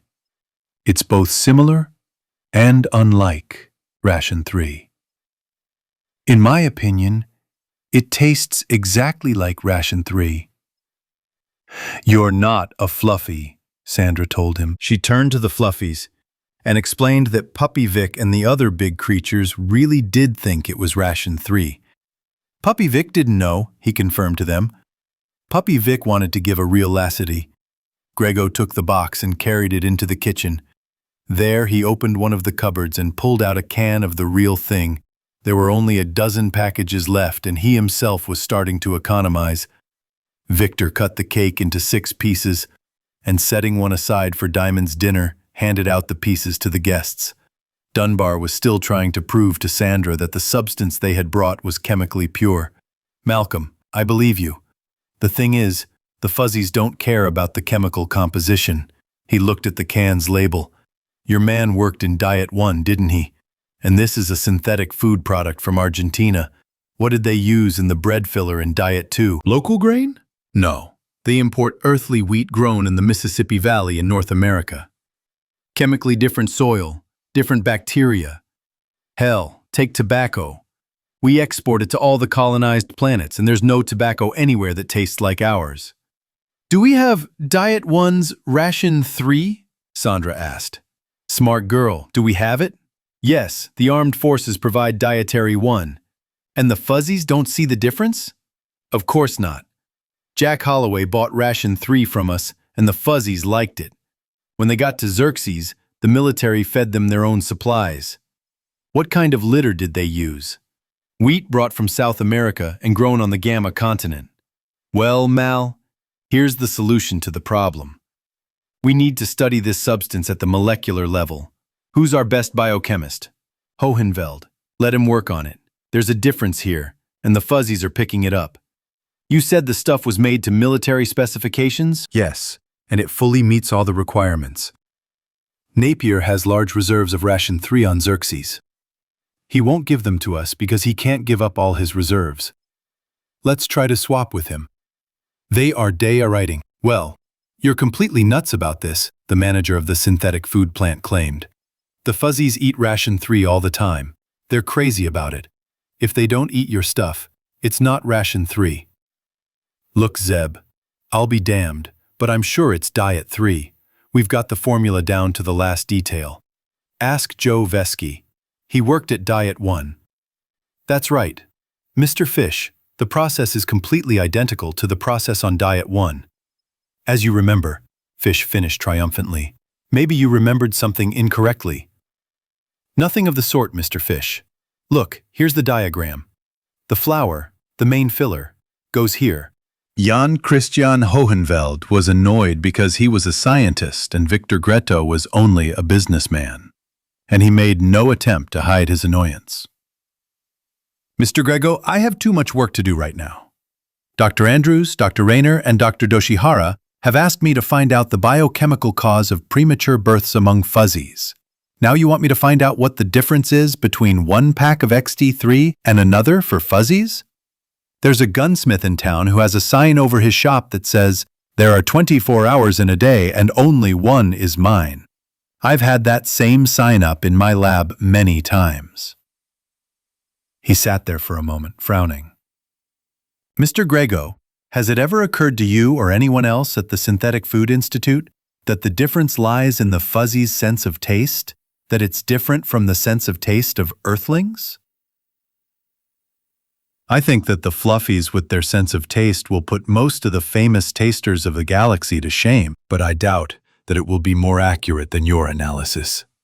Since Fluffy can tell the difference between our product and the one made at the Institute of Synthetic Food in Argentina by taste, we must find this difference. Doctor, I don't know anyone who could handle this better than you. That's why I'm asking you to do it. Ha! Dr. Jan Christian Hohenveld replied gruffly. He was flattered by the last words, but he did not want to show it. Well, I'll do my best, Mr. Grego. Chapter 15. I must make peace with Dr. Maylene. I must make peace with Dr. Ernst Maylene. I must. Ruth Van Riebeek repeated this to herself, as if writing the phrase for the 100th time on an imaginary blackboard, as the aerobot flew over the city, passing the high rock of the company house and the wide building of the central court. Ahead stretched the area of the sanatorium, where low white cottages were scattered among the park. The last time she saw Maylin was during the trial, and even then she tried to talk to him as little as possible. One of the reasons for this attitude towards him was what he had done to the four fuzzies. Pancho Ibarra said that she also had a guilt complex because, among other things, she represented the fifth column in the company. Nonsense. It was secret work, and that was the only reason she did not leave the Zarathustra company then. She did not feel guilty at all about, "I must make peace with Dr. Ernst Maylin," she said aloud. "Damn it, it's time to do it. And I too," said her husband, standing next to him. "And he too will try to make peace with us. He still remembers how my gun was pointing at his back on the day of the murder of Goldilocks. If only he knew what it cost me not to pull the trigger." Pancho said that his character had improved. Pancho saw him recently. He may be right. At any rate, he's helping us, and we need all the help we can get. Besides, he didn't hurt Ahmed Kadra and Mrs. Pendarvis's fuzzies by working with them. The fuzzies crowded on the cargo deck were excited. There was a forward view screen up there, and they could see the boat coming down. The places they were flying past might have been Pappy Jack's Forest, or Pappy Gerd's, or Uncle Panko's. Little Fuzzy had talked about that, and about the big ones coming and taking them to other good places. Ruth hoped that most of them would not be disappointed. She also hoped that all the fuzzies would be happy after adoption. The airboat landed on a glassy stone apron near the building. It was a really nice place. Jack said that, although it was intended for the mentally ill, it was never used for that purpose. 4 stories high, with an open terrace on each floor and a garden on the roof. There was a strong net on each level. The fuzzies couldn't fall out. Lots of trees and bushes. The fuzzies should like it here. They helped the fuzzies down to the ground and went over to the greeters. Mrs. Pendarvis. Ruth and the Chief Justice's wife were old friends. Sandra Glynn, a tall, red-haired girl, the sister of Fuzz Victor Grego. Ahmed Kadra, his new civilian suit bulging slightly under his left arm. And half a dozen others, some of them familiar from the department's school and the public health department. And finally, Ernst Malin. Dressed in black, he looked pompous and pedantic. "I must make peace." She held out her hand. "Good afternoon, Dr. Malin." Perhaps Gerd was right. Perhaps she simply felt guilty for deceiving him, and all her hatred arose in order to justify herself. "Good afternoon, Ruth. Dr. Van Riebeek," he corrected himself. "Can you get our people into the building?" he asked, nodding toward the 150 fuzzies yeeking excitedly around the hall. He had called them people, although he might not have been entirely sincere. "We'll set up a refreshment stand for them, 3-course meals and toys." "Where did you get the ration 3? She asked. "We haven't been able to get a crumb for the last week." Malin smiled mysteriously, the way he smiled when he was alone with someone. "We got it from Xerxes. The company started making Extinction 3, but the fuzzies didn't like it. We don't know why yet. Everything was done exactly according to the formula. Mr. Grego made an arrangement with Commodore Napier to exchange the military stockpiles for our product. Now we have about 5 tons of Extinction 3. How much do you need for Camp Holloway? Will a couple of tons be enough?" "Will a couple of tons be enough? I don't even know how to thank you, Dr. Malin. Of course it is. Now we give our fluffies a quarter of a muffin every other day. I have to make peace with Dr. Malin. Why didn't they like the product that your people started to produce? Something wrong? We don't know. Mr. Grego assigned this work to someone. Everything was done exactly as per." Malcolm Dunbar turned on the screen. Dr. Jan Christian Höneveld appeared. He did not waste time on greetings or other frills. "Something seems to be forming, Mr. Dunbar. Both Diet 1 and Argentine synthetic food have one component that is missing from your product. It is not a synthetic nutrient, not a vitamin, not a hormone compound. It is not a result of faulty synthesis at all, but a slightly confused chain of organic molecules. It is mainly hydrogen and carbon, but there are a few atoms of titanium in there. If that is what the fuzzies are missing from your product, I can only say that they have a more acute sense of taste than any other sentient or non-sentient being in the galaxy." "Right, so that's how it is. I saw them spitting out our ration 3 with disgust and eating the Argentine synthetic food product with great pleasure. What percentage of these compounds does the substance contain?" "About 1/10,000th, Hohenfeld replied. "And titanium?" 5 atoms out of 64 in a molecule. It's very sharp, Dunbar thought for a moment. I suppose it's the wheat. Everything else is precisely synthesized. Indeed, Mr. Dunbar. That will probably be recorded in the report, Hohenfeld said patronizingly. We have some metallic titanium. These are old molds that we replaced with steel ones. Could you synthesize this molecule, Dr. Hohenfeld? Hohenfeld looked at him with undisguised contempt. Of course, Mr. Dunbar. For a year and a half. As I understand it, you started producing this product to make up for the shortage for the first 6 months. After a while, ration 3 will be brought from Murdoch, so I will not waste my time. Dunbar, a separate friend. Of course, it all ended with a cocktail. Wherever the people of Earth went, they planted tobacco and coffee so that they could have the traditional cigarette and cup of coffee for breakfast. Wherever they went, they took with them, or found, C2H5OH. And every day at about 17 o'clock, they had a cocktail hour. The natives of the planets Loki, Gimli, and Thor considered these religious rituals. Even on Shesha and Uller, they thought the same. In general, maybe that's how it is. Taking a small sip of his cocktail, Gerd Van Riebeek looked away for a moment from the conversation he was involved in and listened to what his wife, Claudette Pendarvis, Ernst Malin, Ahmed Kadra, and Sandra Glynn were saying. We want to keep them here until the end of the week before we start distributing them to the people, said the Chief Justice's wife. Ruth, if you'll stay with us for a few days, you can help explain to them what's coming to them in their new homes. And you'll give a course of lectures to the people who adopt them, Sandra Glynn said. How to handle fuzzies. I think it'll be evening classes. And a basic language course. You know, said Maylene, I'm thinking of giving some fuzzies to the sanatorium. Let them visit the sick. The patients might like them. You know, they have absolutely no entertainment. It was like Ernst Maylin. He had never seemed to think about entertaining others before. Maybe it was the fuzzies who taught him that? The people Gerd was drinking with were from the Science Center and the Department of Public Health.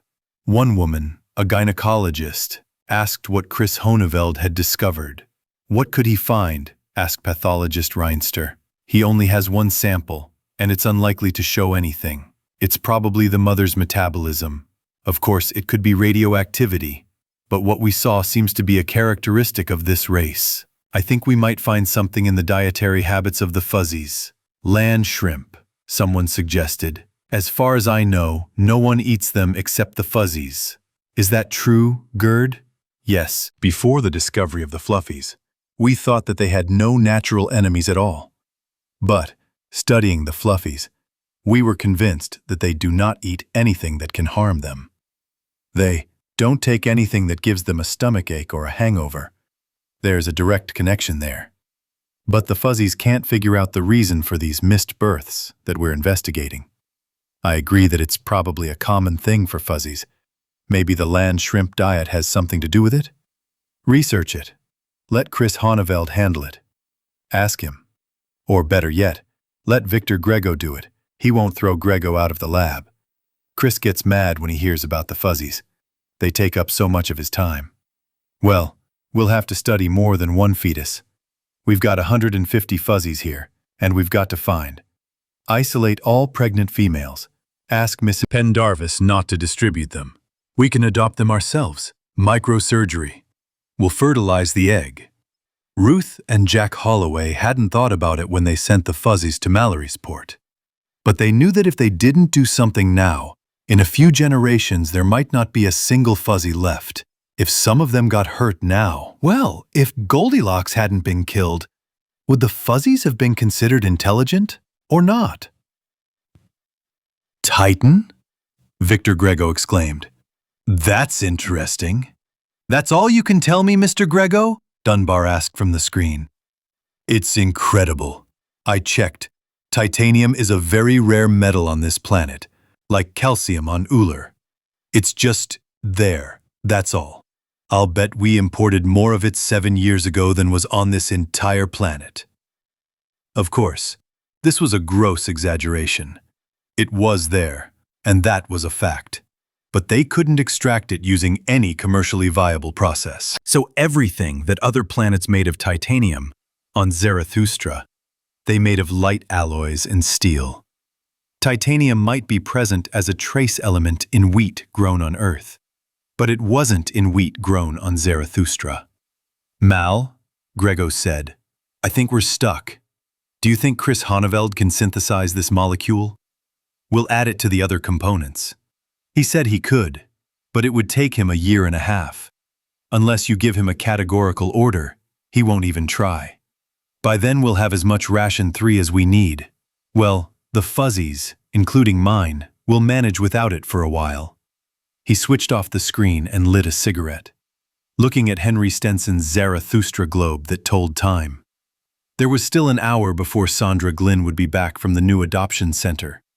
She had taken Diamond to the board house, and Leslie wouldn't be able to have a drink with him tonight. He was going to the Epsilon continent to talk to people about something they couldn't talk about on video. Ben Rainsford had sent out calls to the delegates for the Constitutional Convention, and they wanted to get their own candidates in. It looked like Victor Grego would have to have a drink with the only boss of the unprivileged Zarathustra company tonight, which was himself. It would be nice if one of them were here. Titanium, Grego thought with disgust. There's something here. What's the name of this substance?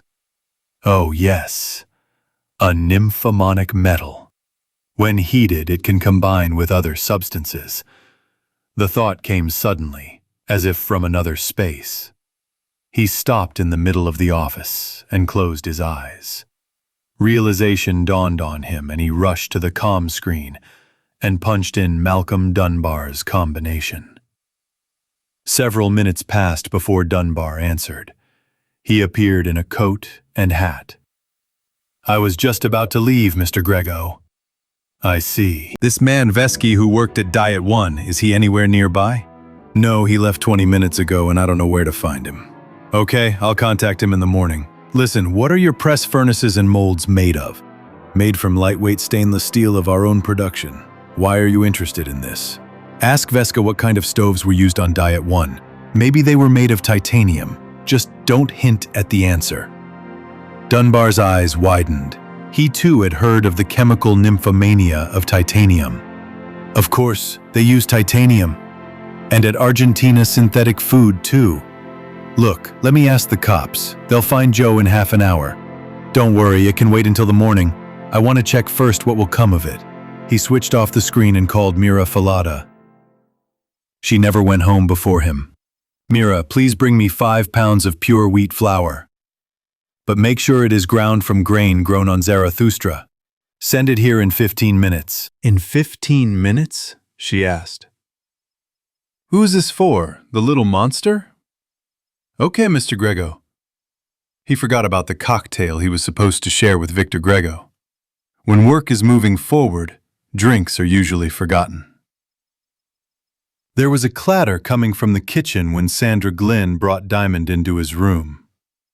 She opened the door and looked in, and Fuzzy pushed her knees apart and looked in too. Grego was baking something in a battered old saucepan she had never seen before. He looked back and said, "Hey Sandra, Hevo?" "Brilliant. Take the Puffy phone. Puppy Vic doesn't have a hearing aid." "What's Pappy Vic doing?" asked Diamond. "I would like to know that too. Sandra, and you tell me if it's good or not. Pappy Vic doesn't know yet." "What is this really?" Sandra asked. Hohenvelt discovered what was missing from our ration 3. The explanation was a little muddled. She probably attended rather than studied a chemistry course. But she got the gist. The ration 3 that the Fuzzies liked had to be baked in titanium molds. This pot is made of titanium. I brought it from Earth. After letting the white mass brown, Grego removed the pot from the stove, burned his fingers and cursed, like any man in the kitchen. As soon as it cools down, Diamond sniffed what had come out and wanted to try it right away, but then decided to wait. Taking hold of the curved handles, Victor and Sandra carried the pan into Fluffy's room. Mr. Grego put a small piece of the resulting product on a plate and moved it to Diamond. He took a small piece and carefully tasted it. Then, he began to quickly stuff the piece into his mouth. "The master of thought failed," Sandra said. "He really enjoyed it." The Diamond made short work of the cupcake. "Did you like it?" asked Sandra Fluffy. "Want more?" "Give him the rest, Sandra. I'll call Dr. Jan Christian Hohenveld to experiment. And after that, Miss Glynn, would you do me the honor of having a cocktail with me?" Jack Holloway laughed. "So that's what it is. How did you discover this?" "Malin just told me." "And Grego told him?" Gerd Van Riebeek answered from the screen. "They've already started removing the stainless steel pans and replacing them with titanium ones." "Jack, do you have any titanium cookware?" "No, everything is steel. But we have sheet titanium. The house, the old hangar and the shed are made of titanium. We can put titanium in food.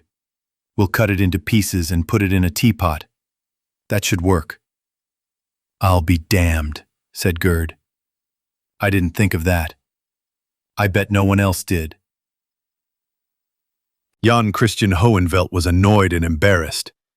But more than that, annoyed. He had discovered an unknown chain of molecules in a widely used product. No biochemist had ever suspected its existence. He couldn't understand how it had happened, a chance effect in one of the manufacturing processes. But since the substance was harmless and nutritious to humans and other life forms with complex biochemistry and metabolism, no one had looked for it until now. Only small animals, no, humans, that was scientifically proven, detected its absence by taste. This happened quite often.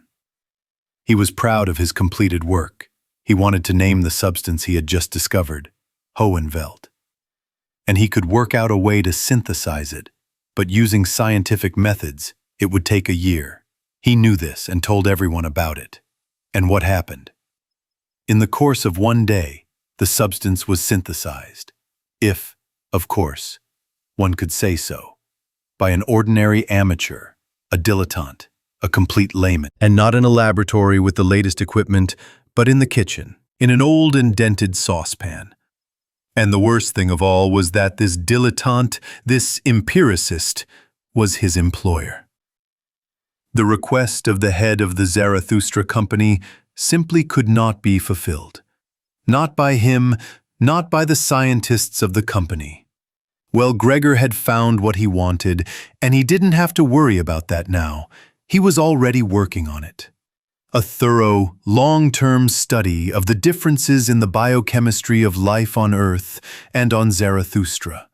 The differences were small, but they were there, and so they had to be found and studied by the most sophisticated scientific methods. And now they wanted to foist on him the problem of Fuzzy's infant mortality and premature births. But did these problems exist? There had only been one case. The 6-month fetus that Andrews had given him, but they had a lot of Gerd von Riebeck's unproven theories. On top of all that, they wanted to find out if the land shrimp were the cause of premature births. Maybe, after studying hundreds of cases over a year, they could call it a problem. He stood up and walked slowly along the lab benches. There were 10 people there. 8 of them were working on new developments that had arisen since Gerd van Riebeck had randomly distracted everyone from their seriously planned scientific work. He stopped at one bench, where a woman was working. "Miss Tressa, could you keep your work area in better order?" he said. "Everything should have its place. What are you working on?" "I have some guesses regarding Hochfusin, assumptions. They have completely affected the entire scientific center. Too many assumptions and not a single satisfactory theory." So Mr. Grego suggested calling Titan from 2 Fuzzy's words, Hoki Fuso, fine food. In Fuzzy's language, that's what they call ration 3. Hochfusin.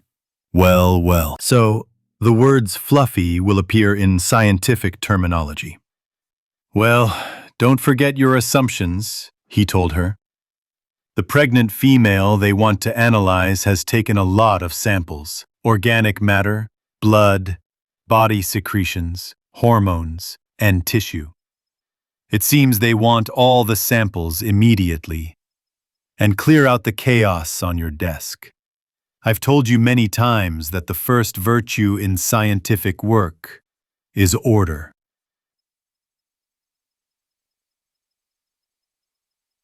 Chapter 16. They were in Jack's living room, which looked much as it had when Gerd van Riebeck, Ruth, and Juan Jimenez had first arrived. There were 5 of them, as there had been that night 3 months ago, or was it 3 centuries ago? Juan Jimenez and Ben Rainsford were missing, but Pancho Ybarra was lounging in one of the deep chairs, and Lena Andrews was sitting next to Ruth. Jack was sitting in the chair behind his desk, trying to keep Baby from climbing on his head. The adult Fuzzies were playing on the floor in the middle of the room. This was Jack's family's place, and the other Fuzzies did not intrude on that territory. They were putting together a jigsaw puzzle they had brought from Mallory's port. Jack was glad they weren't playing with a set of model molecules. He'd seen enough models in the last 2 weeks to last him a lifetime. And there's nothing we can do about it at all, Lena asked. No.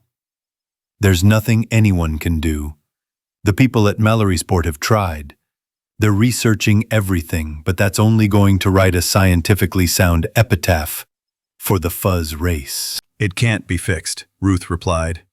It's not related to diet, environment, or any external influences. It's the hormones their bodies produce that prevent the embryo from developing normally. Even surgery, amputation of the glands that produce these hormones won't help. It will only lead to infertility. But it doesn't always work, Jack said, lifting Baby off his shoulder. Baby's hormones didn't stop him, though. Apparently it works 9 times out of 10. So far we've had 10 births and only one Fluffy was born normal and healthy. All the other births were premature. The babies were either stillborn or died within the next hour. But there are exceptions. The little one is in the Fluffy shelter, said Lena. Perhaps we can figure out how to multiply these exceptions? They're working on it, Gerd told her. Like Earth's Homo sapiens, the fuzzies have a fertilization rhythm and a menstrual cycle. Even apparently, the release of hormones is also cyclical. When the two phases coincide, a normal, healthy child is born. This does not happen often. Changes must be made, individually, for each female. But no one can even imagine how to do this. But Gerd, I feel there is a solution here. Poncho objected. I know that feeling is nothing, but it is beyond my control. Ignorance is rational. Consider, these hormones are a characteristic feature of the race. They are inherited. Therefore, the tendency to miscarriages, premature births, and infant mortality is hereditary. What can we conclude from this? Well, that doesn't tell us much. We know absolutely nothing about the history of the fuzz race, and next to nothing about the history of this planet.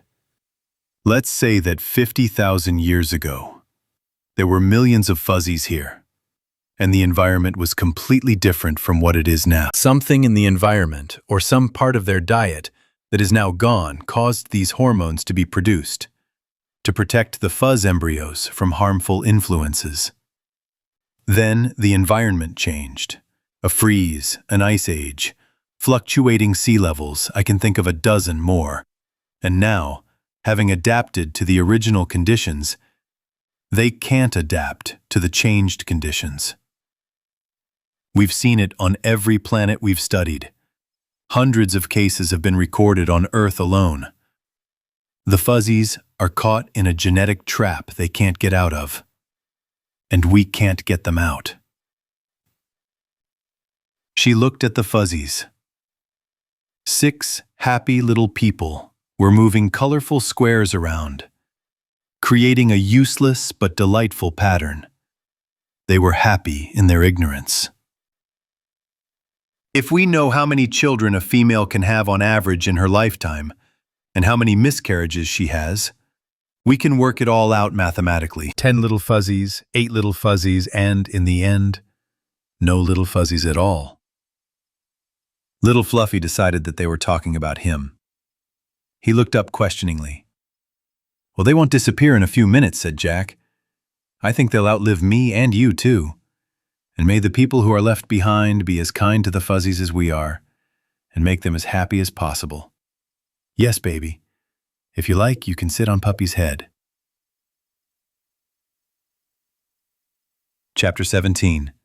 The best time for political figures to appear on television was between 8 and 8 o'clock.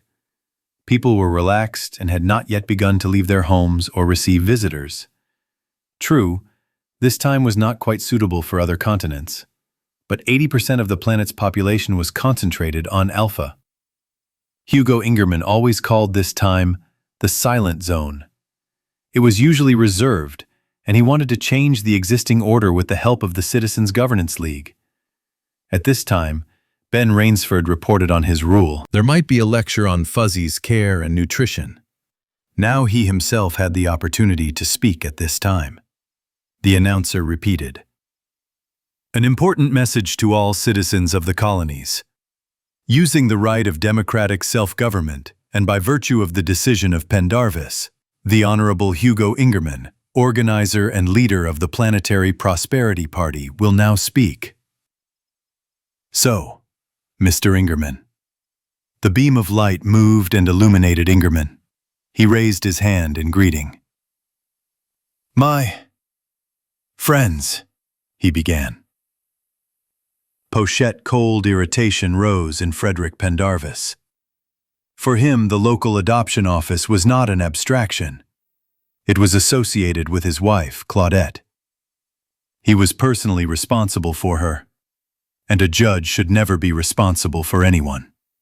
He looked at the man with the polite face and the wide blue eyes that sparkled with feigned sincerity. He looked at the screen and mentally selected candidates for his possible seconds. As on other planets, duels were not forbidden on Zarathustra, but a judge was not supposed to take part in duels himself. But the worst thing, he thought, was that when he had to testify against Ingerman in court, he might hint that all this was a personal vendetta. It's a disgraceful reputation, Ingerman said. A reputation that reeks of favoritism, unfairness, and bias.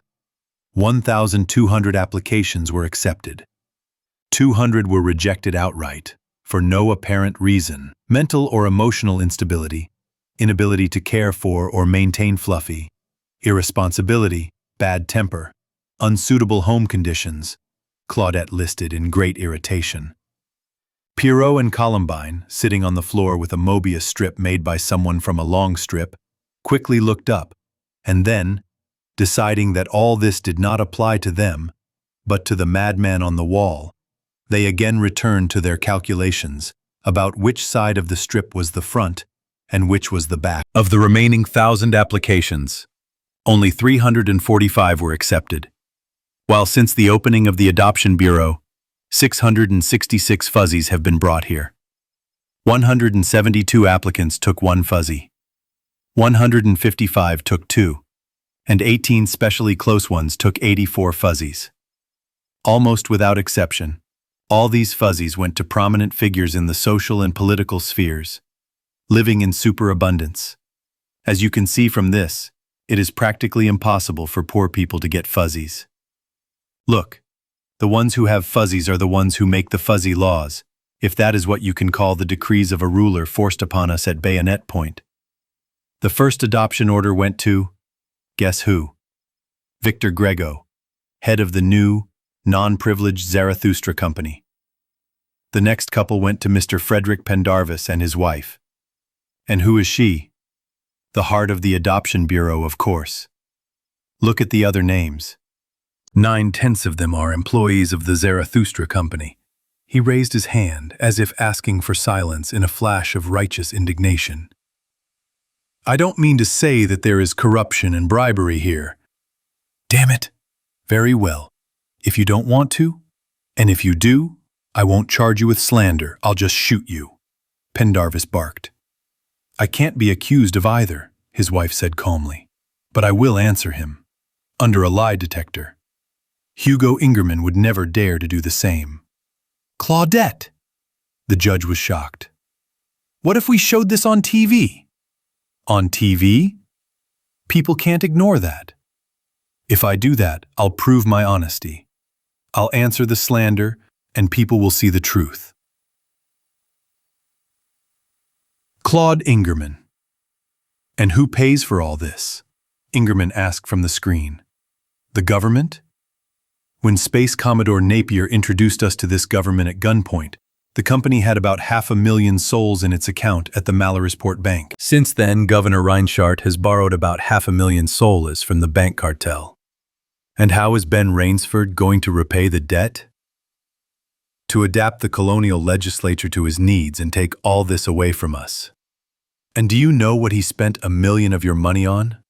On a project to increase the birth rate of fuzzies. So there will be more and more fuzzies for his friends, and for us, there will be more and more taxes. Damn it, he's a liar, said Victor Grego. With the exception of a little work by Ruth Van Riebeek, her husband, Pancho Ubarra, and Lena Andrews, who work for Holloway, the company pays for all scientific research. I'll explain that to the shareholders. And what will this publicity lead to? asked Coombs. You are a political expert. What do you say about this? I think it might help. It'll help us, and it'll help Rainsford. But we shouldn't do it ourselves. I'll talk to Gus Branard. Let it leak out to the press somehow from Jack Holloway. Mrs. Pendarvis will probably want to make a statement. She knows some facts. Let her tell them. He's talking about the fuzzies? Asked Diamond, who had been watching Hugo Ingerman with fascination. Yes, but he doesn't like fuzzies. Bad big creature, Toshka Haga.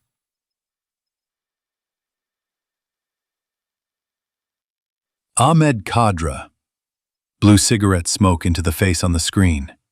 Hugo Ingerman, however, continued speaking. Okay, a few politicians and company executives have received fuzzies. Why not make them pay for it instead of the ordinary people of the planet? Why not set an adoption fee, say, from 500 to 1,000 souls? Anyone who has received a fuzzy can easily pay that amount. It could cover some of the costs of maintaining the local affairs commission and... So that's what you want. Pay for the adoption of fluffies. The black market can't compete with free fluffies. So you throw out the idea of the adoption bureau to set a price of 500 souls for each adopted fluffy. So that's what you want. Son of a Kugra. A competing market. Chapter 18. You got this? From one of my lab assistants? Exclaimed Jan Christian Huneveld. Isn't this Charlotte Tressa by any chance? He was in his corner of the biochemistry lab, and through the glass behind him, Juan Jimenez could see the people working. His informant was probably there too. He ignored the tone and mannerisms of the man on the screen. That's right, Dr. Hohenveld. I met Miss Tressa at a bar. She and some other people from the research center were discussing the various phases of the fuzzy's research, and she mentioned that she had found hockfusin, or its analog, in the digestive tract of a land shrimp. That was a week ago.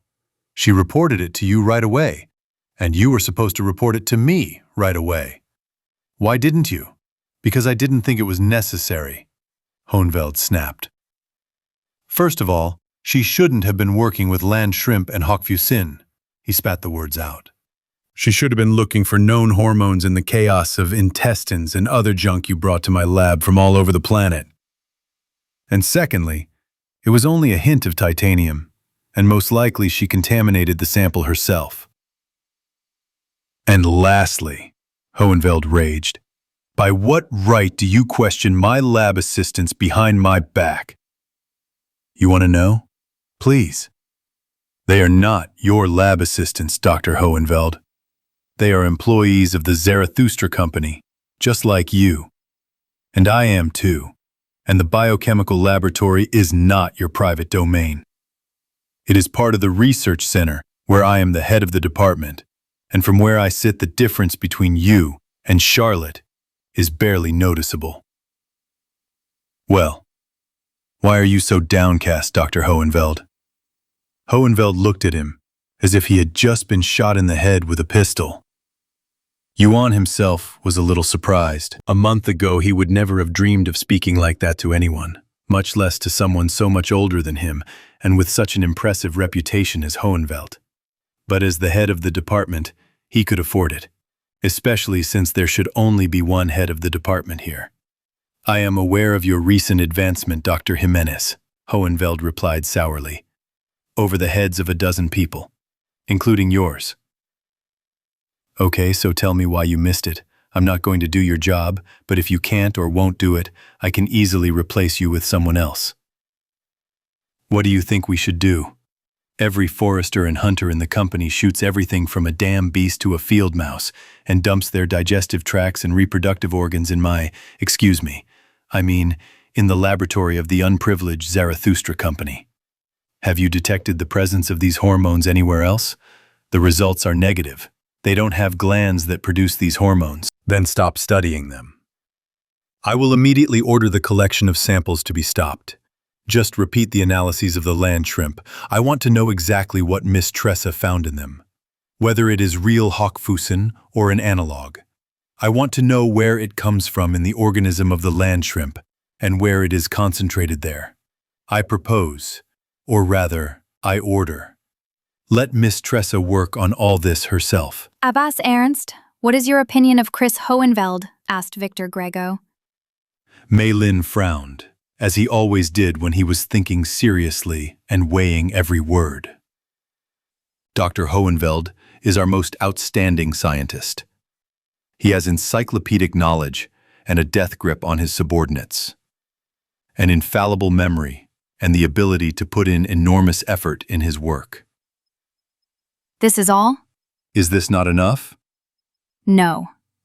The computer has all this to a much greater extent, but it could not make a scientific discovery even in 1,000,000 years. The computer has no imagination. Hohenfeld. Neither. Well, I admit that he has little imagination. Why are you asking about it? Juan Jimenez has trouble with him. I can believe it, said Mei Lin.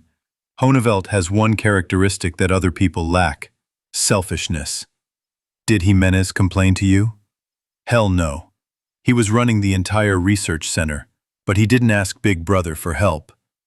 I got this information unofficially from his staff. Yuan put Hohenfeld in his place. Now, he's doing what he has to do. Okay, what about hormones? No, it's all based on hypercontrol. The fuzzies produce them themselves, and no one knows why. It seems to be mainly connected with the digestive system, and from there they enter the bloodstream. So far, we've had 36 births, and only 3 of them were normal. From the terrace came the happy murmur of the fuzzies' voices. They had used their fuzz phones to talk to each other. They wanted to talk like the Haga, poor little dying race, going to its end. There was no one the O Dapru and Marcus Skaz. A month ago there had been only Gerd and Ruth and Lina Andrews and Pancho Ibarra and George Lunt and his man whom he had taken with him from the police. They had had cocktails together before dinner, eaten at the same table, and each knew who was supposed to do what. And there were only 40 or 50 fuzzies around them. And now Gerd had 3 assistants. Ruth had given up her work on fuzz psychology and was helping him with everything, though Jack wasn't sure it was necessary. Pancho did nothing but fly in and out of Mallorysport every day, and Ernst Malin came at least once a week. Funny how he thought Malin was a hard-headed bastard, and now he found himself liking him a little. Even Victor Grego came for weekends, and everyone liked him.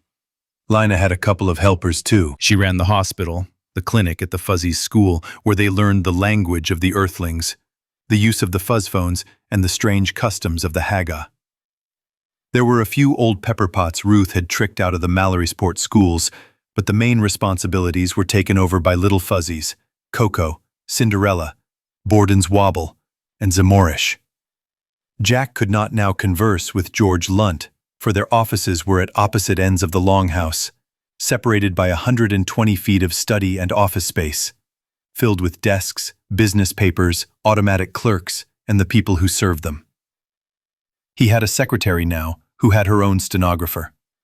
Gerd van Riebeek walked in. He threw his hat on the box of microfilms and unbuckled his pistol holster. "Jack, is there anything new?" he asked.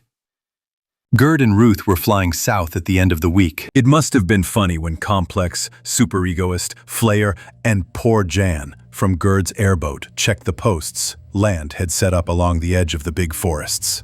I wanted to ask you about this myself. Where is Ruth? She and Complex and Superegoist are going to live for a week at the Kiteland plantations. There are between 50 and 75 fuzzies there. She's teaching them not to destroy the young shoots of the sugarcane plantations and helping people communicate with the fuzzies. What's new in Mallorysport? These hormones are not found anywhere else, but they seem to have found something interesting in land shrimp. Nothing else? Gerd had already heard of Hochfussen. Do they know what it is? It's not Hochfussen. It's more like some kind of titanium salt. Land shrimp eat titanium found in moss, mushrooms, and other plants. After eating a ton of food, they get about 10 atoms of salt. But they fix it somewhere in their rectum. I have a big, detailed article about it. The fluffies convert the salt into something else in their digestive tract. Whatever it is, it works better with Hockfusen. They're still working on it. The fuzzies eat land shrimp all the time, which have multiplied in great numbers since this leap. I wish I knew what they ate before, in the north. Well, we know that, in addition to the zatka, they also eat the food we give them. Perhaps they ate some small animals that they could kill with their sticks, fruits, bird eggs, larvae, and finally, small yellow lizards. What do Payne's people do in the north, other than hunt down non-existent fuzzy hunters? Almost nothing. They conduct aerial patrols, photograph the area, and make maps. They say there are many fuzzies north of the divide who have not yet begun to emigrate. Perhaps they have not yet heard of the many Zatki to the south. I'll go there, Jack. I want to look at them, see how they live. But not right now. Wait a week, and I'll go with you. I have much to find out. Tomorrow I'll go to Mallory's port. Nasagara is recalling Payne and his men. Do you know what kind of situation that might put us in? Gerd nodded. We've doubled the defense force. It's all Lant could do to maintain posts along the edge of the Great Woods and air patrols in the farming area. Even if we can recruit more people, I don't know what we'll supply them with or how we'll pay their salaries. We're currently using next year's budget. I'll talk to Ben about it. Maybe he'll give us more money. Nasagara is Rand in Malure Port.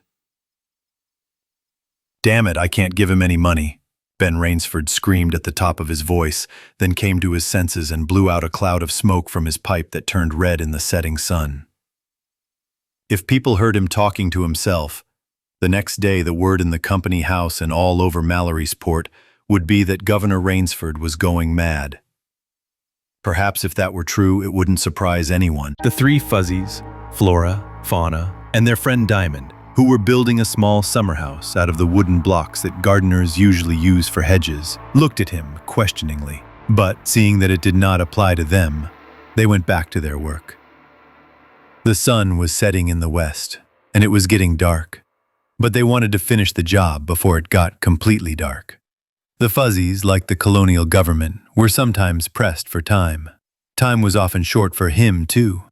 90 days had been all the time the Zarathustra company had given him to rework all the public services it was supposed to support, but more than half of them were still doing nothing. The election of delegates to the Constitutional Commission would last another month, but he had no idea how long the elected delegates, whoever they were, would argue over the Constitution, how long it would take to pass the colonial laws, or how long it would be after the tax laws were signed before the government would start receiving money.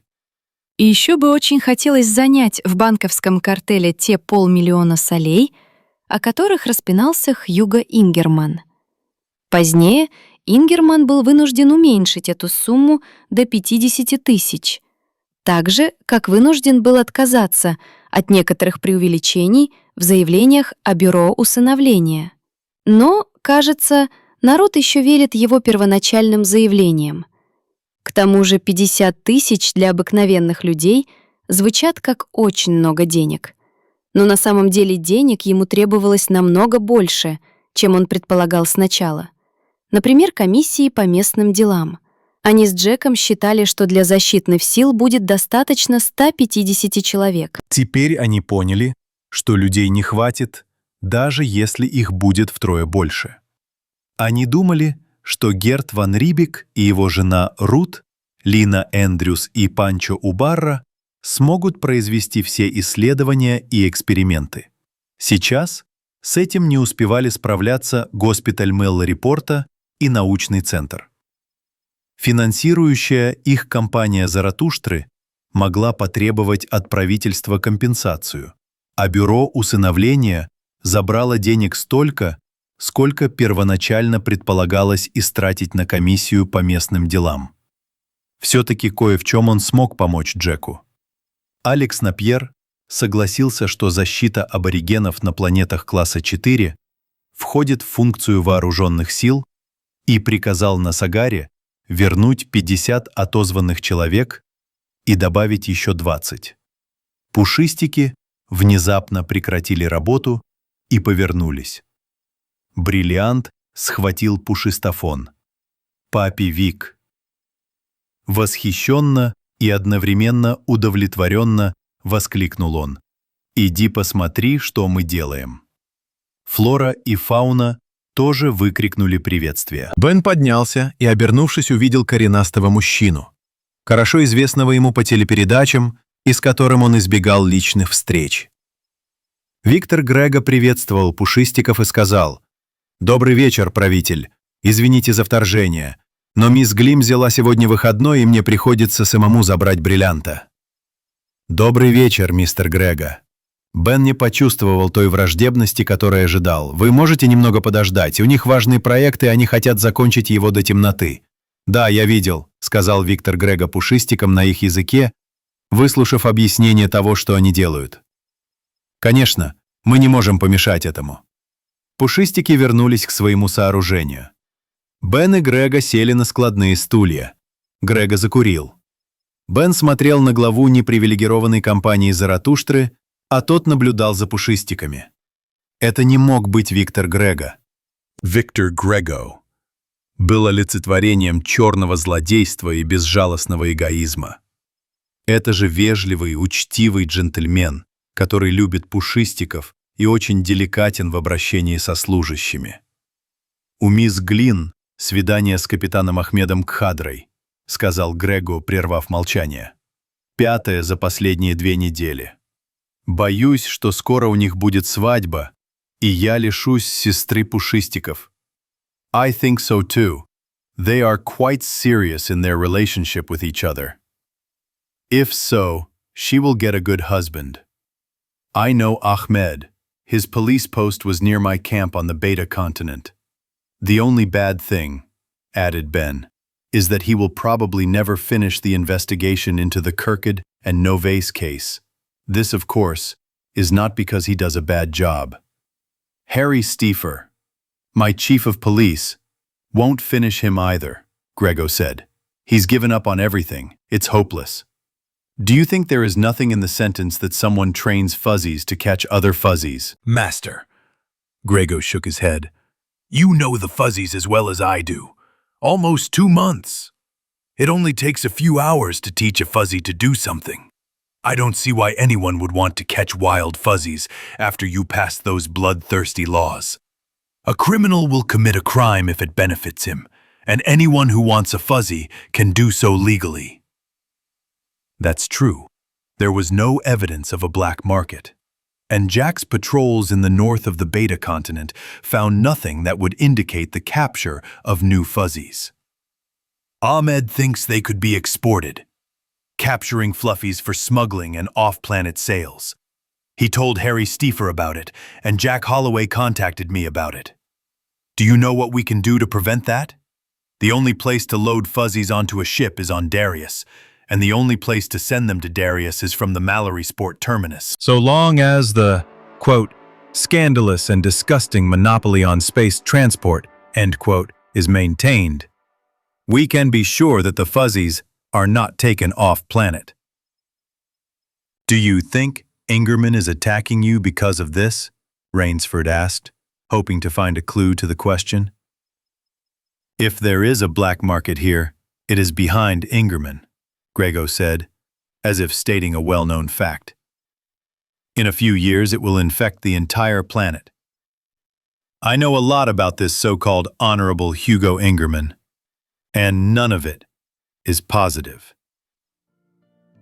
Ahmed Kadra also believes that by attacking the company's space monopoly, they are trying to bypass our control in the area of the end station and on Darius.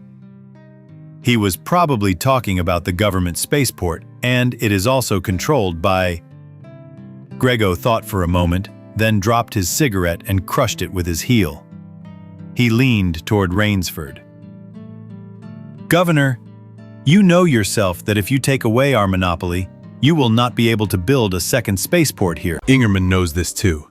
He is attacking the company and provoking you. He hopes that the government is not capable of building a spaceport here. He wants to do it himself. The devil.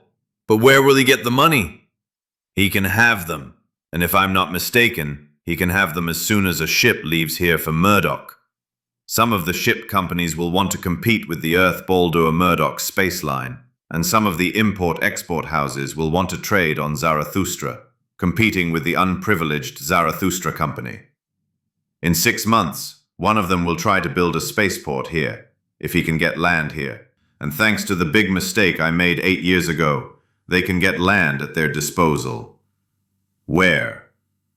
Here on the Alpha continent, less than 100 miles from where we are now. A perfect place for a spaceport. You weren't there yet? No.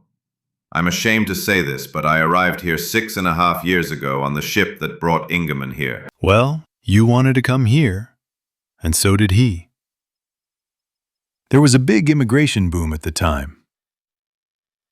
The company was interested in local business then, just as the interplanetary trade was interested in the meat of the steppe dwellers. Independent concerns began to open for the production of food and other products that we did not want to worry about. We sold them land north of the city, a rectangle with sides of 1 by 2 miles, about 2 square miles in it. Then the flow of emigrants dried up, and many of those who arrived flew back. There was simply no work for them here. Most of the newly organized companies went bankrupt. Some factories temporarily ceased their activities. Most of them were not even finished. Some lands went to the bank in payment. Most of the lands fell into the hands of usurers. After the Fuzzy's trial, Ingerman acquired most of the title deeds. Apart from him, no one else had ever invested money in real estate. Everyone hoped to get land from the government, but probably, having received a small profit, he himself will fall under the control of the people who invested the main capital. Or not? Of course it will, but it is an honest business, and Ingerman is not interested in it. He hopes that the population of the planet will increase by 200 or 300% in the next 5 years. With 80% of the land in public ownership, you can count on it. Most of these people will be voters. Ingerman is trying to take control of the vote into his own hands. If he did that, Ben's own situation was hopeless. He had been appointed colonial governor, and it looked as if the military had installed its own dictator through intervention. But a colonial governor had to act from start to finish. He would soon elect a legislature. Of course, he had no great hope that the legislature would be able to control Hugo Ingerman. Victor Grego knew it too. Still, one must be very careful and attentive. Grego wants to return the company to the position it occupied before the discovery of the Fuzzies. This was perfectly clear to Ben. It was almost dark. The Fuzzies had finished their construction and stood aside, waiting for Pappy Ben and Pappy Vic to come and look at their work. After looking, they praised the Fuzzies. Grego picked up Diamond. Flora and Fauna sat down to rest. "I've thought about that," Ben said, coming back and settling the Fuzzies on his lap. "Most of the old planets are overcrowded. Within a year, people will be rushing here. If I can stabilize things before, if you are concerned about all the public welfare services, forget about them for the time being. I think the company can handle it in 3 months. But will it be right after Pendarvis's decision? No one knows now what the situation will be in the near future. At least we can postpone the entry of emigrants for a year." "In a year, the government won't have any more money," Ben said. "And you'll be waiting for compensation." "Of course we will. But we will not demand gold or Federation banknotes. Taxes, bonds, loans, land titles, of course. The law requires the colonial government to make available the land it holds to citizens of the Federation, but it does not require it to do so for free. This could be one way to finance the government, Moreover, in this way, the Zarathustra company will be able to drive the government into great debt in order to regain control over the planet, which was liquidated by the Fuzzy's court. I suppose you'll send Gus Branner to talk to Leslie Coombs about this, Grego hinted. You trust Gus to not trap you in a pitfall. Is that right or not? Well, of course, Mr. Grego. I want to thank you. The impact on public services is our greatest concern. He still didn't feel relieved, but he couldn't help but feel grateful. He felt confused and irritated, more with himself than with Grego. Chapter 19. Gerd van Riebeek crouched on the edge of a low cliff and slowly turned a selector knob on a small screen in front of him. The view on the screen changed. The feed was 50 feet below and 500 yards to the left. Nothing moved on the screen except the wind-blown branches and the ancient breakdance of fallen leaves in the foreground. From the speaker came the soft hum of insects and the twit-twonk of a hungry male banjo bird. Then a sound and the rustling of fallen leaves caught his attention. He turned the volume knob slightly. What do you think about this? Jack Holloway dropped to one knee and raised his binoculars. I don't see anything. Try again. Gerd turned the knob again. The transmitting camera showed a row of trees, lit by the rays of the sun breaking through the leaves. Now he could hear the rustling and approaching tramp of feet, and then, turning on the ultrasonic hearing aid, he heard Fluffy's voice. This way. It's not far. We'll find the Hadazos. Jack looked at the slope opening up between the cliffs. If these are what they call fools, I see 6 of them, he said, and probably as many more I don't see. He watched, listening. They're coming this way now. The Fuzzies paused, talking but making almost no noise. Then they came into view. There were 8 of them. They walked, one at a time. The weapons they carried were longer and heavier than the Southern Fuzzies' choppers and diggers, round instead of paddle-shaped, and with one sharp end. They picked up the rocks they carried in their free hands and stopped. 3 of them went back into the bushes. The other 5 formed a line and stood waiting. Gerd switched off the screen, crawled over to Jack, and peered over the edge of the cliff. There were 7 fulmars now, rodent-like creatures with dark gray fur, 1.5 feet long and 6 inches high, busily stripping the bark and digging up the roots of young trees. No wonder the forests were so sparse here. If there were so many fulmars, it was a wonder there were any trees left at all. Gerd picked up his camera and took a few pictures. Someone's trying to get lunch here, Jack said, looking up at the sky. The harpy's a couple miles away. Wow, another one. We'll hang around here. It looks like we can help our Fuzzies. 5 Fuzzies stood at the edge of the forest, waiting. The silly ones did not hear them and continued to strip and chew the bark. Then 3 Fuzzies who had circled them suddenly jumped out of the bushes, hurled stones and ran forward, swinging their clubs.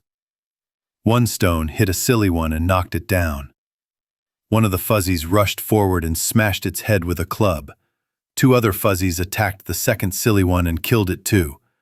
The remaining silly ones began to run towards the cordon line. 2 silly ones were immediately knocked down by stones and fell flat on the ground. The others ran away. Gathering in a group, the Fuzzies seemed to be discussing their military actions. Then they counted their spoils. They had 4 silly ones, half a silly one for each. That was quite enough. They dragged the game to one place and using their fingers and teeth began to dismember the carcasses. Helping each other, they tore the skins and freed the meat. They used stones to break the bones. Gerd filmed their feast. Our Fluffies have better table manners, he commented. They have knives that we made for them. Besides, they mostly eat zatki, picking out the best pieces. But still, these Fuzzies have outdone ours in one thing. Our Fuzzies do not hunt together, Jack said. The 2 dots in the sky became larger and closer. A third one appeared. It seems it's time to get down to business, said Gerd. reaching for his gun. I guess so. Jack lowered his binoculars and checked his gun too. Let them keep eating. They'll be in for a big surprise in a minute. The fuzzies seemed aware of the harpies' presence. They must have detected the ultrasonic vibrations of their wings. Even with his hearing aid, Jack could not tell. There were too many ultrasonic noises in the forest, and he had not yet learned to distinguish them. The fuzzies began to eat faster. Finally, one of them jumped up, pointed to the sky, and shouted, "Gotza Bizzo!" Gotza was already a familiar local zoological name, though the fuzzies at Holloway's camp would now have said, "Gami." The diners picked up their weapons and what meat they could carry and ran into the forest. One of the pterodactyl-like creatures was almost overhead. Another was several hundred yards away, and a third, now clearly visible, was approaching quickly.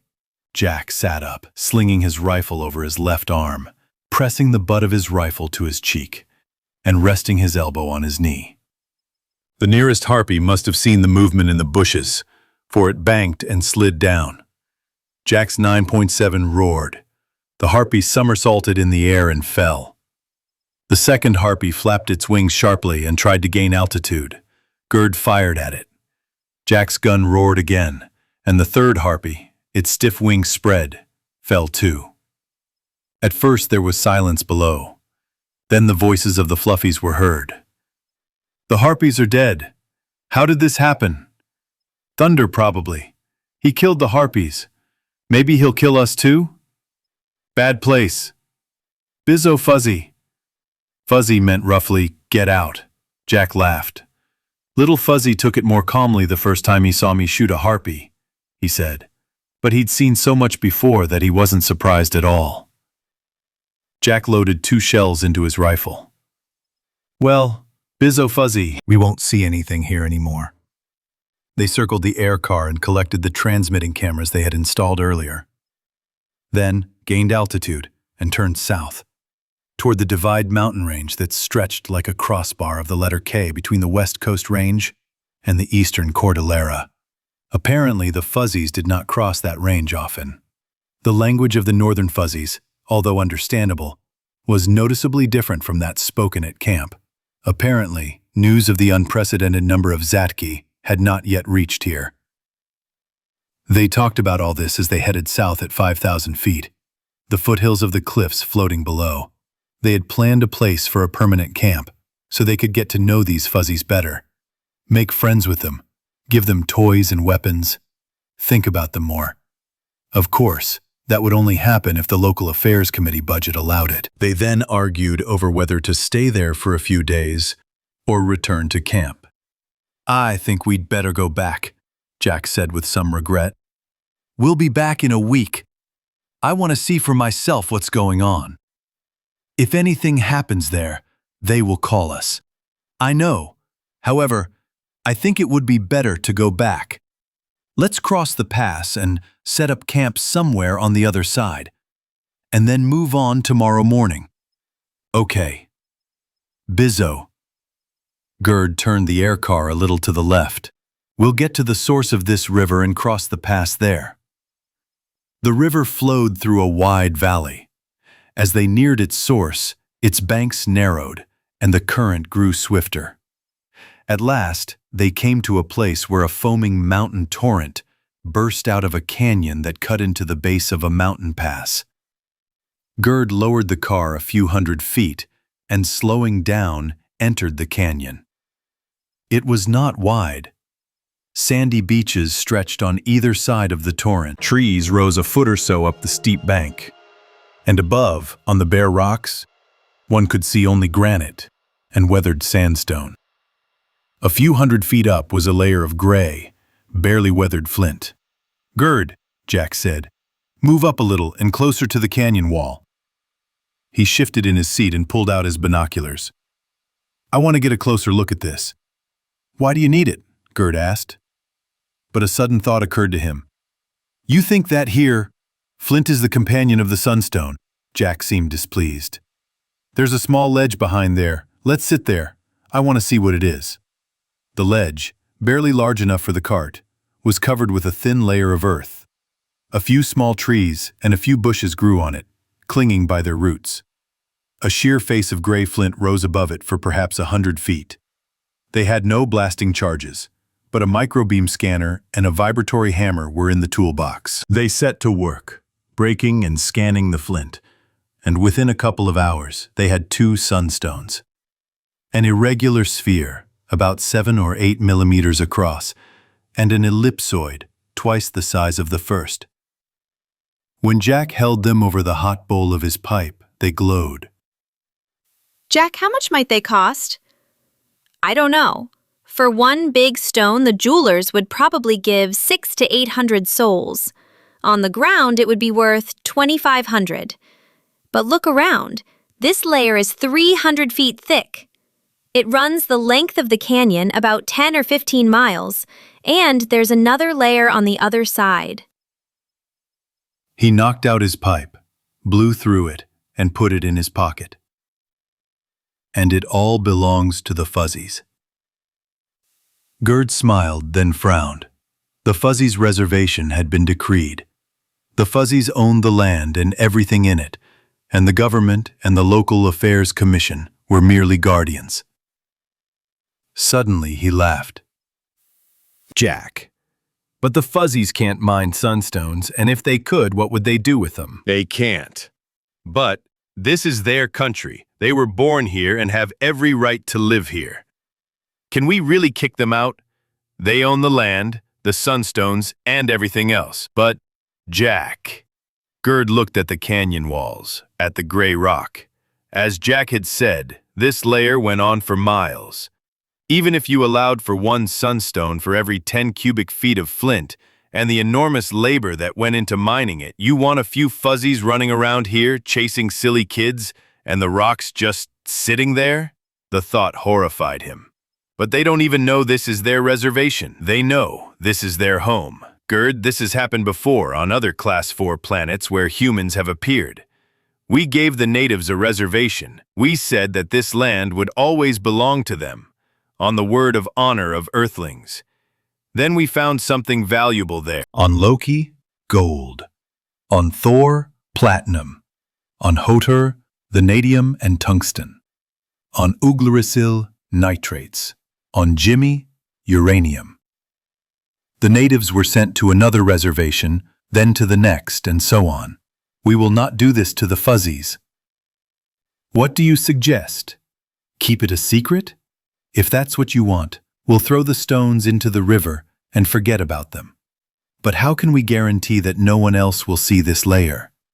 We won't let other people in here. I think Payne's Marines and George Lance Protective Forces can handle this. I can trust George, but I'd like to get to know Payne better. I can't trust their subordinates at all. Sooner or later, someone will fly through this canyon and everything will go to waste. What will happen then, you know yourself, he thought. Will you tell Ben Rainsford about this?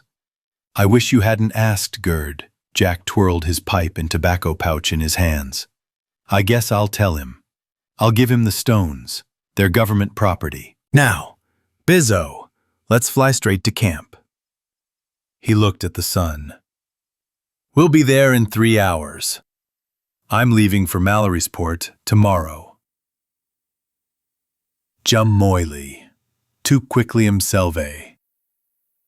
Billion Jummoily. Dr. Jimenez, I'm afraid to believe this, said Ernst Malin. If it were true, it would be simply astonishing. Are you sure of it? We are now certain that the hormones produced by the Fuzzies are detrimental to normal embryonic development, said Juan Jimenez from the screen. We are now certain that Hochfusen neutralizes these hormones. Chris Hohenveld, having seen what was happening in the test tube, began to wonder whether it was needed here or not. In addition, Hochfusen seems to have an inhibitory effect on the secretion of the glands that produce these hormones. There are 4 or 5 months left before babies are born to mothers who conceived after they began eating Extinction 3. Of course, we could wait until the babies are born to families to whom we began giving daily doses of pure hochfusen.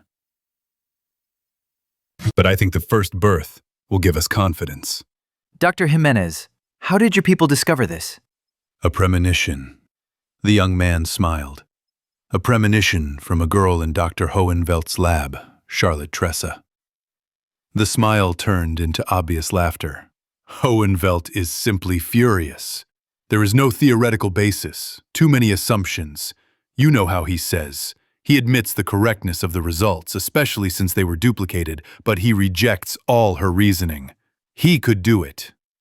Jan Christian Hohenveld was used to doing everything in order, step by step, from A to B to C to D.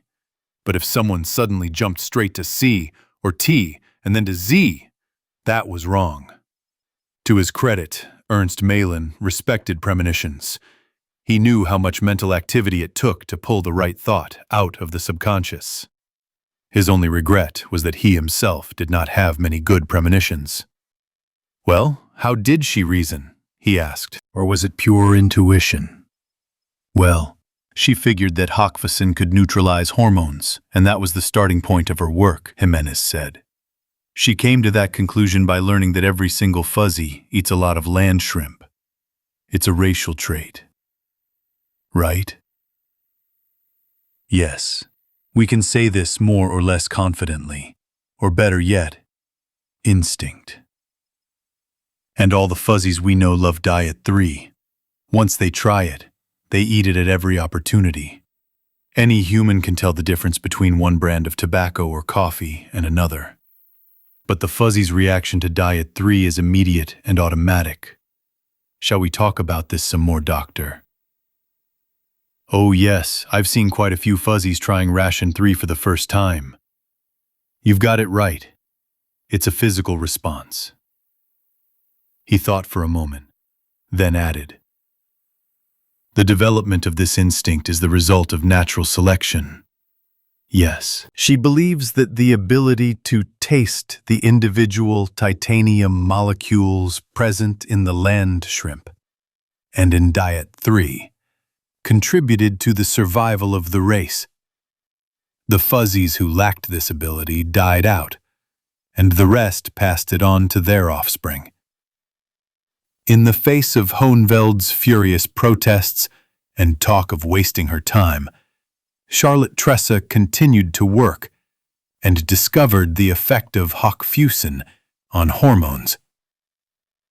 Now physiologists who had theorized that cyclically secreted hormones, by aligning with the menstrual cycle, missed the occasional viable embryo, have discovered that the fluctuations in hormone output are not cyclical at all, but are linked to hochfusen consumption. Well, you've had a lucky break. Now it seems like everything is falling into place. As you said, you'll need about a year to verify this interaction between hochfusen and viable embryos, but I'm inclined to take a gamble, so I'll risk betting that this is the case. Jimenez chuckled. I've already made a bet with Dr. Hohenveld. You can consider that money to be in my bank account. Bennett Rainsford warmed the 2 sunstones between his palms, then dropped them on the table like a pair of dice. He hadn't been this happy even when Victor Grego had told him about the research center's discovery of the connection between hochfusen and hormones.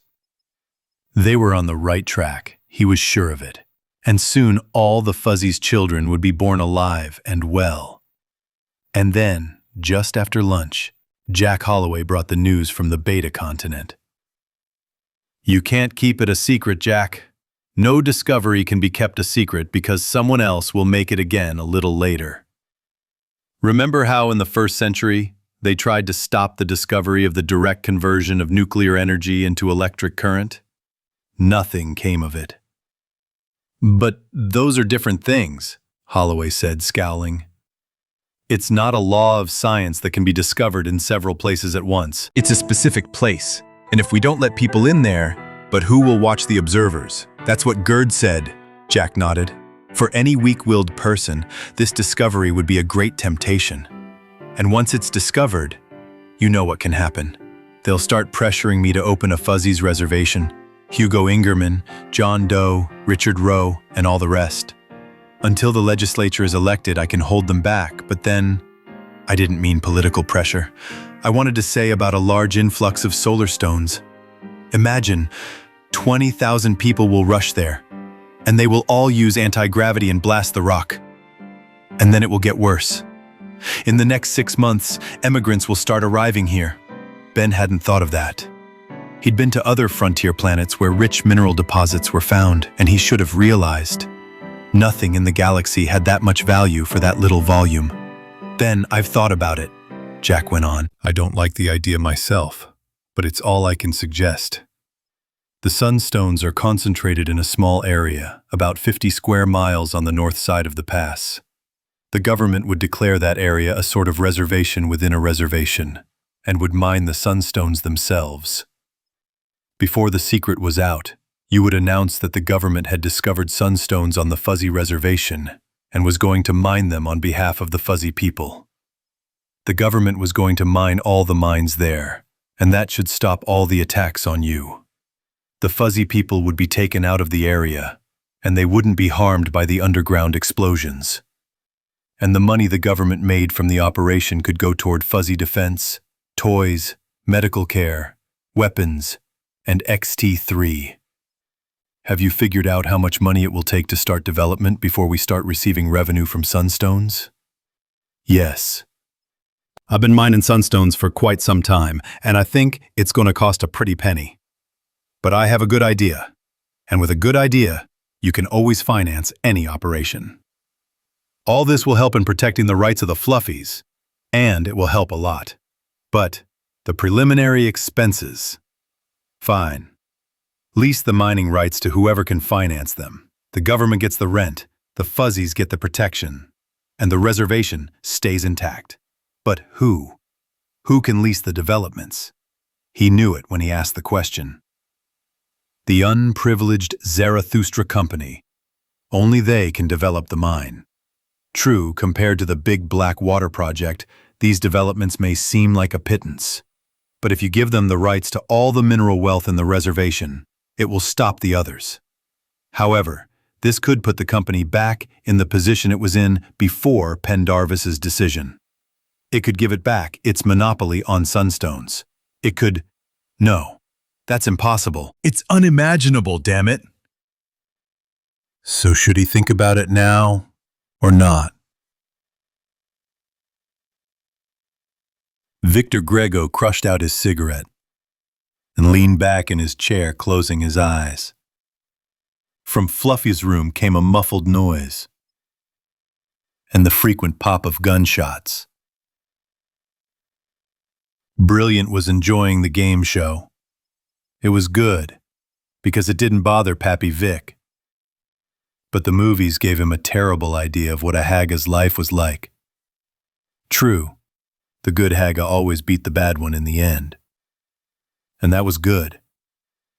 Victor's thoughts jumped to 4 specific bad hags: Ivan Bolby, Slake Hinson, Raoul Lecourtier, and Leo Waxter. The slums of Mallory Sport were filled with bad Haga.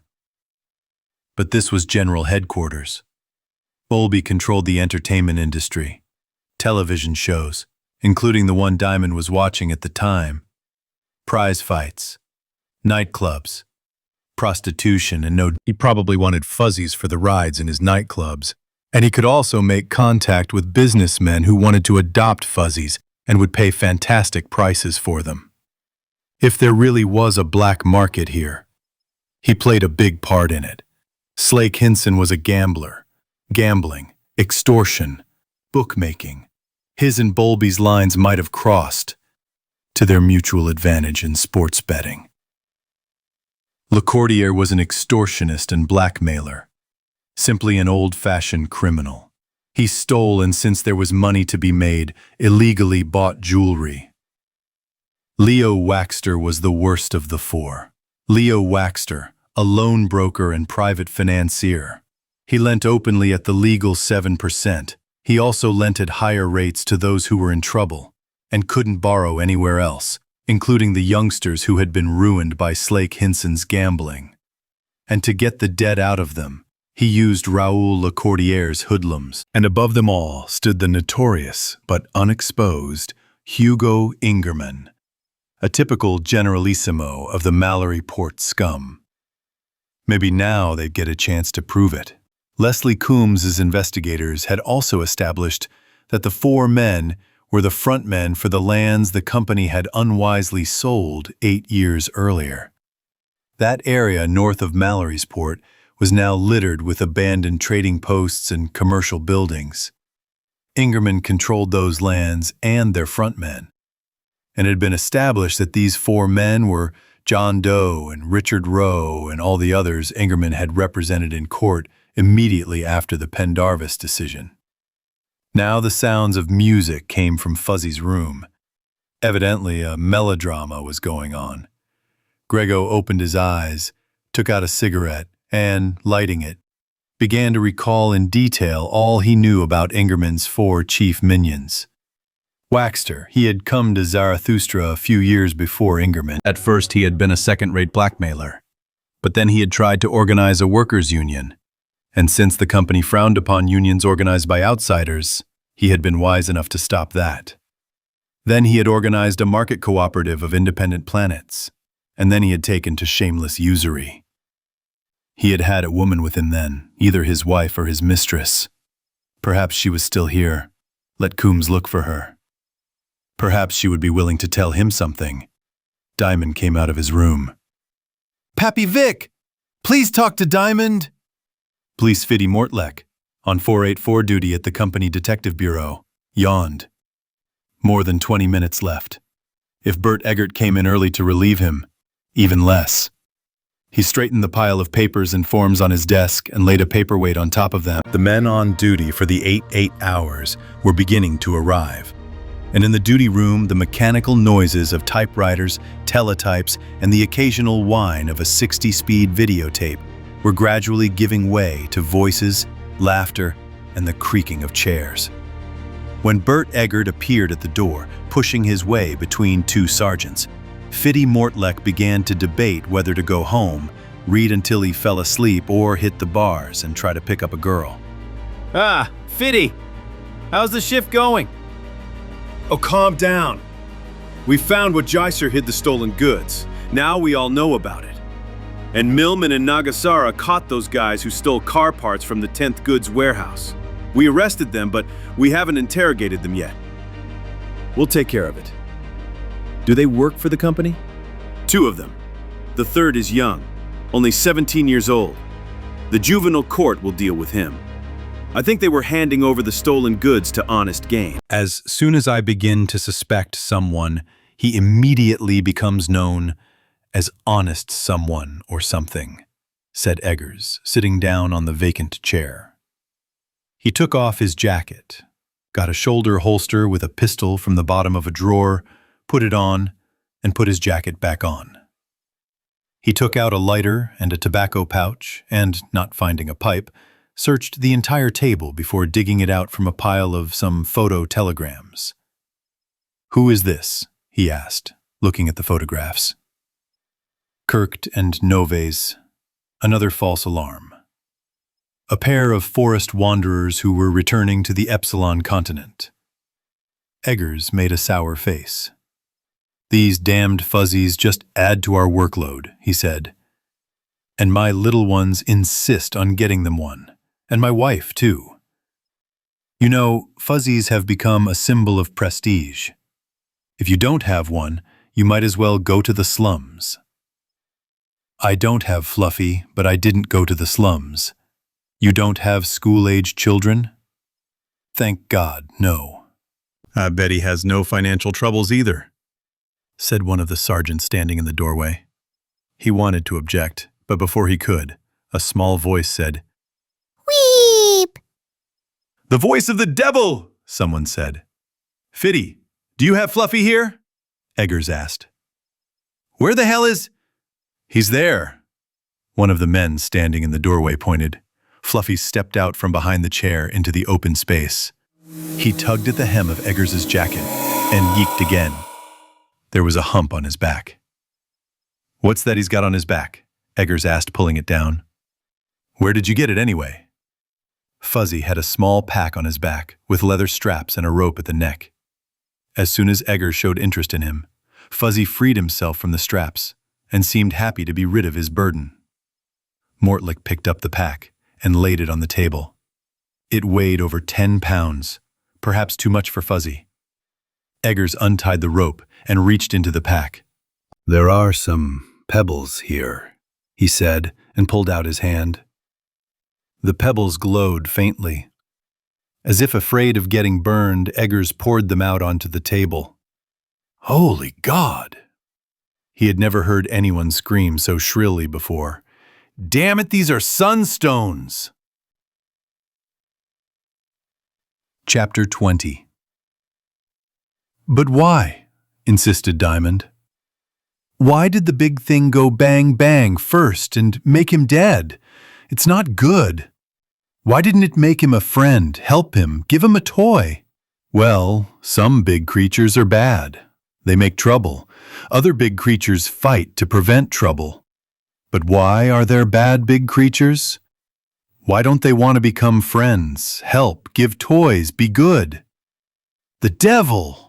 How can you answer such questions? Maybe this is what Ernst Malin meant when he said that the Fuzzies were the most intelligent of people. Maybe they are too intelligent to be bad. But how can an unreasonable person explain all this to them? Pappy Vic doesn't know. Maybe Uncle Ernst or Uncle Panko knows." The call to his personal communicator rang softly. Brilliant looked around. This didn't happen often.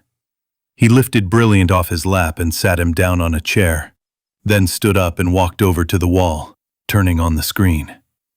It was Captain Morgan Lansky from Chief Stiefer's office. He looked like a grenade had fallen in front of him and was about to explode. "Mr. Grego! The treasure vault! Fluffy's in it! He robbed it!" Grego wanted to ask Lansky if he was drunk or maybe crazy, but he suppressed the impulse. It was neither. Lansky was very scared. "Calm down, Morgan. Tell me everything in order. First, what you know about what happened, and then what you think about it." "Yes, sir," Lansky said, regaining his composure and pausing for a moment. 10 minutes ago, when the detective's office changed shifts, there were 2 lieutenants there. Fluffy came out of a dark storage room in the office. He had a small knapsack on his back, containing about 12 pounds of sunstones. "Would you like to see them?" "Later. Let's move on." But before Lansky could continue his story, Grego asked, "Are you sure he came out of the closet?" "Yes, sir. There were 5 or 6 people standing at the door of the duty room. The only way he could get in was through the ventilation duct. The duct grate was open." "That's reasonable. He could have gotten into the jewelry vault through this ventilation system. The exit to the stairs leading to the jewel vault was on the same level as the detective's office. On both sides were transmitting cameras, which allowed every inch of the space to be viewed.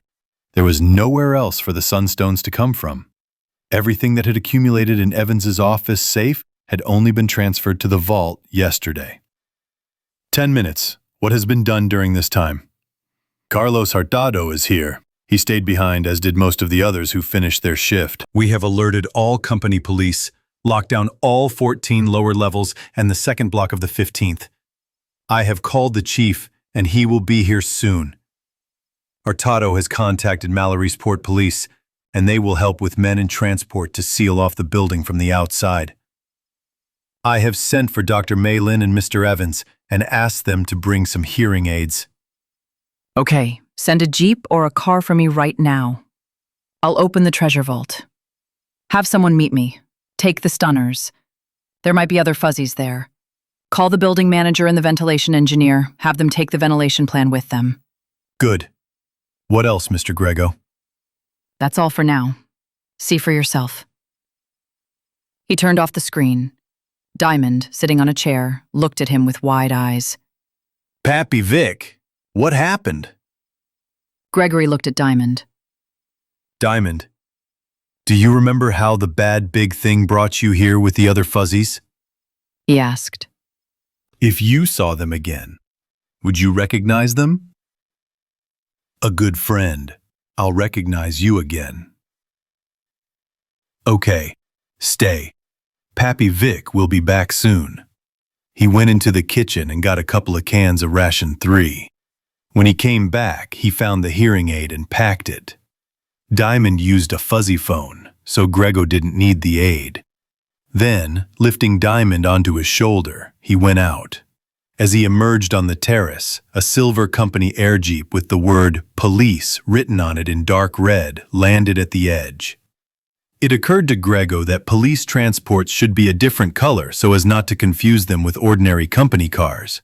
He would have to talk to Harry Stiefer about this later. The pilot opened the door. Grego climbed in and adjusted Diamond on his lap.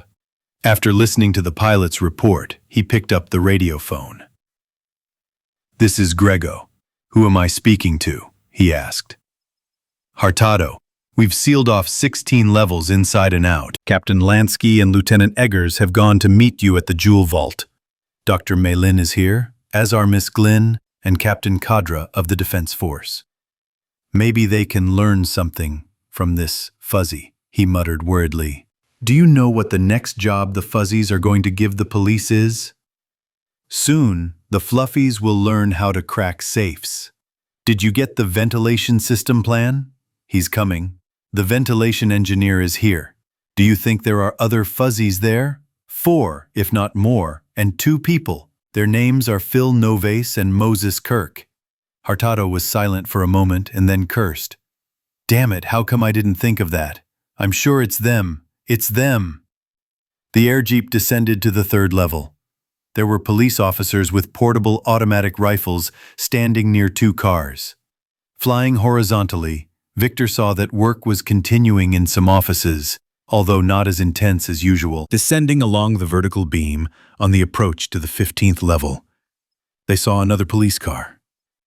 The pilot of the jeep turned on the red and white flashing light and, taking the megaphone, said, "This is Mr. Grego. Don't keep us." Car cleared the way. Level 15 was the police empire. All was quiet, except for the more vehicles than usual concentrated in the approach to the vertical beam and in the horizontal passages. The pilot landed the jeep in front of the jewelry store. Morgan Lansky and the detective were waiting there. He climbed out and helped Diamond out, and the pilot handed the detective the cans of XT3. Lansky, his usual aplomb restored, grinned.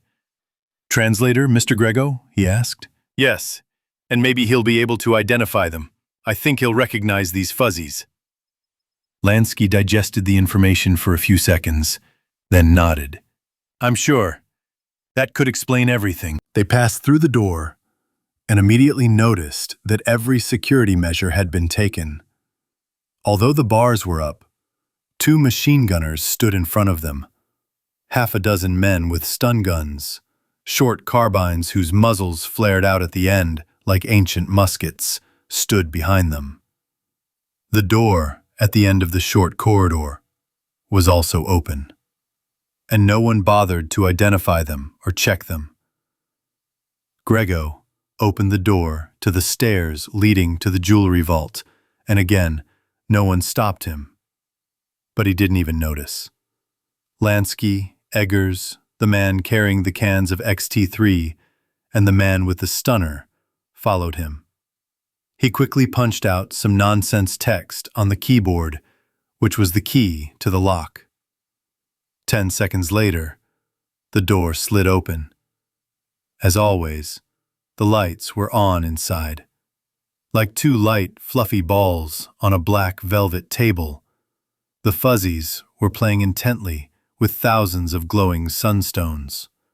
A rope ladder, large enough for the fuzzies, hung from a vent. Both fluffies raised their heads in fear. One of them said, as if accusing, "You didn't say that the stones glow. You said that the stones are like everything else." His companion looked closely at those who entered and shouted, "I don't know these big creatures? How did they come to this place? Lansky watched Diamond, who had been handed to him by Grego as he opened the door. Diamond saw the men sitting on the table and, recognizing them, muttered excitedly. Grego picked him up and placed him on the table next to the other fuzzies. Don't be afraid, He said. I won't hurt you. Here's your friend. Show him the stones. The recognition was mutual. The fuzzies hugged Brilliant and began to babble quickly. Lansky walked up to the screen and dialed the call combination. You also ran away from the bad big creatures? Asked Diamond. How did you find this place? The big creatures brought us. They told us to go through a long little hole and get stones. They told us to get stones like they got them in another place. In what other place? Greta wanted to know. Another Fluffy spoke up. The big beings sent us to go into a long little hole to get stones. We took the stones. The big beings gave us good food to eat. We didn't take the stones. The big beings were offended, angry, put us in a dark place, didn't give us food, made us do it again. Who's got ration 3? Grego asked. Open the can. Lazy Titli, repeated Diamond, hearing his words. Puppy Vic gives Lazy Titli, Hoxie Fuso. On the screen in front of Lansky was Hartado. He moved slightly to the side so that Lansky could see what was happening in the jewelry vault. Hartado cursed. Now the whole building has to be redone. So that the fuzzies can't get into this room, he grumbled. The boss is coming, he added, turning around. Boss, come and see what's going on. Eggers had the 3-course meal, and he opened the can. He took out a cake, broke it into 3 pieces, and gave each fuzzy a piece. After first pushing aside a pile of sunstones worth about a couple of million sols. The 2 little jewel thieves were already familiar with the product they had been given, and they began to eat it immediately. Eggers, not taking his eyes off them, walked up to the screen. Harry Stiefer was cursing even more masterfully than Hartado. Then, cutting himself off, he said hello. Hello, Mr. Grego. Are there any more sunstones left besides those on the table? I haven't checked yet. He looked around. All the drawers were pulled out. Apparently, the fuzzies had been standing on the top drawers to get the rocks out of the drawers on top. Lansky had found a couple of small canvas backpacks and was examining them. What do they look like, Captain? Don't go around the table, Lansky warned. The floor here is covered with stones. Then let's move away a little. Has Conrad Evans arrived yet? We're trying to contact him, Stiefer said. Dr. Mei Lin and Captain Kadra are here, and Miss Glynn will be here shortly. I'm going to the command post now, and I'll leave someone here. I suppose you'll leave the fluffies too? I'll take this pair upstairs, and Brilliant will help us question them. Stiefer agreed, then excused himself and turned and gave an order to someone in the room. One of the detectives went out and returned with a broom and dustpan. He held the dustpan while Lansky swept the sunstones into it. There were more stones than he had expected, perhaps half the total. He dumped them into drawers. Regardless of size or quality, they could be sorted later. When he began to collect the stones from the table, all the fuzzies protested vigorously. Diamond wanted to play with them too. Grego consoled them by sharing another XT3 and assured Diamond, who assured his friends, that Pappy Vic would give them other good things. You, Captain, Lieutenant Eggers, and a couple of others stay here, he said. I think there are more fuzzies here, and they might come back for the rest of the rocks. Watch the ventilation system, and catch them if you can. Just don't hurt them. When you catch them, take them to the chief's office. I'm heading there. For Christ's sake, let them hurry up. What are we going to do with them later? Phil Novaes had said that 10 or 12 times in the last 20 minutes. He had been sitting on the edge of the vent since he came in, and was getting more and more irritated with each passing minute. Kirk was starting to worry too. This could get them into trouble. Losing control in a situation like that was a recipe for disaster. Phil had been a little overconfident at first, and that was bad too. They hid the card quite well on the unoccupied level 10. near where they had kept the fuzzies 2 months earlier. They knew that when one of those damned fuzzies had escaped from them, the company police had started patrolling the unoccupied levels. The escaped fuzzy had shown up in Victor Grego's private quarters. Since then, the place where they had hidden the card had been relatively safe. The long descent to level 15, through sewer pipes, water pipes, and the main vent, was rough and dangerous for nearly 1,000 feet. The fuzzies jostled in the box, the anti-gravity lifter snagging on the tangle of pipes. For a moment, Phil even regretted meeting the fuzzies, but he concentrated on his work, keeping the lifter from swinging, and got them all down safely. That was before he found himself at the edge of the vent, and his nerves began to give way. "Phil, we can easily take the stones," whispered Moses Kirkt. "They have 1/2 mile to go through this canal. Besides, they have to fill their packs in the storage room, and they always take their time. You can never make those buggers hurry."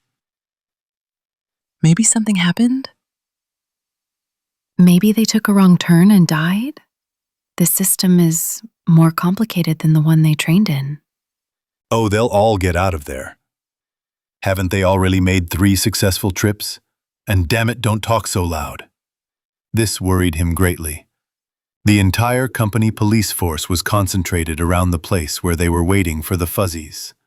The police force was a little out of the way, but all the other vital services, fire, radiation, first aid, and the garage for their vehicles, were located around them, and sounds carried over great distances along those vertical beams, air ducts, and pipes. "We've got enough stones already," he said. "Let's throw them down and leave now. We can get 50 million for what we've got." Leave and leave the fuzzies? "To hell with the fuzzies," Phil yelled. He says, to hell with them. He doesn't know that fuzzies can talk. "We've spent 2 months on them, kept them locked up, and all because that fuzzy Grego recognized us. We have to get all 5 of them back and destroy them.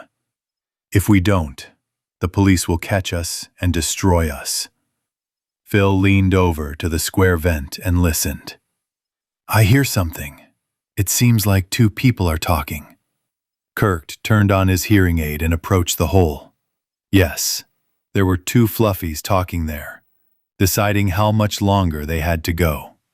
"Once they come out, they'll have to be shoved down the garbage chute," Phil said, nodding toward the thick pipe that led to the concentrated energy converter located 700 feet below the surface. "This will be the last journey of the fuzzies, all 5 of them, but only when they have dragged all the sunstones from the storage." He doubted that they would have dragged even half. "It's early now. They're coming here. Grab one." As soon as Fluffy appeared in the hole, Novaes grabbed him. Kirkt grabbed the other one. Both had full backpacks. Phil unstrapped Fluffy and handed him to Novaes, then untied the rope and emptied the contents of the backpack into the open jewel case. Then he reattached the backpack to Fluffy's back. "Everything is fine. Go get some more stones." Fluffy said something discontentedly. He didn't understand what. He only made out the word fuso. It meant food or a demand for food, an important word for fluffies. "No. You take the stones, then I'll give you fuso." He pushed Fluffy towards the ventilation duct. Then he took the second one. "Come on. I'll pour it out of your backpack and follow him. You'll walk until you bring all the sunstones."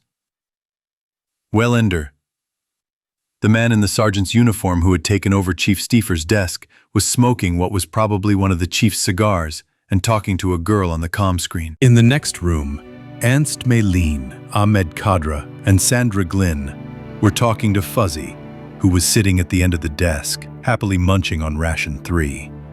Kadra was wearing an evening suit, and Sandra was dressed in something glamorous with lots of black lace.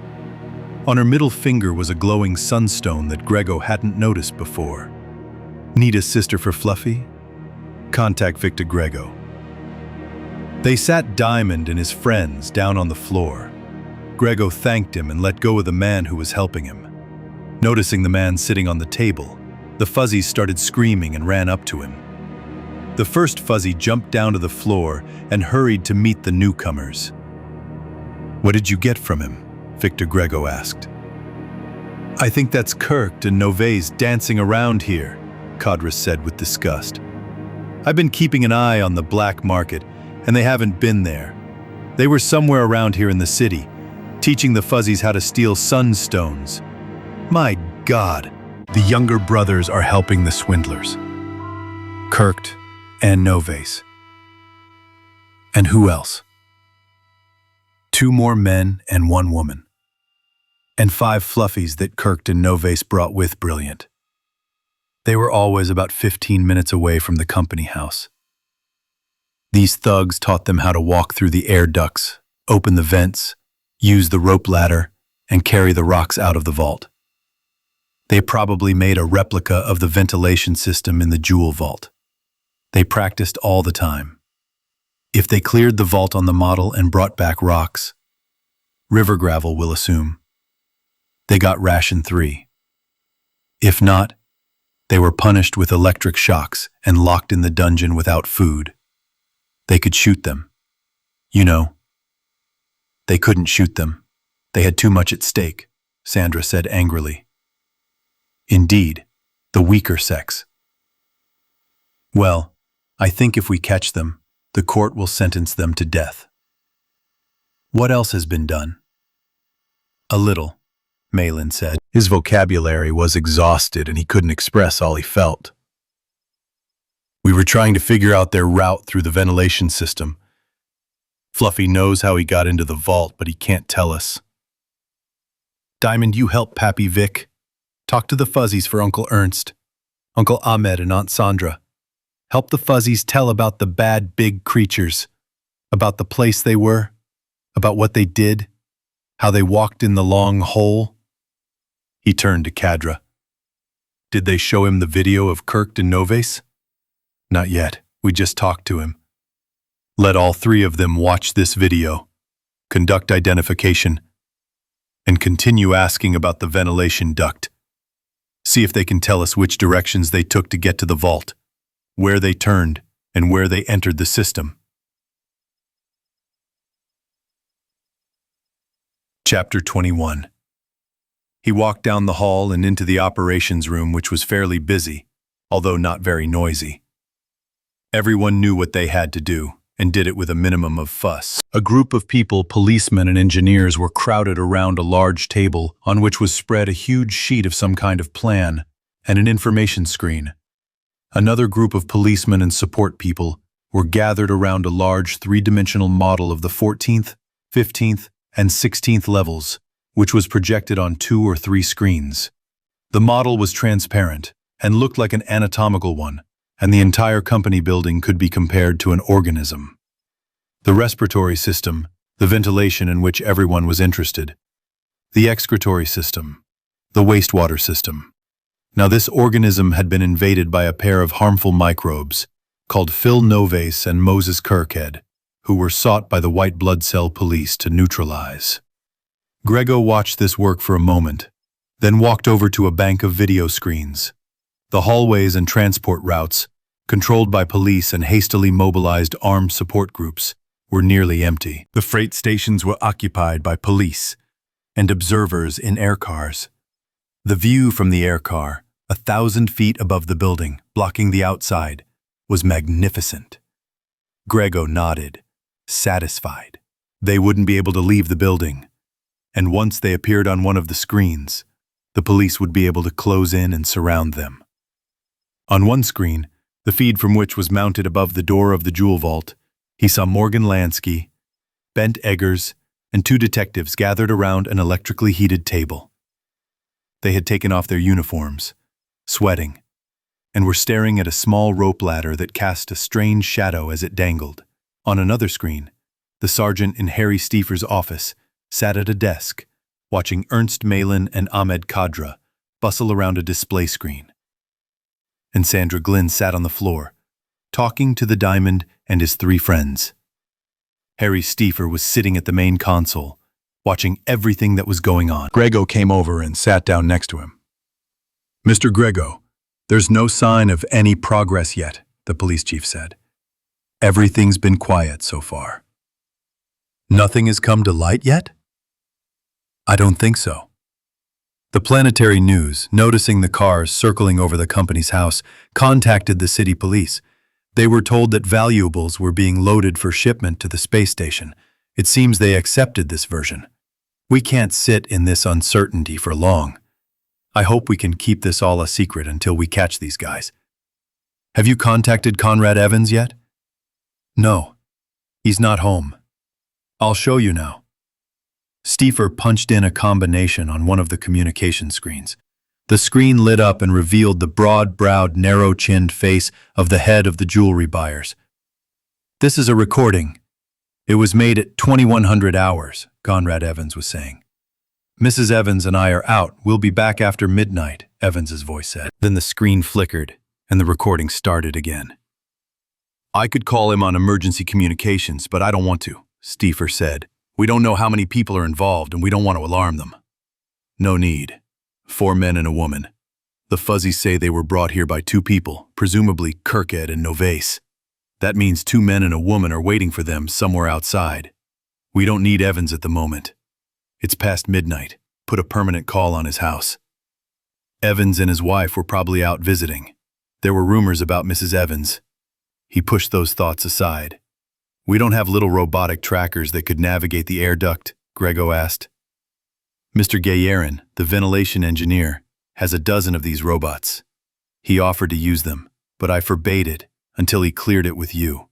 They move on anti-gravity, and even the smallest anti-gravity generator creates ultrasonic noise. There are supposedly 2 more fuzzies in the ventilation system. Do we want to scare them? No. Let them crawl. If we don't scare them, they might come out into the treasure vault. He looked at the video screen set up at the other end of the room. Kadra and Mei Lin had prepared the videotape. Sandra carried the fuzzies and sat them in front of the screen, and Brilliant explained to them what a screen was and what a video sound image was. On the screen, overlooking the jewelry vault, Lansky and the detectives leaned across the table and listened to something. They now had a pair of hearing aids, which Eggers and one of the detectives had used. Lansky turned toward the camera and began making some signs. Stiefer took the microphone and asked for attention to the jewelry vault. For 10 seconds, which seemed like an eternity, nothing changed on the screen. Suddenly, Fuzzy appeared on the stairs, quickly descending. One of the detectives wanted to grab him, but Eggers motioned for him not to. A moment later, another fuzzy appeared. Eggers grabbed his legs with both hands and pulled him away from the ladder. Fuzzy punched him in the face.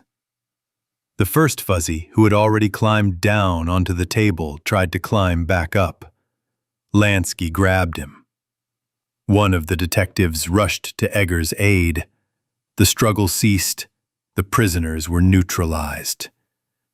Lansky shouted, "We got both of them. We'll bring them up now."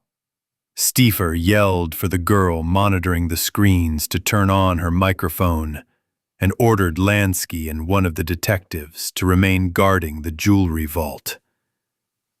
Lansky acknowledged the order. The other detective and Eggers took the fuzzies and left the room. In Stiefer's office, the fuzzies were shown a videotape of Moses Kirkt. It was an old film of Kirkt talking about his education and his former job. Stiefer asked the sergeant at his desk something and called over Ahmed Kadra. "Okay," Kadra said, when Stiefer told him what had happened. "They're all here now. When they get here, we'll run Kirk through for them again, and then we'll show them Noves. They brought them here last night.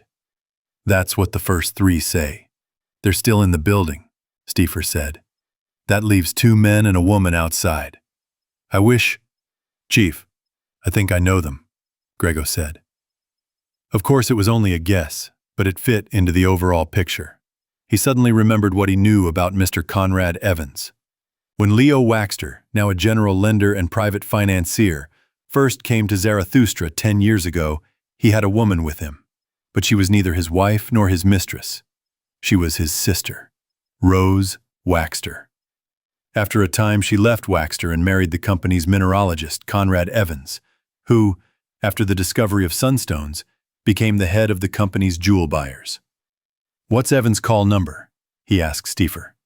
Stiefel said, and Grego repeated it to Ahmed Kadra. "When those two fuzzies arrive, call him.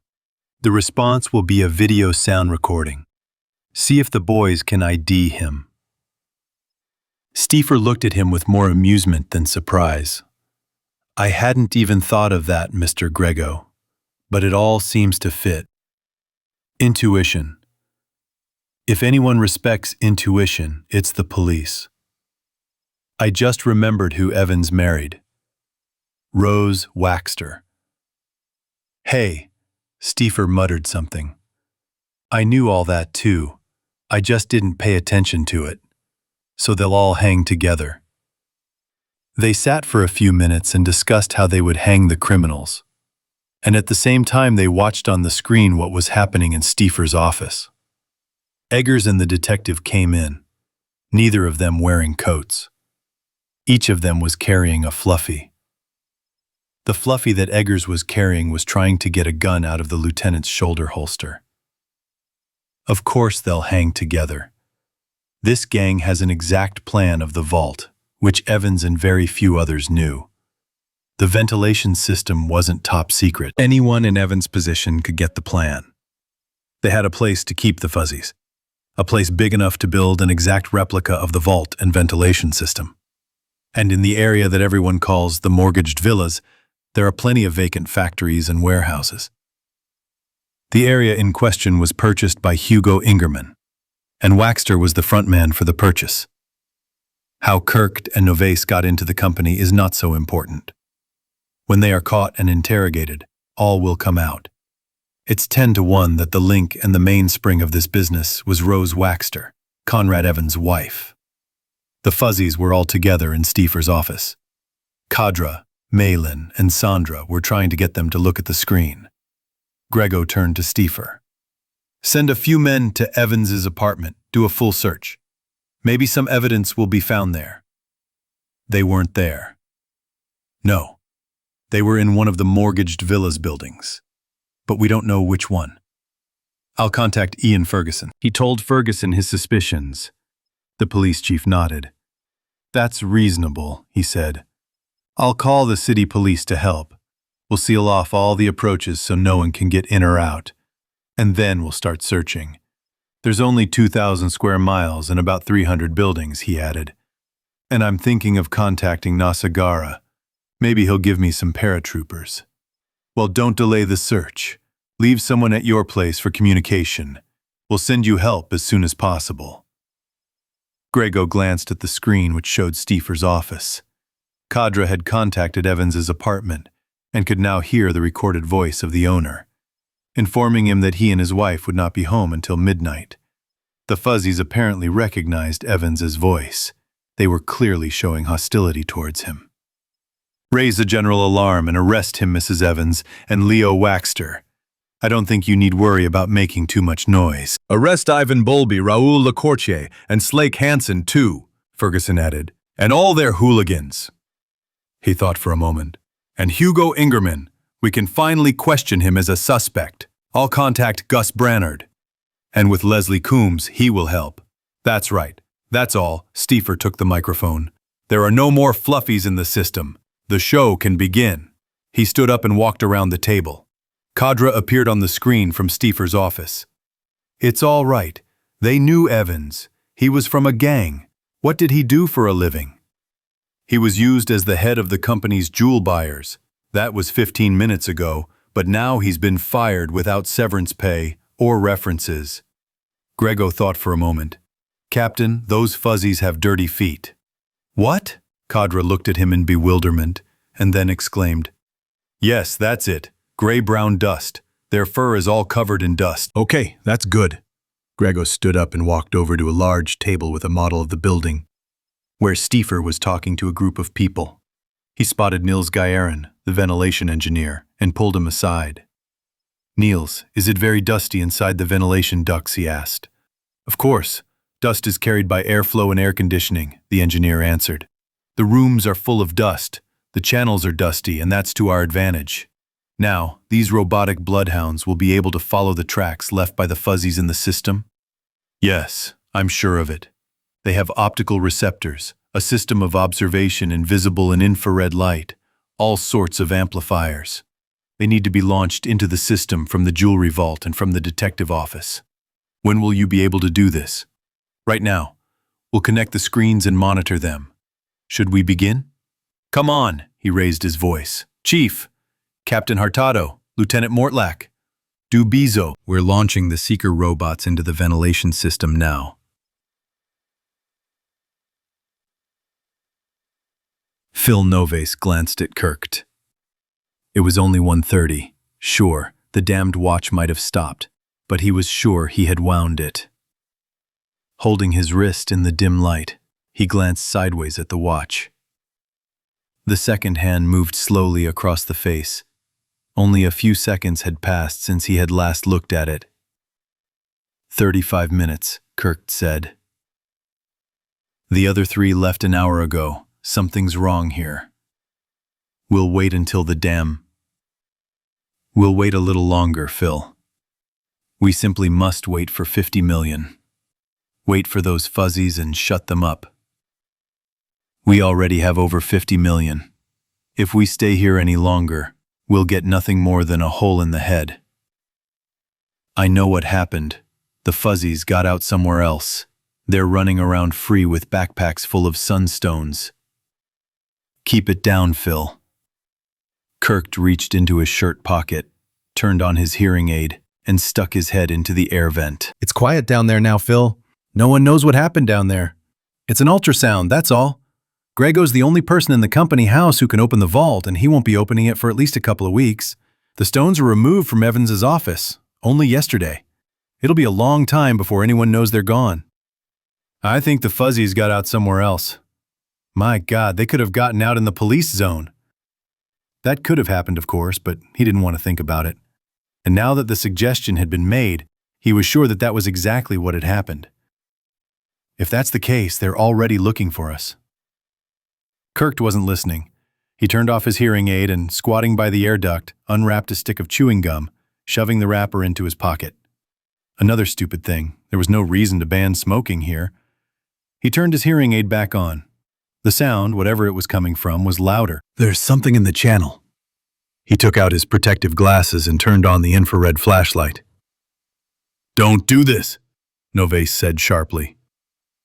Kirk had ignored the warning and aimed an invisible beam into the canal. Something was moving toward the opening, but it wasn't the fuzzies. It was a teardrop-shaped metal object, sniffing the walls and silently sliding toward them. "It's a bloodhound! Look, Phil! Someone has exposed us! They've launched a robot bloodhound into the canal! Take the suitcase with the stones! Let's go!" Kirk had ordered. "I told you there was something wrong here!" Noves groaned. He closed the small case, pushed it into the crate on the anti-gravity lift, and secured the lid. Then he hooked the safety harness to the lift. As he turned around, Kirk had pulled out his pistol. A shot rang out.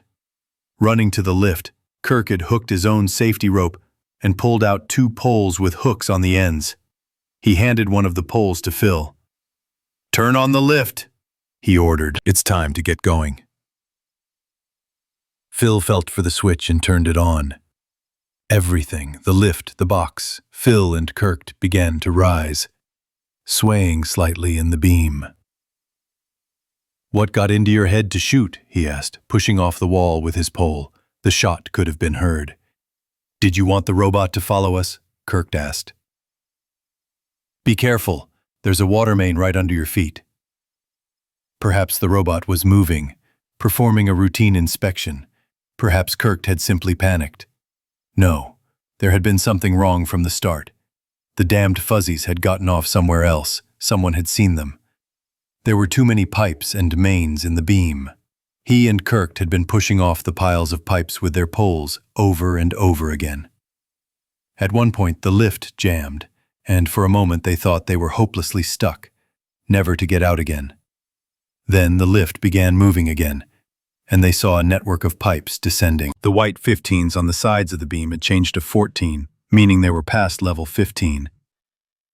Only 5 levels and 2 floors to go. But voices came from megaphones all around. P18, P19, and P10. Level 14, 4th floor, DA 231 location. Pilot of Car 12, go up to the 13th, 6th floor. Phil scolded Kirkade. Some people were sure that they would not discover what had happened for at least a month. Shut up. We'll exit the beam 2 floors up, turn left. They've blocked the beam upstairs. Yes, and we'll fall right into their hands, Phil objected. We'll fall into their hands if we stay here. We have only one chance to get out. They floated past the central water main, past the disconnectors and ventilation systems. Then, hooking their hooks into the railings, they pulled the lift into the side passage. They had floated about 100 feet down the passage before Kirkade could take control of the lift and land it. They unhooked their harnesses. It was a service passage, wide enough for a small car or jeep to pass through. Maintenance personnel used it to access the fans and water pumps. To find their way out, Kirk and Novais walked along the passage, towing the lift behind them, looking carefully around. There might be other vertical beams, but there was no guarantee that they, too, had not been blocked. How are we going to get out of here? What the hell are you asking me? Kirk retorted. I have no idea how we're going to get out of here. He stopped and pointed to an open doorway. The stairs. We'll go up here. They crossed a corridor. From somewhere, in an abandoned, almost unlit passage, came a voice. The words were unintelligible. Probably this passage connected with another one there. But it was impossible to go further. That was for sure. We can't get the lift through here, he knew, but he tried anyway. The lift wouldn't fit through the narrow door. We'll have to carry the suitcase ourselves. Take the box off the lift, Kirk had said. The suitcase is too heavy.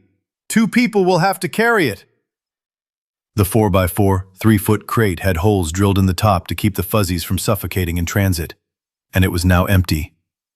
Phil opened the lid and pulled out the suitcase. No, they couldn't carry it, and they couldn't throw it away. The crate was attached to a lift. Kirk had pulled out a pocket knife that had a screwdriver in the blade set and began removing the staples. Where are we going? Don't philosophize, you goddamn thing. Come on, get to work. Is there any rope left in the box? If there is, let's tie it around the suitcase. Over Kirk's shoulder, 100 feet away, Phil saw a jeep crawling into the passage. For a moment he froze in fear, then shouted, "Behind you!" And he rushed through the open door. Tripping over the narrow steps, he ran up. Behind him, pistol shots rang out twice, then a burst of machine gun fire, and 2 small explosions. An explosion, a second of silence, then a second. A scream came from below. They took Kirk and the sunstones too. Then he forgot about it. If only he could get away. Get away quickly. The stairs ended at a steel door. Oh God, I hope it wasn't locked. He threw himself at it with his whole body. The door was not locked. It opened, and Phil flew over the threshold, slamming it behind him. He could hear the voices of the police running after him on the stairs. He turned toward the lighted hall. A policeman stood 15 feet away, holding a short carbine with a flared stun gun at the end. Phil ducked and grabbed for his gun. The stun gun barrel on the policeman's hip swung toward him. He had half the gun out when the stun gun hit him and knocked him unconscious. The Situation Room fell silent. When the voices from the speakers died away, there was a moment of complete silence. Then, there was a slight rustling sound, as everyone in the room sighed simultaneously. Grego realized he was holding his breath and took a deep breath. Harry Stiefer was breathing loudly next to him. Well, said the chief. Anyway, I'm glad they managed to take Novase alive. He'll be able to talk in a couple of hours. He took out a cigarette and lit it. Moses Kirkid will not speak again. A dozen machine gun bullets silenced him forever. What to do with sunstones? Take them to the vault. We'll sort them tomorrow or whenever we have time. Grego turned to the live screens for the city and colonial police. The sergeants who were filling in for Ralph and Ian Ferguson, respectively, were on them. Did you hear what happened? We understood the main thing, they answered. You took them and returned the sunstones. But how did it happen in detail? They had an anti-gravity lift. They went up one of the vertical beams to the 14th floor and came out into the maintenance corridor. They were spotted from one of our jeeps. Kirk tried to put up a fight and was turned into chopped steak. Novase ran up a flight of stairs and came out into the hallway right in front of a cop with a stun gun. We'll interrogate him in a little while and find out the details of this Fuzzy's business, Grego said. What's going on in the mortgaged villas area? We've got the area surrounded, Sergeant Ferguson said. The only way they can get out is on foot, not by transport. We have 3 military vessels overhead with 360-degree surveillance screens. Nasagara has 100 Marines and our men at his disposal. I can't help you with that, said the Mallorysport police chief. I've got all my men on the beat. If you don't want the company house blockade any longer, I'll take them. We got Bolby, Slake Hansen, and Raoul Lecourtier. And now we'll get anyone who had dealings with them or with Leo Waxter. We haven't got Waxter yet. I think he's at Mortgage Villas with Evans, waiting for Kirkwood and Novice to bring in the loot, and we've got Hugo Ingerman. He won't talk yet, though. We got Judge Pendarvis out of bed and he signed the warrant. Now we have grounds for putting them under lie detector. We'll start with the little ones and save Ingerman for last. He had no question how Leo Waxter had been involved in the attempted burglary of the vault. If Bolby, Henson, or Lecourtier had any connection with this case, it was insignificant. But they could be questioned not only about this case, but about several others. Under a lie detector, they would not be able to evade the answers and could give evidence against themselves, the so-called act of self-incrimination. Well, now I know what they wanted from the Fuzzies, Grego said. There's only a little bit we don't know at the moment. He glanced at the screen that linked him to Stiefer's office. There were 6 people there now, and he was surprised to see Jack Holloway among them. He hadn't been able to get here from Beta Continent while this whole mess had been going on. I'll get back to you a little later. He crossed the hall and joined a group interviewing the Fuzzies fivesome: Kirk, Novice, Evans, Waxter. There was also Ewan Jimenez and a couple of doctors who worked with the Fuzzies and the adoption center. Claudette Pendarvis was there too. As soon as he entered, Jack Holloway came up to him and they shook hands.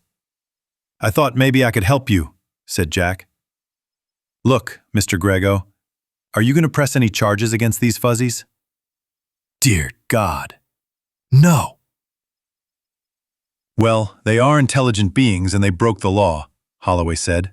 They are legally equivalent to 10-year-olds, Mrs. Pendarvis said, and they cannot be held morally responsible for what they have done, because they have learned it from people. Yes, this is enslavement, Ahmed Kadra said. The penalty for this is death. Execution by firing squad. I hope they shoot that woman Rose Evans first, because she's the worst of them all, Sandra Glynn said. She's the one who used electric shocks to punish the Fuzzies for their mistakes. Mr. Grego, interrupted Ernst Malin. I don't understand anything. Any Fuzzy can use this Fuzzy phone. They take it by the little handle, and at the same time the switch is triggered. Diamond speaks and is heard, but he can't teach the other Fuzzies how to use it. Turn on your hearing aids and listen. Diamond picked up his fluffy phone and spoke. Everyone could hear it. When he passed it on to the other Fluffies, all they heard was a yelp. Let me see it. Grego picked up the fuzzy phone and carried it over to the desk. After examining the outside, he took a screwdriver and opened a lid. The mechanism seemed to be in order. He pulled out the small battery and replaced it with another one he found in the chief's desk and handed the fuzzy phone to Malin. Give it to some Fluffy, just not the diamond. Let him say something. Malin handed the fuzzy phone to one of the fuzzies that Lansky and Eggers had captured in the jewel vault and asked him something. The fuzzy phone was held to his mouth and he answered quite clearly. 3 or 4 people exclaimed, "What the hell?" or something like that. Diamond, you don't need that thing you talk into. Speak like a big thing yourself, Grego said. You've spoken like a big thing a few times already. Now you can speak like them. How are you? Asked Diamond. How does he do it? Asked Mrs. Pendarvis. Their voices are not heard at all. Do you think that when the battery died he started copying the sounds he was used to making with the fluffy phone? Asked Malin. Probably so. He heard himself and learned to control his voice to imitate these sounds himself. I bet he's been talking like this for a week now, and we don't know anything about it. I'll bet he didn't know it himself, said Jack Holloway. Mr. Grego, do you think he could teach the other fuzzies that? I wonder if it's difficult or not, asked Malin. And does he himself know how he did it? Mr. Grego, the police sergeant interrupted from the still-on comm screen. The chief asks if you'll go into the vault to check the contents of the suitcase. Is there anyone there who can do this without me? Well, Captain Lansky, but... Then close the vault. I won't do it. To hell with them. I'll check tomorrow. I'm busy now. Chapter 22. Do you think 50 souls per carat will be enough? Victor Grego asked. Bennett Rainsford picked up the lighter from the table and looked at it with concern, then lit his pipe, which, by the way, did not need it. He knew Victor Grego better now and realized that he liked him. But he was still looking at him. Grego was the personification of the unprivileged company of Zarathustra. And the company was not a philanthropic institution. I think it's all right, Jack Holloway agreed. When I was a prospector and mined sunstones myself, you paid me about the same. But 50, Jack. At black market prices on Earth, they give 1,000 souls per carat. Ben, this is not Earth. Earth is 500 light years from here, a 6-month flight away. I think Mr. Grego has made us a good offer. All we have to do is put the money in the bank. The company will do the rest. What would be the approximate monthly costs of stone mining? Gregory shrugged. Well, I can't say that. Let Jack say it. What do you think? It depends on what equipment and how much you use. If it's something like my tools, you'll get a ratio of 1 sunstone per ton of silicon. We can process many tons of silicon per month, and according to Jack's descriptions, our grandchildren will also develop this mine. You know, Governor, make a special statement that all bills will soon be paid by the fuzzies. We must look into this. It must not become a source of political bribery. Now, within a month, we must hold elections for candidates for the Constitutional Convention. Choose a man and give him powers so that he can constantly protect the rights of the fuzzies. He thought that he could count on Victor Grego to help him in everything. Dabin. Gus Brannard poured from the bottle into the glass, held by Leslie Coombs. After adding 50 grams of ice to 50 grams of whiskey, Leslie said quickly, "That's enough, thank you," he said, adding more soda himself. And Hugo Ingerman is completely innocent, he said with disgust. Well, not guilty of the fuzz business and the attempted robbery of the company's treasure vault. Gus agreed, adding whiskey to his glass. When Brannard mixed a cocktail, he always added whiskey, ice, and soda water. As for his life, those are probably the only counts he's not guilty of. But he won't get away with it. Brannard sipped his glass and Coombs shuddered inwardly. The man must have an armored stomach. When we got this guy under lie detector about the fuzzy business, and the sunstone theft. We got a lot of evidence about his connections with Waxter's people, Bowlby's girl-on-demand agency, Hanson's prize-fighters, and the courtier's muscle-bound rabble. I went after him with a shotgun. I hit him with accusations, and some of them hit him hard. And even if I can't convict him of anything, he'll be disbarred. I'm pretty sure of that. And this planetary welfare party of his will go bust, leak radiation, explode, and destroy itself and everyone around it. Everyone will call it the Fuzzy Killer Party, and anyone who's connected with it will back off immediately. If we work together, we can make a good adoption constitution and pass some great laws. Can we trust Governor Rainsford and Victor Grego to recognize this constitution and these laws and consider them good? We can, Reynard said. We have a few months before the emigrants start to invade and take over the planet. And Ben Rainsford is as worried about it as Victor Grego. Leslie, if you go to court and file a lawsuit demanding that all unoccupied company lands be mapped and surveyed, I'll make sure the governor doesn't go against you. What does that look like?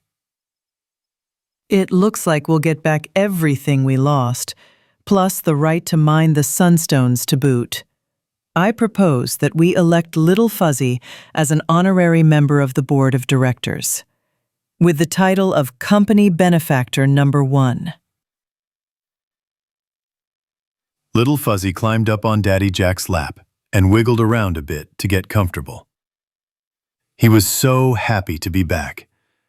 He had had a lot of fun in the big place house, and he and Mummy and Coco and Cinderella and Syndrome and Flair and Idea and Cabbage Eater and Trouble Woman. They had met a lot of other fuzzies there who had lived with the big things and had become their property. And they had a place where they could meet and play together. They had met 2 lovers there who were named Pierrot and Columbine. Little Fuzzy had also met Diamond, who Uncle Panko had told him about, and Diamond's daddy, Vic. He met Diamond when Uncle Panko and Aunt Lena took them all in the thing that flew in the sky to the place of the big house, because Diamond had discovered how to talk like the big things without using one of those talking things, and Diamond had been teaching them all how to do it. It was very difficult, very difficult. Diamond was clever. He had discovered it himself, and then they all discovered they could do it. And now, Mike and Mizzy and Complex and Super Egoist and Hungry and Borden's Wobble have come to the place of the big house with Pappy Gerd and Mammy Woof, and they have learned to talk like the big things, and the big things can hear them now. Baby learned it from Mammy, and tomorrow they can teach the rest of us here in the Hoshu Mito.